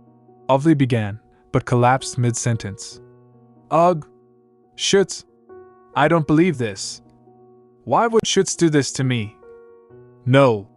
This isn't right, Your Grace, Franz said, handing over a vial. This was inside her robe. That's the stolen holy water. Someone gasped. I see. Duke Schuetz turned his gaze on Ovly. Now explain. What were you trying to do to my children? He looked up. You there? Yes, Your Grace, Damian Clyda said. That girl is my daughter. Your daughter? Schuetz raised an eyebrow. How funny. If you're her father, why aren't you protecting her? Especially when the manic, bloodthirsty Duke Schuetz is standing right in front of her? He looked at Ellie. Ellie, yes, Your Grace. Do you really think he's your father? I'm asking if you want to go with him. Ellie hesitated. To be honest, even if he's my father, I want to stay here. But do I deserve to? I don't think I do, Schuetz softened slightly. The decision is up to you. You can stay if you want. Being blood-related doesn't always make you family, Ellie said. Is that really okay? Ellie asked. I'm the daughter of a thief, and everyone who knows hates me for it. Miss Ellie, someone whispered, heart aching. Ellie say, even I don't want myself. I'm worthless. Do I have the right to make a decision? You do, Schuetz said firmly. Because you are not worthless, Ellie, Damian asked. You are not worthless, Ellie, Duke say. Since he stole my line, I'll just have to take care of this as an adult should. The magic, someone speak. If you wanted to lie, you should have at least masked that stench first. Damian Clyda think. I know nothing. Everything was her idea, Ovly replied. What are you talking about? I didn't do anything. Are you sure, Forgil? How did you know my family name? Duke said. I guess even contaminated holy water has cleansing power, Ovly speak. I can explain everything, Your Grace, if you would just listen to who I am. Duke, take her away. Ovly, Your Grace, please. Give me just one chance. Please, Ellie think. It's finally over. Thank you for comforting me, Damian. It made me feel a lot better, Damian say. I'm glad to hear that. Ellie, yes, Your Grace. Come to think of it, he told me not to get into any trouble. Is he going to scold me? Duke said. I told you not to get hurt, didn't I? But you didn't listen. It's barely an injury. Why does he look so upset? As if the fact that I got hurt is more concerning than this terrible situation. Ellie, Your Grace. Maybe that's why. I feel strange, Duke said. I'd like to rest now. I'm a little tired. Ellie, Duke. He seems like it triggered her trauma. Her trauma? The doctor say. I can't make an accurate diagnosis since I couldn't have a conversation with Miss Ellie. But it looks like she's been frequently exposed to situations like this for a long time. This must have been her last straw. Ellie speak. I will prove my usefulness to you. My reality was worse than any nightmares. What did Ellie look like whenever she said such things? Duke, how foolish of me.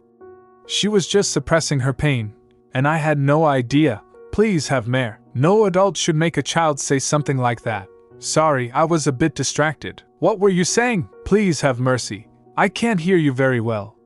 Do you understand what he's saying? If you won't say it, I'll just have to deal with you one by one, a guy said. It's all our fault. We didn't know someone had stolen holy water because the person in charge of it did his job poorly. The temple feels very responsible for this incident. So as a way to make amends, we will do anything you ask of us. Duke, anything. I will be sending the adoption approval papers to the temple soon. One under the name Schuetz and one under Amanta. All you have to do is stamp your seals on them. You will also get marriage approval papers soon, so keep that in mind. A guy. I understand the adoption papers, but what's with the marriage papers? Is that alright? The Imperial Palace will definitely hear about the marriage. Probably won't be alright. But if we say no, he'll kill us on the spot. Then, we will do as you say, Your Grace, Duke said. I'm glad we're in agreement. A guy's was shocked. The oath magic, Duke says, so you know what it is. Priests die if they break this oath, don't they? The matter is settled then, a guy's relpied. Thank you, Your Grace. Ellie, a grassland? I was at Duke Schuetz's castle. Is this a dream? The moon is huge. Get it. Don't let it get away. Don't kill it.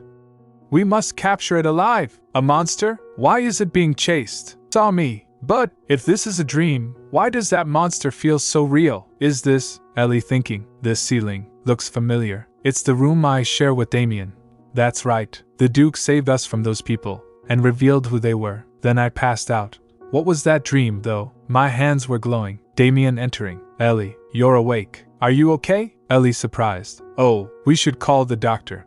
Damian, the doctor quickly. Ellie replied. I'm okay now, Damian. But, I really am. I feel like I've had a very refreshing nap. Did you bring that medicine for me? Damian say. Yes, I was going to give it to you when you woke up.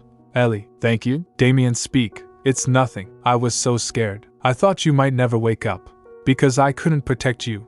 Ellie thinking. Oh, I made him cry. Ellie aloud. I'm sorry I scared you. It won't happen again. Damian said. Then, don't ever leave me alone again, Ellie. Ellie thinking. I know it's wrong of me to think this way, but he's seriously cute. Damian said. Still, you are not worthless, Ellie. You always care so much about me. Ellie added. I won't. I promise. I'll never get hurt again and will always stick to you like glue. Duke enter. Soldier. Your Grace. Duke asked. You're up. How are you feeling? Ellie replied. I'm fine. Thanks to you. Duke. That's good. He's being so kind again. I thought he was going to scold me for causing trouble. Duke speak. Ellie, did you know who that priest was? Ellie say. I knew she had approached me with an agenda, although I didn't know who she really was. Duke asked. Then I assume asking for an extra vial of holy water was part of your plan too, and that you had more than one reason for doing so. Ellie thinking. He figured it out. Ellie speak. I asked for the holy water, not only to blow Ovli's cover. With Yuria gone, holy water is the only thing that can cure Schuetz's mania. I wanted to take care of that as well, but I guess it wasn't my place to do so. I'm sorry, Your Grace. I'll stay out of this kind of trouble from now on. Duke, don't apologize. I'm sure you thought you were doing the right thing. I shouldn't have let you see me like that day. Then you wouldn't have been interested in holy water. Ellie said. Your Grace. Can I stay here? Duke replied. What a fickle child you are. Ellie. I'm sorry? Duke say. You came to me and said you wanted to be my daughter. Were you already thinking of leaving? Ellie thinking. I see. He's doing his best to comfort me. It's awkward and playful, but it's heartwarming. Duke said. Just stay here and be a child. Happy and carefree. Damian speak. I didn't know you were such a crybaby. Ellie said. I'm not a crybaby. Duke, you are. Damian, both of you. Emperor asked. Does that conclude your reports? Soldier added. Yes, Your Majesty. Emperor thinking.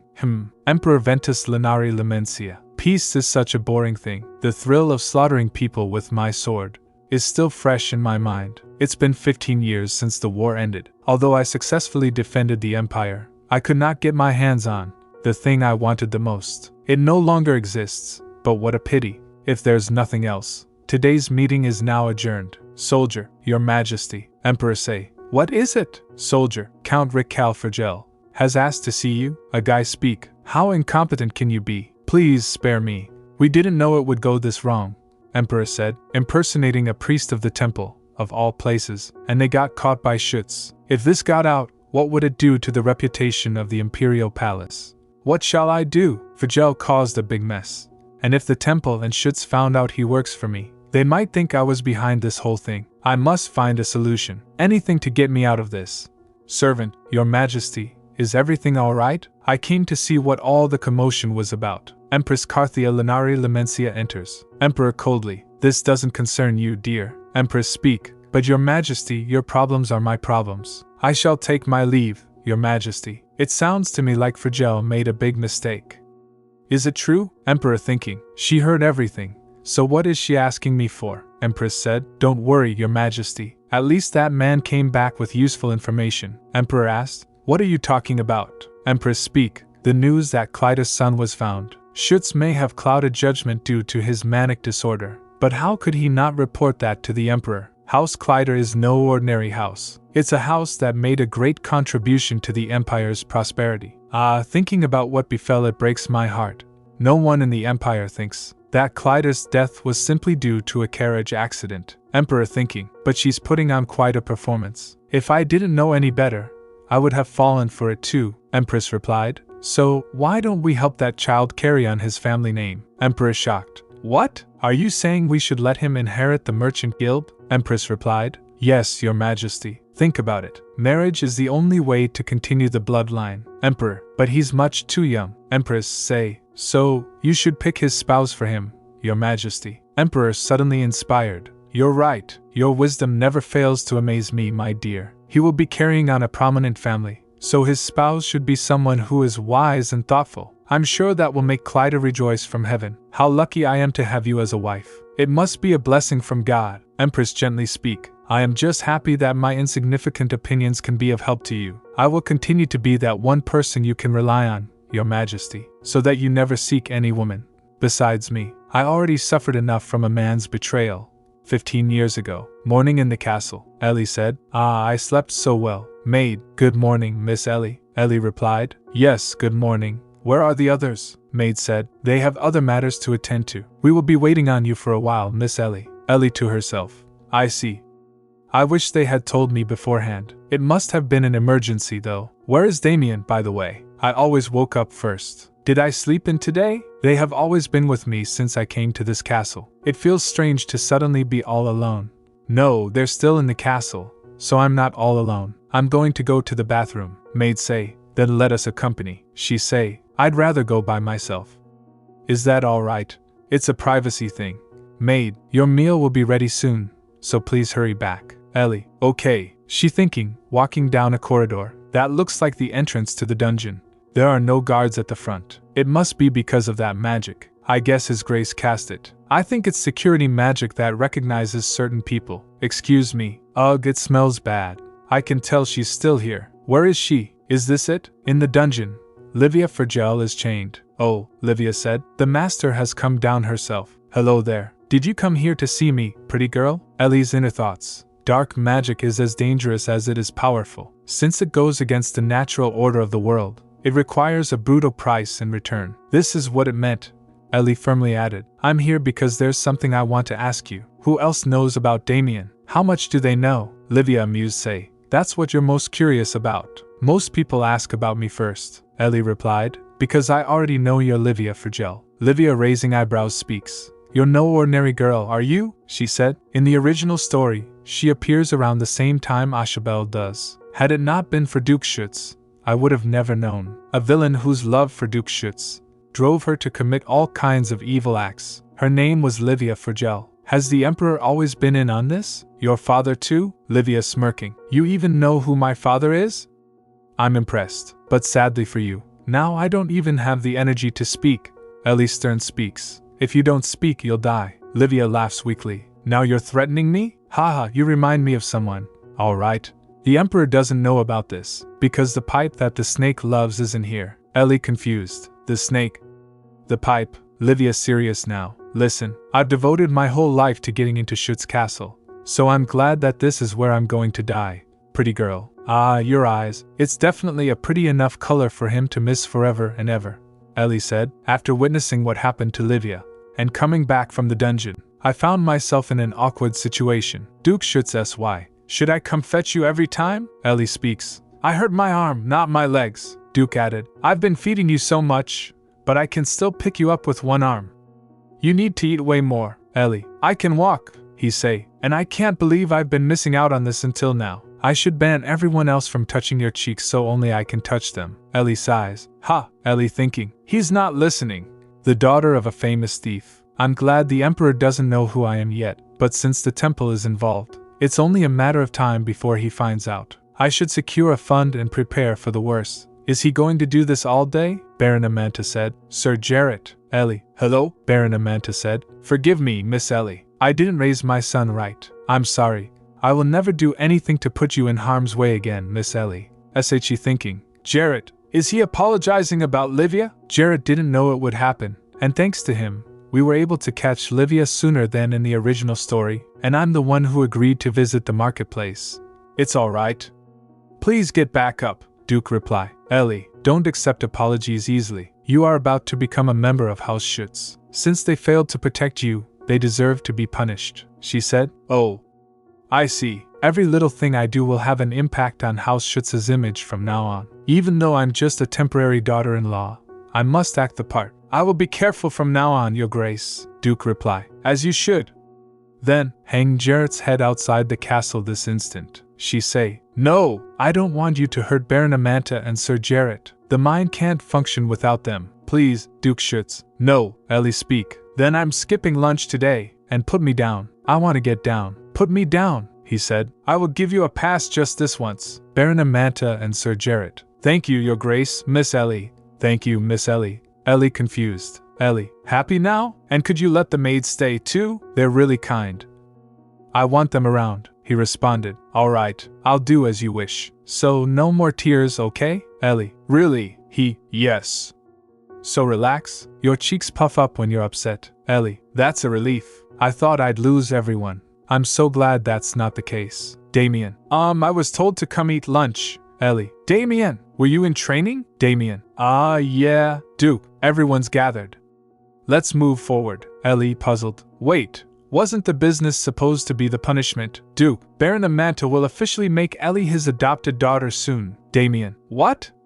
Already? But the Baron hasn't even confirmed it yet. Baron Amanta. Actually, I meant to speak with you about the best timing. Ellie. Baron Amanta. Damian. So, will you start the wedding plans right after the adoption? Yes. Word must have reached the Imperial Court by now. We should act before any interference starts. Duke. Baron Amanta. Understood. We're honored to welcome you, Miss Ellie. Everyone, welcome to the family. Ellie. Thank you. Damian. Softly. Me too. Duke. Baron Amanta. Just so it's clear, this is a formal arrangement. Once the wedding happens, Ellie's surname becomes Schuetz. Her true family will be House Schuetz. Ellie, shivering. Why is it suddenly cold? Ellie, excited. Anyway, Damian, did you hear? We're going to be a real family. How do you feel? Damian. A real family, with you. I love it. Ellie. If you're happy, then so am I. Narration. Damian. Shortly after, despite my concerns, the temple approved the adoption without delay. Ellie, thinking, is this really happening? I've become Baron Amanta's adopted daughter. Should I think this through again? Duke, stay calm, Your Grace. Today's the day I go to House Amanta and finalize everything. Ellie to Baron. It's an honor to become part of your family, Baron Amanta, and your sister too, Damian. I'm here as her future husband. Ellie, before we go, may I see the Baroness? Damian, quietly. Brother, Baron Amanta. She's not feeling well, so she's resting in her room. Ellie, is it something serious? Baron Amanta. No, but, please understand. She's really emotional about missing you. Ellie, thinking. Alright, Baron Amanta. So, the only thing left is the wedding, correct? Yes. We'll need His Majesty's approval. But it should go through, right? Duke Schuetz is handling this entire process. Even the Emperor can't easily oppose him. There might be some resistance, though. Ellie, surprised. Wait, a little resistance means clashing with the Emperor? Yep, that's exactly like Duke Schuetz. Then let's return to Schuetz Castle. Oh, that reminds me. Our carriage got dirty on the way here. Baron Amanta. From the contaminated soil? They probably cleaned it off by now. Ellie. Already? I heard it's hard to remove. Baron Amanta. Not with a regular rag, but if you use this, it works nearly perfectly. Ellie, startled. Wait, is that tree bark? Jarrett reply. Yes, it's the bark of a tree called Rugal. Ellie sy. Rugal, Jarrett said. It's a tree that symbolizes the east. The only unique characteristic is that the inner bark is white. Ellie asked. What's a tree of the east doing in the north? Jarrett replied. This was the last present Duke Schuetz got from Duke Kleider. We received saplings and grew a lot of Rugals at our house. That one's a new sapling. A present from Duke Kleider to Duke Schuetz, he say. As for what this tree bark can do, it would be better for me to show you than to tell you, Ellie said. All right. Show me, Jarrett said again. When you pour water on the bark like this, as you can see, it all gets absorbed. She speak. Wow. That's fascinating, Jarrett told her, isn't it? We were blown away at first too. However, please don't tell Duke Schuetz about this. He's very fond of this tree, so I don't think he'll appreciate it if he finds out what it's being used for. She say. I won't tell him. In return, can I take some of this tree bark with me? Jarrett added. It's not a problem. But what do you need it for? Ellie speak. I'm going to take a bunch and help Roina with it. Jarrett say. That's very thoughtful of you. All right. I will send it to the Schuetz castle soon. Or do you want me to bring it to you in person? If you need, I can bring you all the Rugal tree bark we have. Duke added. That's enough, Jarrett. I apologize on behalf of my silly son, Ellie said. No, please don't apologize. Thank you, and please give my regards to the Baroness for me. Ellie thinking. Come to think of it, Baron Amanta is my family now, even though it's on paper only. Maybe I should call him by something else. Given his age. Ellie aloud. See you next time, Grandpa. Duke Schuetz surprised. Grandpa. Ellie thinking. It was a short visit, but I'm already exhausted. Damian went to study even at a time like this. See you later, Duke sy. I'm proud of him, she said. Oh, I'm going to rest by myself. Roina speak. Miss Ellie. Ellie reply. Roina, everyone, I'm so glad you were released. Roina asked. From what we heard, it's all thanks to you, Miss Ellie. How could we ever repay you for your kindness? Ellie reply. No, I'm not someone who deserves such gratitude from you, Roina said. It's okay, Ellie thinking. I have to tell them now. I can't keep lying to people who have been so good to me. Ellie aloud. As you heard that day, I am the daughter of a thief. Roina, Miss Ellie. Ellie say. I kept it a secret from you on purpose, because I knew that if it got out, everyone would hate me. But I don't want to deceive anyone anymore. I like it here, and I like everyone. So, I want to stay here. Ellie thinking. But that last sentence was not something I could say easily, because if they accept me, the Imperial Palace will antagonize them even more. Roina speak. Miss Ellie. We may not be as powerful as His Grace, but we're still occupants of Schuetz Castle. We have a duty to protect you. Ellie. Does that mean? Roina speak again. We knew the whole time. The day you came to this castle, His Grace told us about it. We didn't say anything because we didn't want you to be concerned, Roina and others, so don't worry.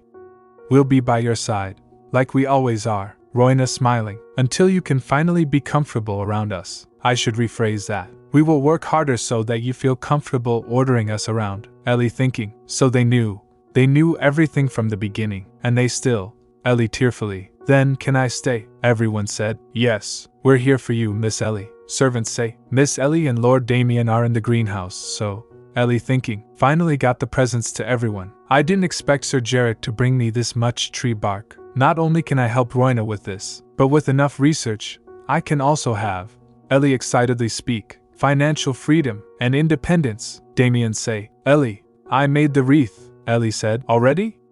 Let's see if you did a good job. What do you think? Does it look good on me? Damian say. It sure does. Ellie said again. By the way, Damian, you seem to have grown a bit taller. You used to be about this high, he told her. I wasn't that short. Ellie sy. I'm kidding. Of course you were taller than this. Wintia added. Oh, what a pretty wreath. Greetings, Lord Damian. It is an honor to meet you. My name is Wintia Salome. If it's okay, may I make wreaths with you? Ellie. Wintia Salome? Damian asked. Who? Wintia replied. Yes. I am the daughter of Viscount Salome, and my family is distantly related to House Kleider. Ellie thinking, distantly related to Kleider? So why is she here? I'm sure it's not easy for Duke Schuetz to block these people from visiting. If he hides Damian, it might raise their suspicions. Wintia speak. So, can I make flower wreaths with you? Ellie thinking again. Damian doesn't seem to be fond of her, so I want to say no. But it wouldn't do well if we get on the bad side of Kleider's vassals. And no matter what the relationship between the two houses is, she's just a kid around our age. There's no need to create unnecessary conflict. Oh well, Ellie say, why don't we let her join Damian? Damian, but, Wintia said, please? Wow, I'm so glad. Then I'll teach you how to make a wreath. First, you pick the flowers you want. What flowers do you like, Lord Damian? Damian thinking, huh? Didn't she hear me? Wintia said, I think this flower would look good on you. There are a lot of flowers in this greenhouse that resemble you. Can you tell me about them? I'm not too familiar with this place either, but you know more than I do. Please, Ellie speak. I can give you a tour around the greenhouse, Miss Wintia, she say. I want to be guided by Lord Damian, not a servant. Ellie thinking, did she say servant? So earlier, she heard what I said, but deliberately ignored me? Ellie firmly, excuse me for not introducing myself earlier, Miss Wintia. I am the newly adopted daughter of Baron Amanta. Ellie Amanta speak. Not a servant, mind you. Wintia startled say, oh my. Please pardon me, I should have known, she told her. How could you have? House Amanta's adoption is not public knowledge yet, so it's fine. Wintia reply. Thank you for being so understanding. You're very kind. Then Miss Ellie, could you help me make a wreath? I'm not good at making things with my hands, unfortunately. Ellie, of course, Wintia said. Oh, those roses look good. Ellie speak. Miss Wintia, roses have thorns, so you might hurt yourself. Why don't you pick a different? Wintia aloud. Then I'll just have to be careful, Ellie said. Miss Wintia, slow down. Wintia, huh, everyone say. Miss Wintia, Wintia, wah, Ellie asked. Are you okay? Can you stand up? Wintia crying. It hurts so bad. She speak. Thankfully, you didn't get pierced by any thorns. It could have been much worse. So please be careful from now on. Wintia, Ellie thinking, she must be in a lot of pain. Let's take her to the doctor. Damian, okay, Wintia say, but, my legs hurt. Can you help me? He said. I'll do it, Ellie. Wintia reply. Thank you, Lord Damian. Ellie speak. Take her to the doctor's office, Damian. I'll go get the adults. Nanny rushing in. Miss Wintia, my goodness, what happened? Are you alright? Wintia, Nanny say, you disappeared without a word. Do you know how scared I was? And now you're all disheveled. Wintia said, I'm sorry. Nanny asked, who are these people? Wintia reply, Nanny, don't. They were kind enough to play with me until now. Ellie thinking, what is this? They're the guests, yet she's wary of us. And I got hurt because I was careless. Nanny said, you're so kind-hearted, Miss Wintia, but I can't let this slide. How could a servant just stand there and let Miss Wintia get hurt? I will tell His Grace Duke Schuetz about this and hold you responsible. Hold who responsible? Nanny say, Duke speak, Your Grace. Did I just hear that correctly? You're in my castle, saying you'll hold my children responsible. Responsible for what? Nanny speak. My apologies, Your Grace. Please forgive me, Duke calmly said. I'm not the one you should be asking for forgiveness. Nanny tearfully. I have made a terrible mistake. Please forgive me. Father shouting. Wintia, I told you not to go off on your own. Wintia say. Father asked. Now how are you going to apologize for disrespect? And what happened to your clothes? Wintia reply. I fell down while looking at the flowers in the greenhouse. Father speak. We have plenty of flowers back home, but you never looked at them. Why did you behave so unlike yourself today? Wintia nervously say. I thought the roses would look good on His Grace. Father said. What? Wintia added. I thought the red roses would look good on him, so I wanted to give them to him myself. But this is all I got. I'm sorry. Father speak. She hurt herself while trying to get a gift. Someone softly say. What a kind-hearted young lady. And she's good at magic too. I heard that the late Duchess was very fond of red roses. That's why the greenhouse is so well managed. And the reason Wintia insisted on getting red roses. Wintia added. It's all my fault. I'm sorry I went off on my own. Can you forgive me, Nanny? Nanny moved. Miss Wintia. Ellie to herself. This is making us look like the villains. They're a family about to be executed. And Damian and I are the executioners. So if we're harsh with them, people are going to accuse us of being heartless kids. They're always looking for a chance to tear down Damian, and I can't give it to them. We're okay, Miss Salome. Please don't cry, Salome sniffling. But we weren't offended at all, so don't worry. I just feel bad that I couldn't get the roses for you. Pardon? I asked again. You mistook me for a servant, didn't you? You didn't know me, so I understand. And I should have been thoughtful enough to get the roses for you. Ellie speak. It's all right. It was just a misunderstanding. Next time, let's try getting roses from a higher spot. They're prettier since they get more sunlight. I noticed you were very good at magic. With your magic, you will be able to get them with no trouble, and you won't fall down. You only forgot to use that magic today, didn't you? Next time, I will be more helpful. I would love that.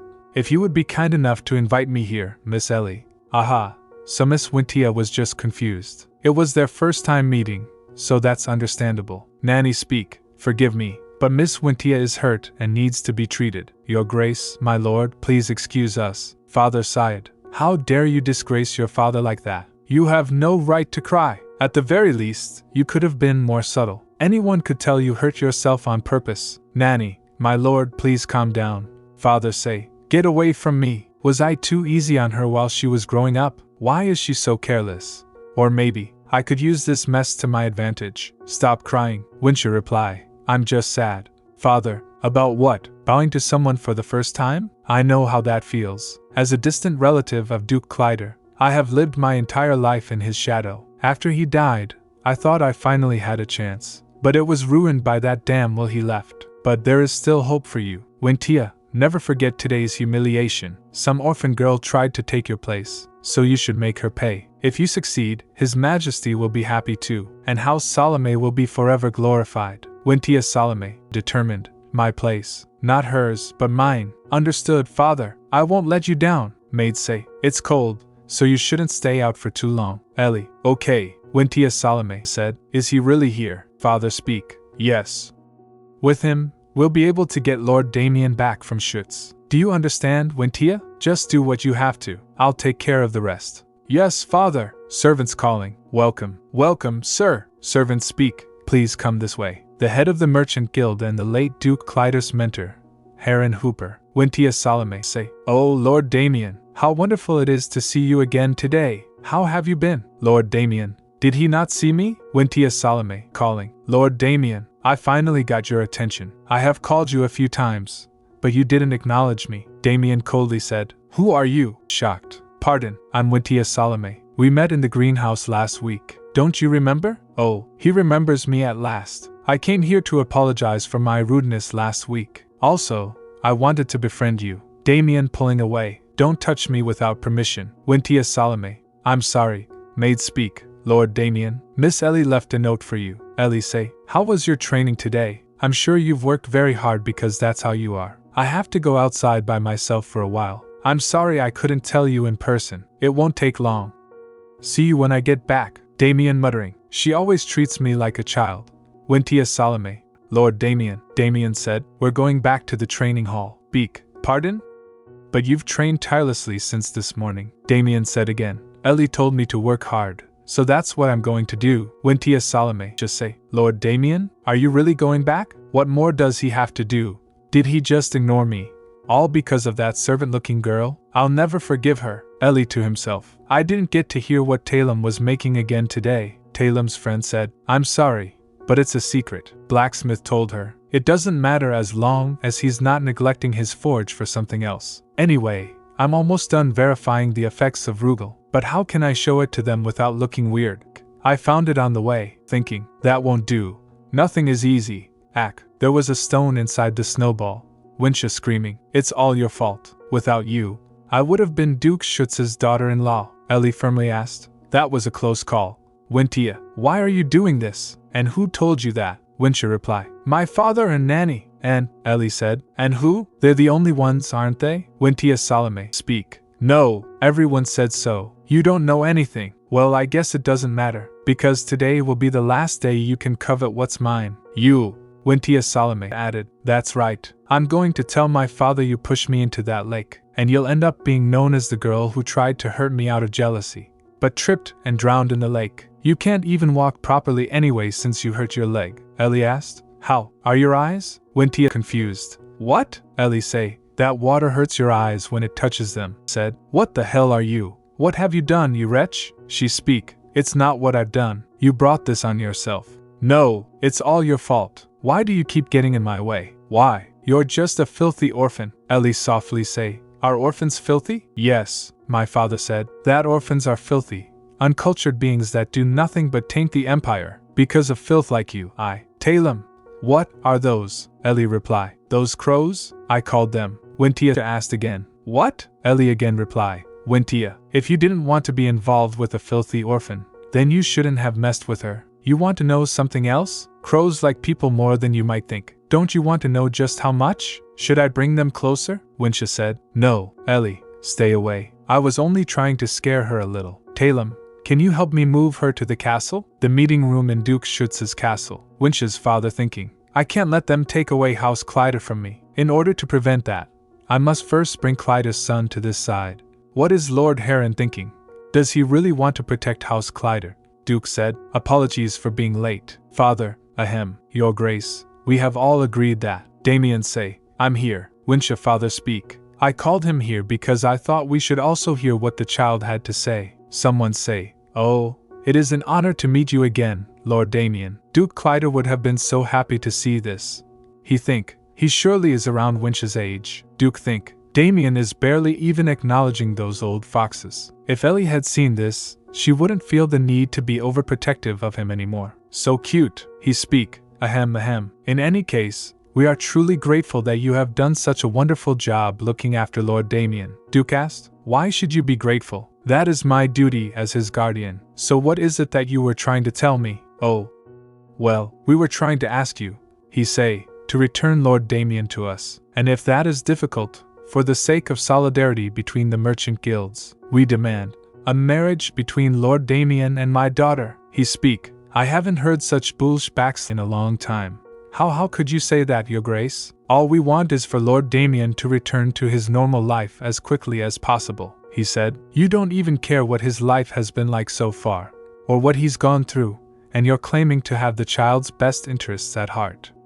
How is it not bullshbacks? Father speak. If you won't agree to our terms, then we have no choice but to strongly demand that you return Lord Damian to us.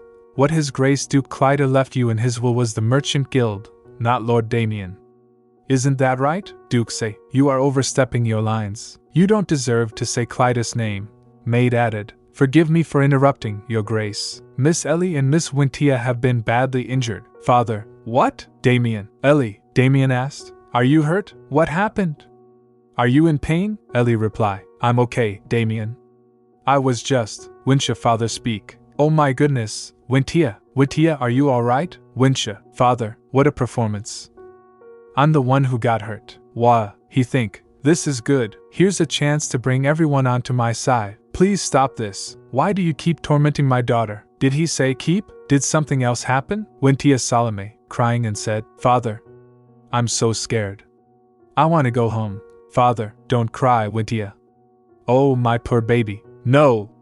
At this rate, Duke asked. Enough. Let me answer your question with another question. What have you done to my child? My child. Wintia Salome said, I only wanted to befriend Miss Ellie. But Miss Ellie pushed me into the lake. Father speak. In this freezing weather? That's why her dress has turned red. How could anyone be so cruel? I can't just let this slide, your grace. Since she is in your care, you must take responsibility. Duke Schuetz asked. Responsibility, you said? Father reply. Yes.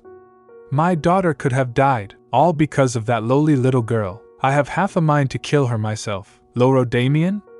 What is the meaning of this? Someone get a towel. Damian say. Pouring water on you doesn't get you fully soaked. Father, pardon? Damian added. If I had pushed you into a lake, you would have been soaked from head to toe. But you're just a little wet, just like your daughter. Ellie speak. Well, that could be because Winch's dress has dried by now. It's not an ordinary lake, so the water might dry faster, Damian said. That's strange. Then why is only the top part of her dress soaked red? I'm sure everyone is wondering the same thing. Do you want me to reenact the scene to see if Miss Wintia is telling the truth? Someone whispers. It is strange, now that I think about it. It looks like Miss Wintia is lying. Father say, how dare she, in front of His Grace? Damian says to Wintia, you shouldn't tell lies, Miss Wintia. Even though we were in the forest, someone might have seen us. Wintia reply, no, this isn't my fault. Why is everyone looking at me like that? But Father told me. He said Lord Damian should be mine, but Lord Damian kept giving me the cold shoulder. I have no doubt it was because that girl made him do so. So what's wrong with me punishing her? Father said. Wintia, stop, he replied. Why does everyone always blame me? Why? Someone speaks slowly. Why? How foolish of the Salome family to try to hurt a child in Duke Schuetz's care. Anyway, I don't think this is a good time to have the meeting, someone said. That's right.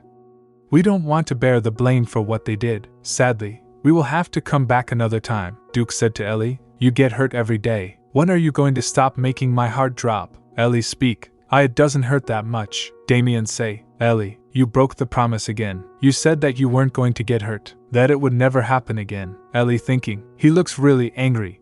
Ellie reply. I'm sorry, Damian. I'll be very careful from now on. I'm sorry, Your Grace. I'll be more careful. Ellie think again. He doesn't trust me, but I mean it, he said. I'm not trying to scold you, so don't look so sad. I'm only worried. This is only the beginning. Things like this will keep happening, and once people find out whose daughter you are, they will become even more vicious. Ellie think. He's right, and if I'm around, their lives will be harder too. I guess I have to. Duke speak. But I'm going to protect you, so you have to trust me, and don't do anything dangerous to prove yourself. But, did you think I took the two of you in without any plans? I'm going to be the adult. All you two have to do is run around and play in the vast nature all day, and go to bed at night looking forward to an exciting new day. That's what children are supposed to do. Do you understand? I can't tell from your facial expression. Ellie smiling and say, I do. You don't want me to get hurt like today, Duke said. Exactly. Ellie thinking, is this how it feels to have a father? Having someone who accepts me for who I am? Then I should also do something.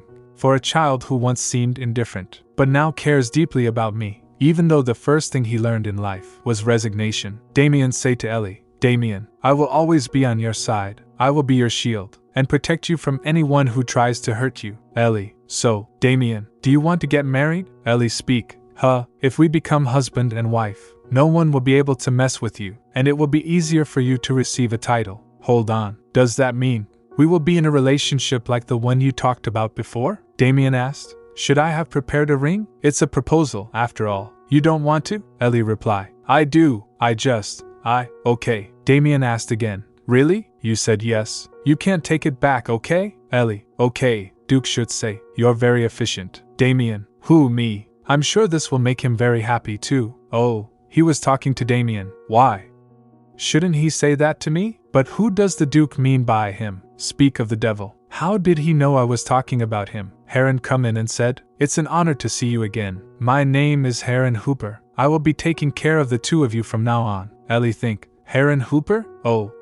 I remember. The fact that the Merchant Guild has continued to be successful even after Duke Clyder's death is all thanks to that man, Heron Hooper. That's why. He was more passionate about verifying Damian's suitability than anyone, and Damian went through a terrible ordeal because of it. It was only when Damian turned 15 and fought in the war with his father that Heron Hooper finally accepted Damian as the rightful heir. In other words, Heron Hooper's appearance means that I will not tolerate this marriage is waiting for us. Too bad we ran into an obstacle right after the proposal. Unlike Wintia, this man is not to be underestimated. Still, if Duke Schuetz introduced him to us, it means he's not just going to be a harmful force in our lives. That's right, he is fiercely loyal to Clyder, so if we can get him on our side, he will provide a good stepping stone for Damian, and become someone I can rely on as well. For now, I should try my best not to make him wary of me. Ellie speak. Greetings, Lord Heron. My name is Ellie. I'm pleased to meet you. I am also someone who will win you over soon. Ellie enters another room full of sweets. She said, Wow, it looks like all the toys in the world are gathered in this one room. And just look, strawberry cream cake, pancakes topped with chocolate syrup, and fluffy pudding under a glistening layer of caramel syrup. That frozen yogurt with peach slices looks really good, too. If I were a real child, I would feel like I'm in heaven. Why did Heron call me here? There must be a reason he asked to see me in private. A candy basket? It's okay if I have just one, right? Heron enter and say, Good afternoon, Miss Ellie. Ellie, hello, Lord Heron. Heron asked, Weren't you bored waiting by yourself? Ellie reply, No, the delicious candy kept me company. Heron speak, Haha, that's a relief. Now, please have a seat. Ellie, Yes, sir. Ellie think, he wants to talk to me about. It's making me nervous. Then before we start the lesson, may I have a piece of candy too? I'm sorry. Ah, yes. Sure, here. Ellie, think again. Wait, I should never take anything he does at face value. On second thought, no, he couldn't have called me here by myself for no reason. I am an orphan who became a duke's adopted daughter overnight. I went from the lowest of the low to a place everyone is envious of. So he must be worried that the more I got used to people bowing to me, the more arrogant or cunning I had become. He has asked to have something from this basket, even though there are so many other desserts in the room. It's part of the test. In that case, Ellie said, instead, please allow me to offer you this. The syrup on this pudding adds an extra taste, and it's soft, so it's going to be easier on your teeth. Fiancé, kindness and respect. My teeth are in fact a little weak now that I'm old. Thank you for being considerate, Miss Ellie. Ellie, hee, and I like these candies so much. I wanted them all to myself. Heron thinking, an honesty befitting of a child. That should do it. I see. Thank you for the pudding, Miss Ellie. Ellie, you're welcome. Fiancé, my granddaughter loves pudding too, Ellie said. You have a granddaughter? Heron speak. Yes. She loves sweets. She's around Miss Winch's age. Ellie think. Everyone had a hard time even mentioning Winch's name because of what happened earlier. I knew Heron was different. He say, Miss Ellie, to tell you the truth, I didn't ask you to come here for a lesson. Would it be too much of an imposition to ask you to forgive the Salome family? As you saw in the greenhouse that day, the Salomes possess powerful psychokinesis that has been passed down through generations, and that power has made the distribution of the Merchant Guild's goods a lot easier. As such, without the Salome's help, the Merchant Guild would find itself in a tough position, although their punishment is well deserved, since they tried to harm you. Ellie say, Heron is not wrong, but he wouldn't dare ask the Duke to spare their lives. That's why he came to me. If I asked the Duke, he might change his mind. Now then, how should I respond? What answer is going to satisfy him? Heron thinking, she's taking a long time. Her handling of the Salomes, and offering me a pudding just now, had me believe she knew exactly how to deal with the person in front of her. So I thought she might be of great help to Lord Damian in the future, but she's shaken by this simple request. Was I wrong about her? He asked. If you agree with me, please sign this paper. I implore you, Miss Ellie. Ellie reply. Here you go. Heron said. Thank you. She's a child, after all. Our time is up. Thank you for the delicious dessert, Miss Ellie. She say. You're welcome, Heron. When is our next lesson? I'd prefer it to be soon, because I want to share delicious desserts with you again, Heron said. I will discuss the schedule with His Grace and let you know. All right. What an innocent and lovely child. That's why she wrote her name on the paper herself. But my verification is complete. Too bad. I really enjoyed the pudding. Duke shocked. Ellie, signed this? Heron's assistant speak. Yes.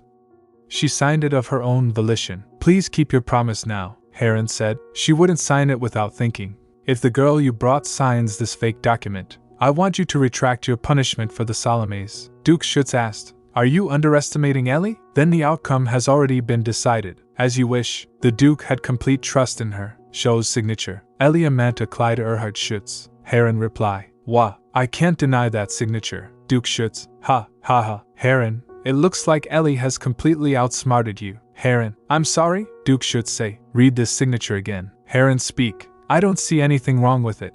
Duke Schuetz said. There is nothing wrong with the signature itself. That's why you've lost. He say. Pardon? I don't follow. He added. It says right there.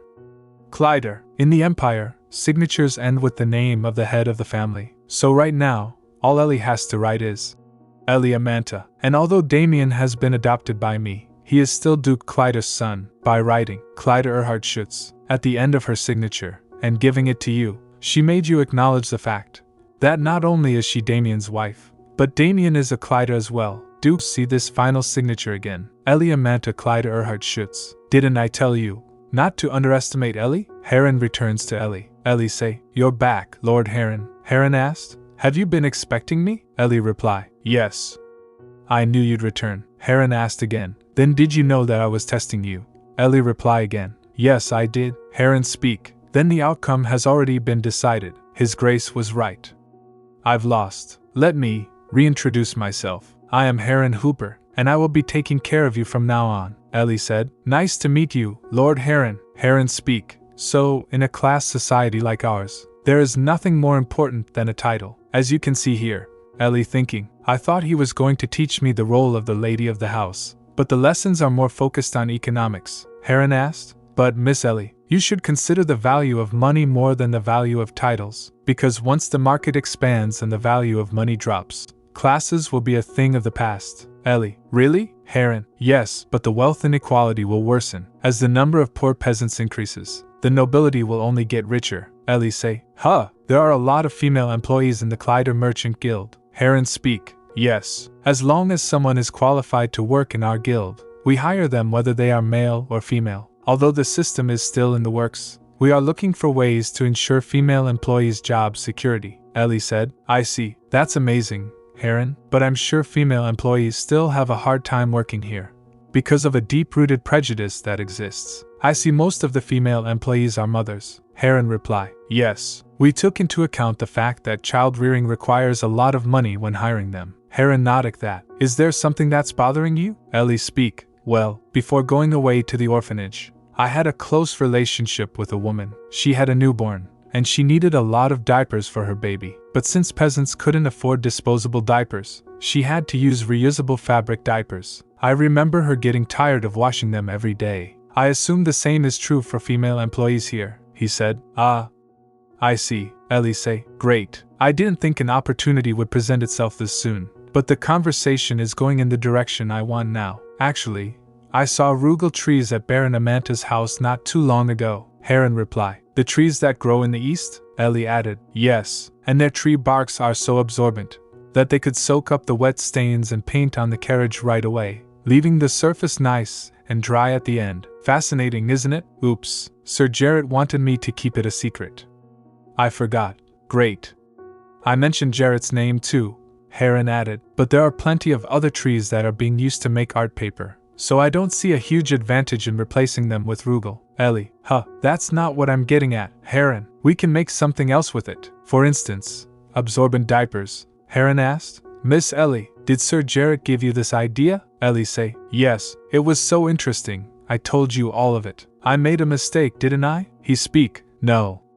Quite the opposite. I would like to meet him right away. After a while, Ellie, delicious. Heron and Jarrett worked together and came up with diapers made of rugel. Then, they selected 3 guild employees, gave them diaper samples for free, and got their feedback. Their response was just as I expected. Rohan, father of twins, rating, now I don't need to worry about their diapers. Thank you so much. Behen, husband of premenopausal wife, rating, I didn't know this before, but women are on their periods for up to 7 days a month. Get me some more pads. Thanks to the pads, my wife can have leak-free periods now. Jane, daughter of immobile elderly parents, rating, they sleep so much better at night. Thank you so much. There was no such thing as period pads here, so making something that both children and adults can wear was a brilliant move. Creases on the sides for size adjustment. Stick pads and underwear parts. Heron say, Miss Ellie. Ellie reply, yes, Heron. Heron yes, both men and women can use them, so they'll be more popular in the market than regular diapers. He say, you're incredible, Miss Ellie. It was all Sir Jarrett's idea. I'll use your name one more time, Jarrett, but you are the one who told me about it. Anyway, I will go ahead and order the sale, she said. Lord Heron, while I was listening to your lecture, I had this idea.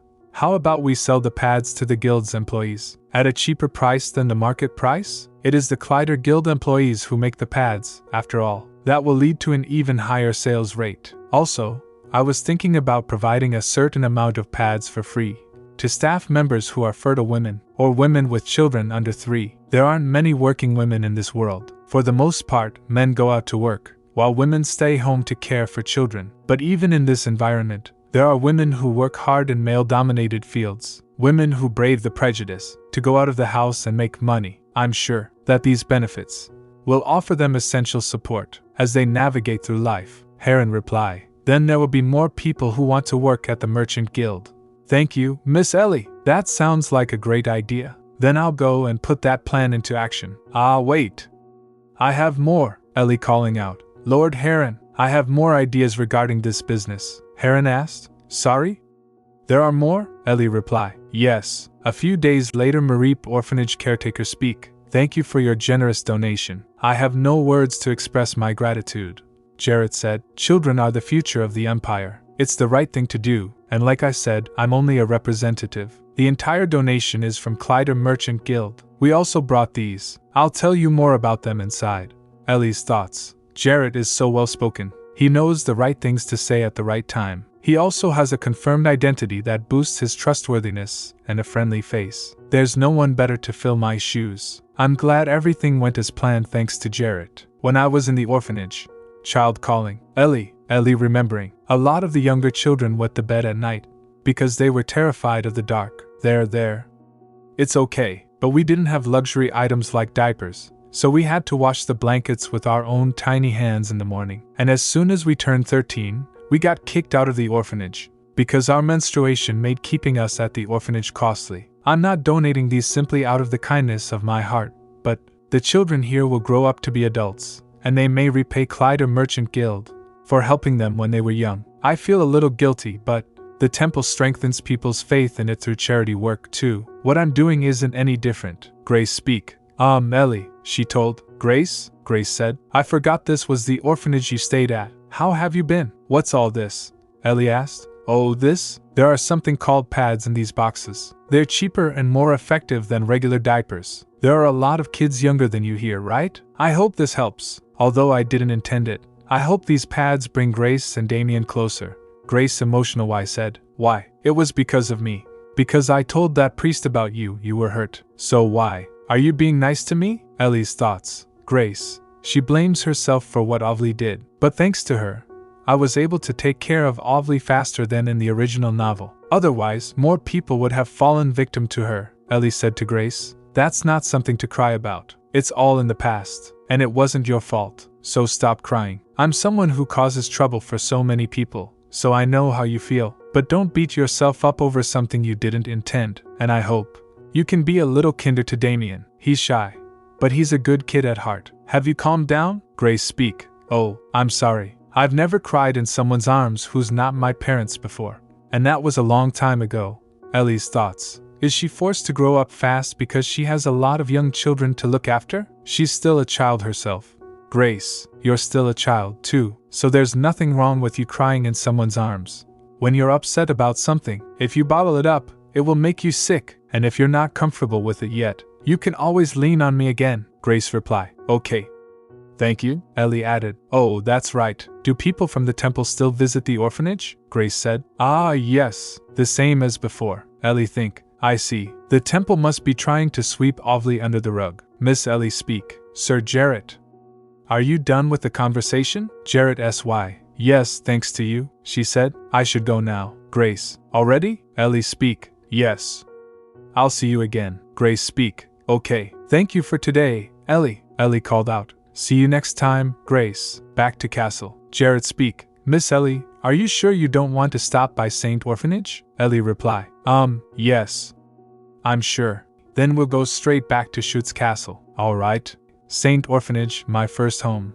I would love to revisit it, but now is not the time, Ellie thought. I'm sure they'll be happy to see me, but seeing me could also make some of them feel worse about their own situations. I'll go back as soon as I find a way to make everyone happy, because now is the real beginning. The sale of pads was officially launched. We were going to do a test sale starting in the east, which is where the Clyder Merchant Guild is located, and see how well they did. Woman said, I heard these pads are great. Other women replied, Have you used them, my lady? SHE replied, Yes. My maid recommended them to me. Other women, I've used them too, so have I. Ellie speak, thanks to word of mouth. They're becoming very popular. We intentionally didn't reveal the fact that Heron was a co-maker of the product, because although borrowing the Clyder Merchant Guild's name would have ensured a high sales rate, any small flaws would have also been blamed on Clyder. Right now, the most important thing is that Jarrett, a vassal of the Schuetz Merchant Guild, has started his own business. It's going smoothly. Duke asked, You haven't touched your desserts today. Are you looking at those papers again? Ellie replied, Yes. Lord Heron gave them to me as homework. I only came here for the report. So how did I end up in this situation? Ellie think, Jarrett visits the Duke once a week to do a sales report, and Heron and I also listen to the report. As part of my lecture, it's not so much a report as a time to show off to the Duke. Duke say, Here, Ellie told. I love chocolates. It's melting in my mouth. Should I have one more? Oops, Duke said. Too much sugar is not good for your health. I should use my willpower and stop here, she replied. What? One bite of chocolate doesn't hurt. Don't poke my cheek like that. Servant SY, Your Grace. Sir Jarrett and Lord Heron are here. Jarrett and Heron speak. Hello, Your Grace, Ellie said. Sir Jarrett. Lord Heron, sit here. Are you ready? Jarrett replied. Yes, of course. Then I will report on this week's sales. First, the sales rate within our merchant guild is very high. I'm sure it has to do with the fact that we've been selling them to our own employees at a lower price. Duke asked. What about the gender ratio? Jarrett said. It's skewed toward men. But that's not to say they're not popular among women. I'm a bit surprised, to be honest. We're already providing a certain amount to female employees, so I didn't expect to see this level of additional purchases, Heron told. It's a testament to how useful the product is. Ellie SY. Yes. It's not easy to buy a new product, unless you've used it before. I'm glad we decided to give them out for free. Jarrett speak. Thank you. Now that the usefulness of it has been confirmed. I have something to tell you regarding this matter, Your Grace. Ellie thought. Jarrett, he's nervous in the Duke's presence. Is there anything I can do? Ellie say. Jarrett, this chocolate will boost your energy. I feel so much more energized when I eat this, so try it out. I'm also here for you. Jarrett reply. Miss Ellie, thank you. I appreciate. What the? Ellie shocked. Your Grace, you have a lot of chocolates. Why take Sir Jarrett's? He said. I don't know. It's sweet. She speak. He doesn't even like sweets. What is his problem? Jarrett told her. I will just get to the point. I think we should donate them to other places as well, to increase the long-term sales rate. Heron say. Other places? Duke speak. Besides orphanages and workhouses. Ellie speak. Stop feeding me. Jarrett told Duke. Yes. Academies. I heard most students at academies live in the dormitories, so it would be nice to donate pads to the female students. Ellie. Wow, what a great idea, Jarrett. Duke speak. Academies, you say? How would donating pads to academies help our business? Jarrett said. Because children there will become adults one day. If we make a good impression on them, they will be our customers once they're adults. Duke think. Not bad. Jarrett hopeful speak. Do you mean it? Duke said. Yes. I trust your judgment, Jarrett. She gave up. Jarrett replied. Thank you, Your Grace. Duke added. But should that judgment be proven wrong, you will have to answer for it. Ellie think. I'm glad the Duke approved of Jarrett's brilliant idea. Ellie offered chocolate to the Duke. Duke said. What are you doing? Ellie replied. It's a gift. You'll eat it, won't you? I know he doesn't care for sweets, but this is all I can give him right now. The Duke smiled and said. A gift?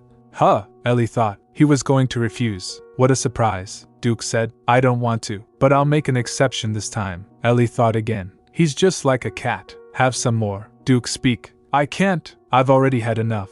Ellie replied. No, you haven't, and I know you like chocolates. Heron said. Your Grace, I believe it's time that you started preparing for the wedding between Lord Damian and Miss Ellie. Ellie said excitedly. Finally, Heron say. The word must have reached the Emperor by now. I think the sooner the two of them get married, the safer they will be. Duke asked. What do you think, Ellie? Ellie replied. About what? Duke speak. Marrying Damian. Ellie said. Oh, I love it. I like Damian, so I'm definitely going to marry him. Ellie blushing to herself. Definitely going to marry Duke. All right, Ellie asked. Are Damian and I going to get married for real? Duke replied. Yes. Ellie say. Wow, then I should tell Damian. Is he done with his sword training? Duke speak. Raising a daughter is a thankless task. She didn't even look back. If that's not cruel, I don't know what is. Don't you agree? Heron. Yes. Don't you agree? How Jarrett sees the Duke. Jarrett said. Yes. Jarrett say to Ellie. Miss Ellie, take me with you. With the wedding only a week away, Schuetz Castle got busy with preparations. Ellie said. I wanted to help the adults. I don't want His Grace to kill me. But they refused. Ellie think. The sales are going well. But right now, we're donating way more than we're selling. Without Clyder's and Schuetz's wealth, we would have gone out of business long ago. So I've been trying to focus all of my energy on work. I need a bigger and more sustainable source of profit. A product that can bring in more money and is guaranteed not to fail. For instance, mana stones. Nothing is more in demand than mana stones in the market. But it's easier said than done. How am I going to find a mana stone mine? My mind is racing. Is it because the wedding is just around the corner? I know it's just a formality for our sake, but I feel strange. Also, I've barely seen Damian these days. We used to eat together with the Duke, so I at least got to spend time with him during mealtimes. But Heron took that away from me recently. Classes on the history of the empire, commerce, speaking, etiquette, etc. The only time I see him is before bed. Ellie said. Damian, you can go to bed if you're tired. Damian replied. No, I'm not tired, she responded with a smile. But I am. All right then, she thinking again. But he wakes up at the crack of dawn for his sword training, and is busy with other lessons throughout the day, so I have to let him sleep. I know Heron just wants Damian to be a qualified heir, but he's only 11. Isn't this too much? He gets no breaks. Of course heir training is important, but a child needs to run around and play outside. Ellie speak. All right. Yay.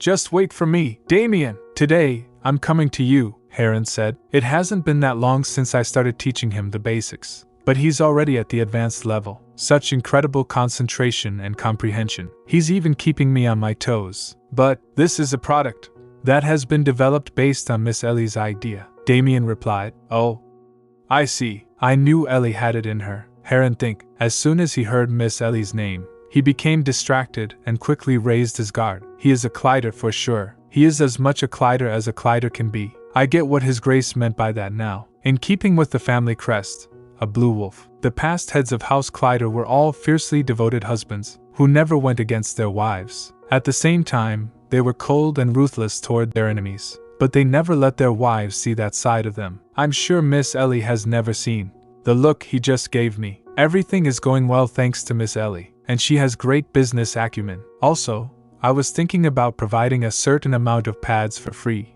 to staff members who are fertile women, or women with children under 3. We would not have even thought of that kind of employee welfare, had it not been for Miss Ellie, Heron says to himself. But let's not jump to conclusions. The future is more important, Maid said. Excuse me, Lord Heron. Oh, please excuse me for a moment, Lord Damian. Damian thinking. Ellie.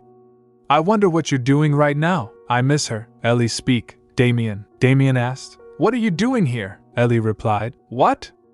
I can't hear you. Can you open the window? Damian. Oh, Ellie speak. How's your lesson going? Damian said. Did you read my mind? Ellie replied. What do you mean? Damian. Nothing. Ellie speak. It's cold outside.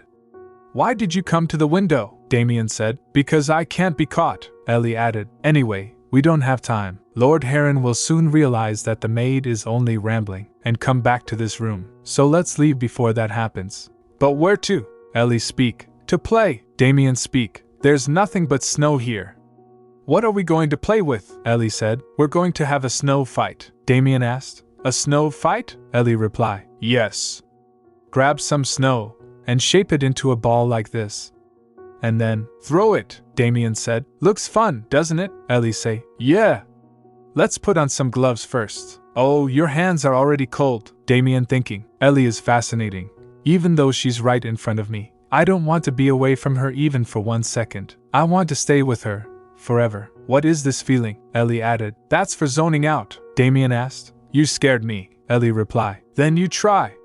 First, make a snowball, Damian said. But, Ellie said, then I'll go ahead without you. Damian speak. Wait, Ack. Ellie, she told, only the strong survive in a competition. Damian explained. Stop right there. It's my turn now, she say. Ouch, you got me? Come here, Damian, Damian said. No, get away. Ellie speak. That was fun, wasn't it? Damian. Yes. Ellie taught him how to make a snow angel. He's so cute. Ellie thinking. Anyway, we were having so much fun that I didn't know we came all the way to the Red Lake. Ellie speak. The lake is red because of a curse. Right? Ellie explaining. Many people have drowned in it, and it causes pain when the water enters the body. No wonder Waybrock wants to protect it, to prevent others from going through the same tragedy he did. We should start heading back. Everyone must be worried. Damian, let's go back. Damian reply. Huh? Wait, Damian thinking. If that lake is indeed cursed, it must have contaminated the land around it, causing any life to be unable to grow on it. Then why do the trees around here look so much healthier than others? Damian say. Ellie? Ellie asked. Isn't it strange, Damian? There's been a lot of talk about this lake being the way it is because of His Grace's mania or land contamination. So how come the plants around it are in such good condition? Damian. Oh, Damian think. I've been wondering, too. It seemed strange that it was impossible to fill the lake, and that the victims who drowned barely showed any signs of decomposition. Ellie asked, "Does the original story ever talk about the lake?" Ellie thought, "Look, Your Grace, I have never seen such a clear and pristine gem. It's the same color as your eyes, isn't it? It's beautiful ruby red," Ellie said. The female lead of the original story, Ashabel, what she found wasn't a gem. It was a red divinity stone. Typical mana stones turn into regular stones when mana runs out, but divinity stones are different. Once mana has been injected into them, it can be used indefinitely. They're unlimited resources, so to speak. Thanks to the divinity stone, House Schuetz gained power equaling that of the temple, and Duke Schuetz went from suspecting Ashabel was the temple's spy to opening up his heart to her. But all of the most blessed land where divinity stones are found is currently in the temple's possession, so it can't be bought. I found it strange while reading the book how Ashabel had accidentally found the divinity stone. Ellie thinking, what if it's here, the Red Lake, that no one comes to? Damian yelling, "Ellie, you promised not to do anything dangerous again. You were going to go to the lake, weren't you?" Ellie said. "No, Ellie think, Damian is always so worried about me. I feel guilty." Ellie told her Damian, "I was just a bit curious, that's all. Let's go back, shall we? You must be freezing." Damian added, "By the way, why are your lessons so long? What do you learn?" "Oh, the history of the Empire and speech communication. Also, the advancement of magic tools." "That's a lot. Is it fun?" Damian speak. "Yes. It's fascinating. In the ancient times, a lot of people grew plants using magic," Ellie said. "They used magic to grow plants?" Damian replied. "Yes. Magic has its foundation in nature. Nothing absorbs mana as well as life does, so they injected mana into living things." Ellie speak. "I see. Mana into plants." "Mana into plants?" Ellie excited said. "Yes. That's it." Damian sy. Ellie speak. "Trees. I'm talking about trees. Why didn't it occur to me until now?" "Thank you, Damian. I owe it to you," Damian reply. "Huh. Oh, okay," Ellie said. "I know what to do now." Ellie calling. "Talem." Talem appears and said, "I'm just a flying problem solver to you, aren't I? You must be the only one who treats us like helpers. So why did you call me?" Damian shocked and say, "A crow just turned into a person." Ellie speak. "Oh right, it's Damian's first time seeing this. I'll explain everything to you later." "Talem, can I borrow a spile? What you use to collect tree sap?" Talem asked. "Is that why you called me so urgently?" Ellie reply. "Yes." "Hurry," Talem said. "Fine. Showing off my skills is what I do best." He turned back into a crow and perched on the tree. Ellie say to Damian, "It's okay, don't worry," Ellie said. "Talem, please take a look at this." Talem surprised and speak. "This is, goodness. What's it doing here?" "This is a divinity stone," Ellie added. "You're sure about that, right?" Talem relpy. "Yes. I swear on my 500 years of life as a crow. This is, without a doubt, a divinity stone," Ellie said. "Jackpot," Heron said. "Hello, Miss Ellie. It seems like you and Lord Damian had a lot of fun outside, but I suggest you enlist the help of a more eloquent maid next time." I knew she was going to fumble. "Just to be clear, I am not against the two of you playing outside, but I just want to ask if it was worth breaking the rules." Ellie say. "It was," Heron said again. "Is that so? In what way?" Ellie replied. "We found this." Heron asked. "What is this?" Ellie reply. "A divinity stone." Heron speak. "I see. A divinity. Pardon," she say. Hee. "What do you say? Was it a worthwhile outing?" Heron added. "It really is a divinity stone. Then this must be why the lake couldn't be filled, and people might have died from a mana surge and not from drowning." Ellie said. "That's right, a mana surge. People generally possess mana in their bodies, but if more mana than what they possess gets forcefully injected into them, they can't control their mana and experience pain like Wintia and Waybrock did, and in severe cases, end up dying." Ellie think. "I'm glad the cause was discovered before there were more victims. I hope this can clear up the misunderstanding that it's a cursed land too." Ellie asked. "What's wrong, Lord Heron?" Heron reply. "I have always known that you were smarter than your peers, Miss Ellie. But finding a divinity stone is a different matter. How and where did you find it? And how did you know this was a divinity stone?" Ellie speak. "Talem told me. We were hanging out with him earlier. Otherwise, how would I have even known about divinity stones?" he asked. Talem, Ellie reply. "He's a blacksmith who works with Sir Jarrett. You've heard of him, right?" Heron reply. "Yes. Since his tribe used to live near the World Tree, He must know about divinity stones better than anyone. But how did you know to look in the tree? Ellie say. Oh, Damian told me. He told me what he'd learned in his classes today, and it gave me some clues. Damian speak. Yes, Ellie's right. It's a good thing, isn't it? We can make a lot of money off divinity stones, Heron said. Yes, but I'm also concerned, because the discovery of divinity stones in the Duchy of Schuetz is bound to cause House Schuetz and the temple to drift apart even further. She thought, he's right. In the original novel, Ashabel mediates the conflict between Schuetz and the temple. I feel a bit guilty that I found such an important object before she did. But good fortune for Schuetz is good fortune for you, too, Ashabel. So don't hate me for taking away one of your feats. Okay, Duke said. How was he today? Heron speak. He was great, as always, he say. But I think you should take a look at this. It's a divinity stone. Miss Ellie found it. What? Its authenticity has already been confirmed. It's a clear, transparent, red jewel. He think, like the one she wanted to have. Erhart, I have something to tell you. ***. It will astound you. What is so surprising about it that you take it that far? She added, my dear Duke Erhard Schuetz, you don't expect to get this information for free, do you? Do you need me to increase your budget? He say, no, the budget is abundant, but she speak, want a red jewel that resembles your eyes. After the war is over, would you go buy one with me? Duke added, you want me to go with you? She replied, yes, because you need to get a jewel too, and I already decided what color it's going to be. What color is it? Green, like my eyes. Duke think, I should have told her then that no color in this world is beautiful enough to resemble her. He said, how many are there? We haven't figured out the number yet, but I assume it's enormous. Then release them first in the Eastern market as soon as they're mined. But don't reveal their divinity stones just yet. If divinity stones are sold at a low price, the temple, which has had a monopoly on divinity stones until now, will have to lower their price to stay competitive. You're trying to make it hard for the temple to secure funds, aren't you? Yes. I took care of the northern temple, but the eastern temple, where Damian's domain is located, has yet to approve the marriage certificate. They seem to be using the loophole in the oath to pretend they haven't received the certificate in the first place. This will be a good chance to put pressure on them. Heron reply, yes, sir.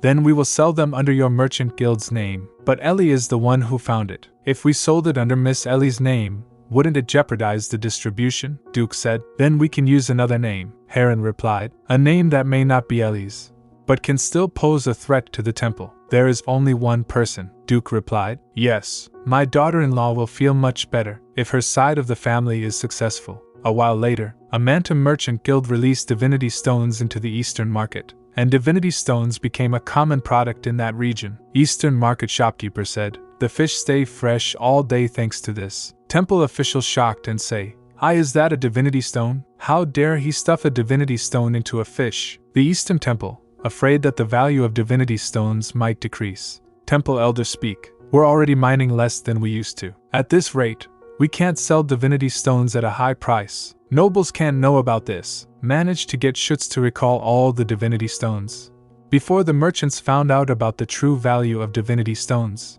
in exchange for approving the marriage certificate. And finally, the anticipated wedding day arrived. Ellie said, is it over? Maid replied, yes. Ellie speak, ma'am, it feels strange. How do I look? Maid added, stunning. I've never seen someone as cute and beautiful as you, Miss Ellie. Ellie asked, is that so? Another maid calling, Miss Ellie, are you ready? Bridesmaid, wow, you look beautiful. Ellie, really? Bridesmaid reply, yes. Even His Grace won't be able to take his eyes off. Guard, Duke said. Who said you could see the bride? Men. They're always so impatient. Duke Schuetz enters and said, Your Grace. Ellie nervous and asked, how do I look? I don't look strange, do I? Your Grace? Bridesmaid sy, ahem. Your Grace? Duke softly said, you're absolutely beautiful. I mean it. Ellie thinking, is he wearing that knot for me? And why does he look so upset? He looks like a father on the day of his daughter's wedding. Duke Schuetz asked, can I play the role of your father just for today? Ellie speak, sorry, Duke, because it's the father who walks the bride down the aisle. Ellie thinking, did he read my mind? But what about Baron Amanta? Baron Amanta clearing throat speak, ahem, I'm fine. Duke say, he has been here for a while. Ellie thought, oh, I get the situation. Ellie speak, then, will you be my dad? Duke say, if you want. Duke offering his hand and asked, shall we, my daughter? Ellie reply, Yes, Dad, Duke said to Ashabel. Savior, you were smiling until a moment ago. So why are you doing this? Ellie said. Your Grace. Can you do something about your face? Duke replied. What's wrong with my face? Ellie speak. You look like you could eat someone up.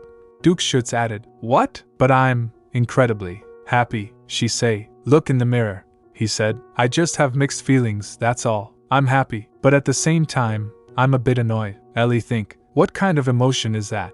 Ellie speak. Wow, Damian. You look amazing, Damian said. You too, Ellie. You're the most beautiful girl in the world. Ellie replied. Really? Thank you. Then let us begin the wedding ceremony. Shall we stand side by side? Of Lord Damian and Miss Ellie. Lastly, the bride and groom will share a kiss of oath. Duke Schuetz asked. What? Officiants speak. It's just customary. They can kiss on the cheek if they're more comfortable with it. Duke said. Do you want to die? But convention dictates. Ellie speak. Ugh, someone's going to end up dying on this joyous day. I'll just get it over with. A peck on the cheek would be fine, right? Damian. Look, Damian turned and said. Huh, what was that? Ellie calmly speak. Sorry. We can't be pronounced husband and wife unless we kiss. Duke should, Auntie, tie that officiant up this instant so he can't run away. Bridesmaid reply. Yes, sir. The wedding ceremony has now been concluded, everyone said. Congratulations, Miss Ellie, Lord Damian. Ellie speak. He's not going to lock him up for real, is he? Everyone, congratulations, he say. We are now a real family. Ellie thinking, the daughter of a thief, filthy blood, a worthless girl. That was me. But today, I gained a new name and a new family. Baron Amanta said. Everyone seems to be having a good time. Everyone is in love with Lord Damian's and Miss Ellie's charms. Duke Schuetz asked. By the way, have you recalled all the divinity stones? Baron Amanta reply. Yes, Your Grace. But wouldn't it be too big a loss to give up on divinity stone distribution just like this? Duke say. Who said anything about giving up? I only said I would recall them, not that I wouldn't distribute them. Guests speak. Oh, Lady Amanta enters. Ellie said. Lady Amanta, thank you for coming. How are you feeling? Are you well? Lady Amanta replied. Yes, I'm very healthy. Thank you for your concern. Ellie speak. But you look so worn out. Lady Amanta sy. I'm fine. Please don't worry about me. Thanks to you, I made so many good memories that fill my heart with vigor. Ellie speak. I'm glad to hear that. Lady Amanta added. Oh, forgive me, Lady Ellie. That was disrespectful on my part when you're officially Lord Damian's wife now. Lady Ellie, it's just a temporary position. I'm not sure about being addressed as that. While we're on the subject, I couldn't be more relieved that you are married to Lord Damian. No one will be able to hurt you easily now. Not even His Majesty the Emperor. The Emperor? I know he can't look favorably on a thief's daughter, but why would he want to hurt me? I'm just worried he might go after Duke Schuetz and Damian for bringing me here. So when the time comes, I should divorce him, Jarrett said. Miss Ellie. There you are, Lady Amanta asked. Am I invisible to you, Jarrett? Jarrett Relpy. Of course not, Mother. I just need to run something by Miss Ellie. Ellie sy. Me? Jarrett said. Yes.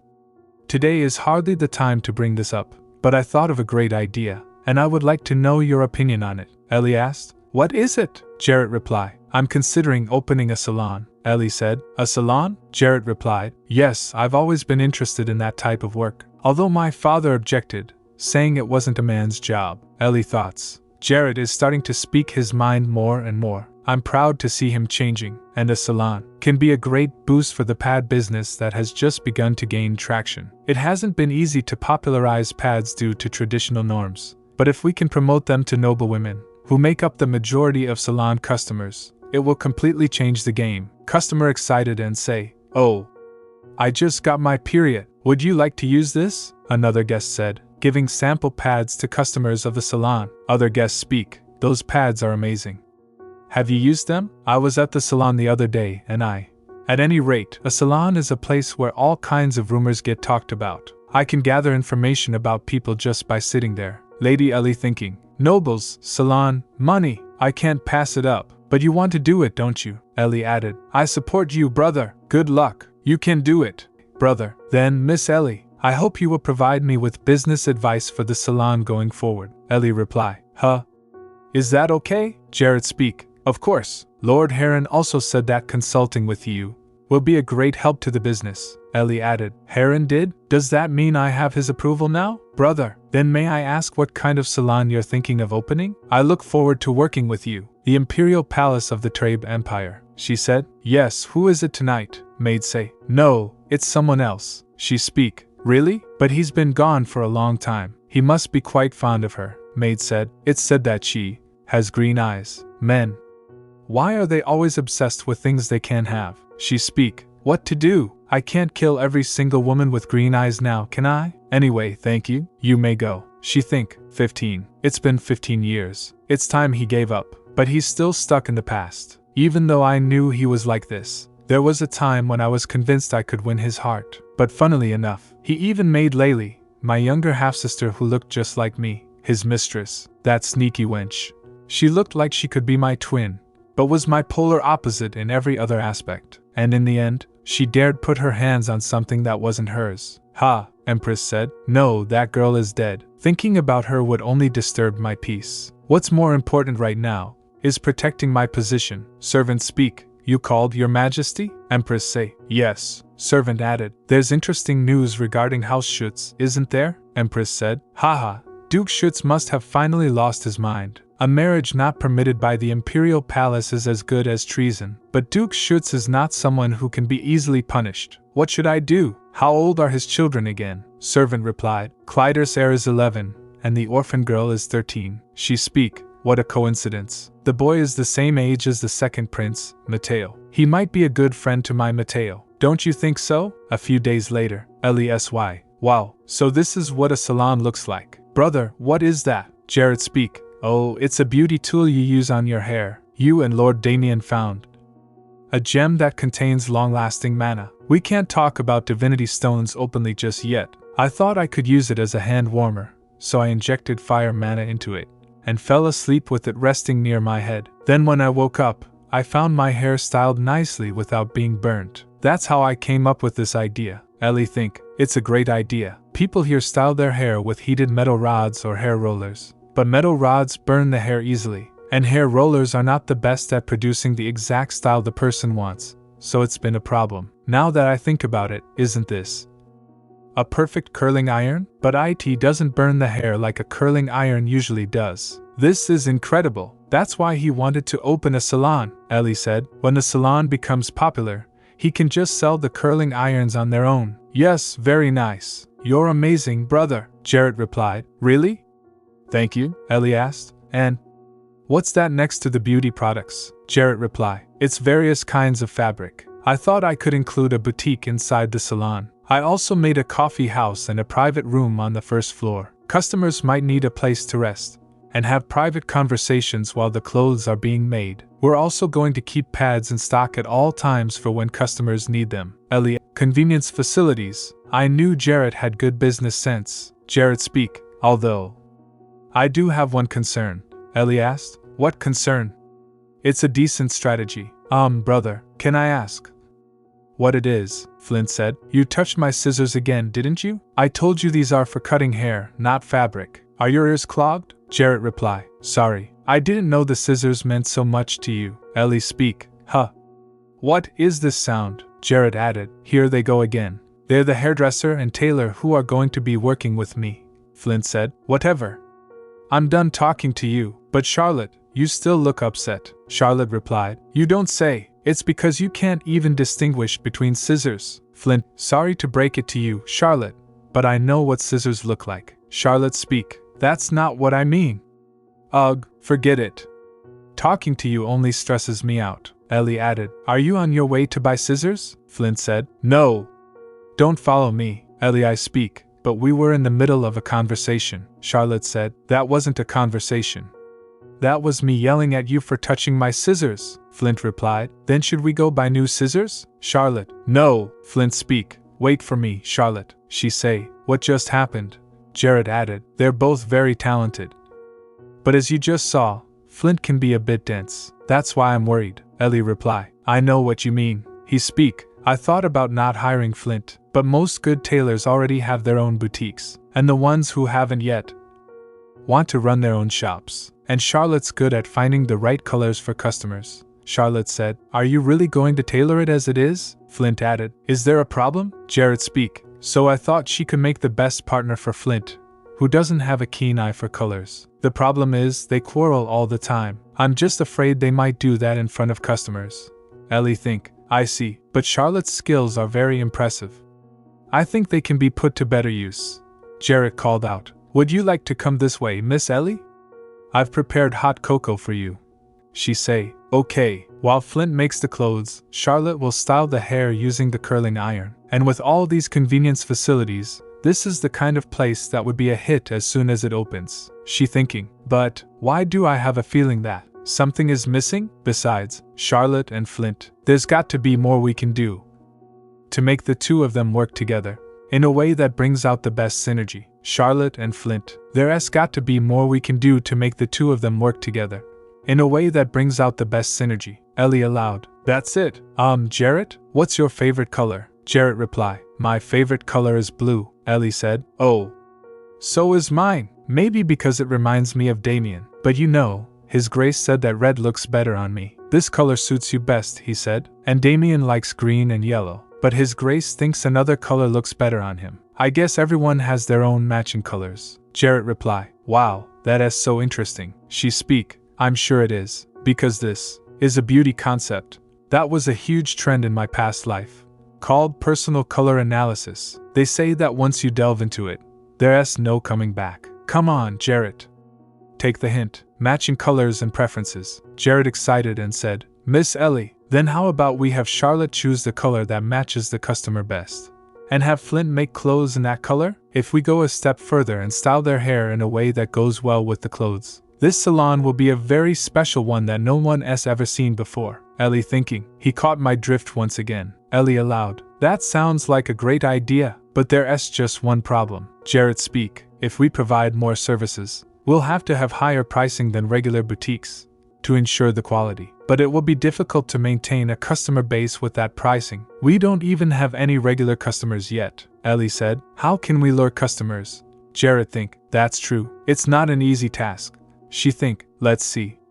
How can we increase the prices and attract new customers at the same time? Is that the only way? She speak. You see, Jarrett, the director of the orphanage I was at was a very mean woman, and she barely even bought us cocoa, saying it was expensive. Jarrett shocked. My goodness, how could she be so cruel? Ellie reply. Yes, but that's not all. Whenever a new store opened near the orphanage, she refused to pay for the goods, saying she was going to decide if they were worth her money after she used them. Don't touch these. How outrageous, Ellie say. Oh, but she was a good person. She took us in when we had nowhere else to go. Besides, if she thought the products were good enough, she kept buying them. So I'm sure she wasn't completely shameless. Jarrett speaks softly. You are so kind-hearted, Miss Ellie. But that doesn't change the fact that she is a vile person. Not only did she mistreat the children in her care, but she used things for free and only paid for them if she liked them. Wait, for free, Miss Ellie. What you just said gave me an idea. How about we give free color consultations to customers for a while? I think they will revisit the salon if they like the initial experience, as proven by the pads. Ellie think. I love giving Jarrett information. He is so good at picking up on things. What I was getting at by mentioning the director was temporary free consultations. Announcement. Grand opening. Get a free consultation. We'll attract customers by offering free services. And once they gain traction, we'll start charging the customers. But by then, the nobles who have already tasted the beauty of personal colors won't mind the high prices. Customers say, is this me? Ellie think. Because they wouldn't have worn clothes that suit them so well in their lives. It's a brilliant idea, Jarrett said. I wouldn't have thought of it without you. Thank you so much for giving me crucial advice once again. Ellie speak. I didn't do anything. It was all your work. Alright. I think this settles all the issues at the salon. Oh wait, Charlotte and Flint. By the way, Jarrett, what if Charlotte and Flint quit because of what happened earlier? Jarrett reply. Oh, you don't need to worry about that. Speak of the devil, Charlotte said. Put it down here, Flint replied. Okay. Do you need me to do anything else? Charlotte say. No, I'll clean up, so go rest. Thanks for helping. Flint speak. No, I'll do it with you. Charlotte say. I have it under control. Flint reply. But I want to. Charlotte speak. Ugh, fine. Suit yourself. Ellie think. What an oddball, Jarrett said. As you can see, Flint's nickname during his academy days was Doberman. He was so loyal to Charlotte that they could never stay mad at each other for long, and they were called the Fantastic Duo. Flint asked, "Where should I put this, Charlotte?" Charlotte replied, "On the desk over there." Ellie think, they really are good friends. I was too flustered to realize it earlier, but it looks like Flint is in love with her. She think again, if that's friendship, then I have no friends, although I really don't. If I had a friend my age, I would have brought them to the salon. What a shame. Well, I'll just come here with Damian. Damian speak. I'm not your friend either, Ellie, or your little brother, crowd said. When can we go in? Apparently, consultations take a while. We should be patient. Why is it so popular? Is it that good? I hope it's worth the wait. Stop pushing, customers say. It's all thanks to you. Those color consultations are something else. If I had passed it up because it's a new salon, it would have been a big mistake. That's right. And that hair styling tool, what was it called? Curling iron. It looked amazing. I'd love to buy it, but sadly, it's not for sale. Tell me about it. If they start selling it, I'm definitely going to buy one. Customers speak. So, what is the name of this salon again? SHE say. Haha. Jemuel Salon. That's the name. Outside Jemuel Salon. As expected, Jemuel Salon was extremely popular even after the free consultations were over. The line was so long that even the coffee house was filled to capacity. Customers speak. Are the curling irons not for sale? Other customers said, I want one. And Jemuel Salon became the main topic of tea time conversations among customers, who were very sensitive to trends. Ellie sat quietly in the private room of the salon. A small, beautifully decorated cake rested on the table in front of her. She picked up a fork and gently ate into the cake, lost in thought. I knew the curling irons would be a success, although much of it owes to Charlotte's amazing skills. People don't know that, so even if there are copycats later, they will visit our salon again, because those salons won't have Charlotte. What matters more than the curling irons is the person who handles them. It was the Duke's tea time, and he speak. Ellie, open up. Ellie say, okay, Duke said. Even a bird would eat more cleanly than you. Ellie replied, you're the one who gave me that big cookie. Ellie think, by the way, why isn't Damian eating any? He likes sweets too, she said to Damian. Aren't you going to eat, Damian? He say, Ellie said, you haven't touched yours. Go ahead. Damian nervously speak. Actually Duke speak. Ellie, as far as I know, Damian doesn't care for sweet. Damian said, I was saving it for later. It looks good. Ellie asked, do you like it? Damian replied, Ellie added, so cute. Duke say, your preferences must have changed. A servant entered the room and said, Your Grace. Duke Schuetz asked, what is it? Servant replied, there is a letter for you. The imperial crest. Duke speak coldly, it's finally here. Burn it. Servant nervously reply, shouldn't you at least read it? Duke Schuetz speak, what for? I'm sure it doesn't say anything pleasant, she say, but, Your Grace, reading it won't do any good. Duke said, are you protesting? Alright then. Auntie, the letter from the Empress Carthia in which she said, belated congratulations on the marriage. I am very regretful that I couldn't congratulate you sooner due to extenuating circumstances. Therefore, I would like to invite you to the Imperial Palace for a proper celebration. It is my understanding that the children have not had their debutante balls yet. On the day the sun is at its highest, they will have a debutante ball at the Imperial Palace. Children of other noble families will also attend. Getting acquainted with whom will certainly be helpful for your children's introduction into high society. I sincerely hope you will accept this invitation. In the end, she signed it, Carthia Linari Lamencia. Ellie, sitting in the room, was shocked after reading the letter and said, the Empress invited us? Ellie thinking, and to a debutante ball? If I were a normal noble lady, I would have been happy. But the current Empress of Trabe is Carthia, Count Lachenal's only daughter, and my mom died after getting caught trying to steal something from House Lachenal. Thankfully, my mom and I have no physical resemblance, but since there were people who knew my identity, the Empress might know that I'm my mom's daughter too. I expected this much, even if she invited me knowing who I am. Duke Schuetz added, you can live comfortably for the rest of your life with the family fortune alone, without making your name known in high society. You don't need to go there. If you're afraid of criticism, ignore this letter. Ellie noticing that and thought, Duke Schuetz, he looks as indifferent as always. But I see it now. Ellie reply, no, I'll go. I can't live in hiding forever. Also, I'm not afraid. I have you and Damian. Then I should make preparations for the child with the Schuetz name, although you'll be fine since we're going together. Ellie asked, are you going too? Duke reply, of course. Although I can't promise that I'll be able to control my temper. In any case, don't worry too much. Here is a different letter. You have a reliable bodyguard next to you. A bodyguard? He added. You've put on some weight. I'm happy to know that you won't look too small next to other children. Lady Ellie thinking. Is he making fun of me? The Duke looked toward Ellie and said, Do you have a problem with my compliment? Ellie gave a soft smile. He's funny, a caring family that I always dreamed of. She thinking, I'm going to be okay.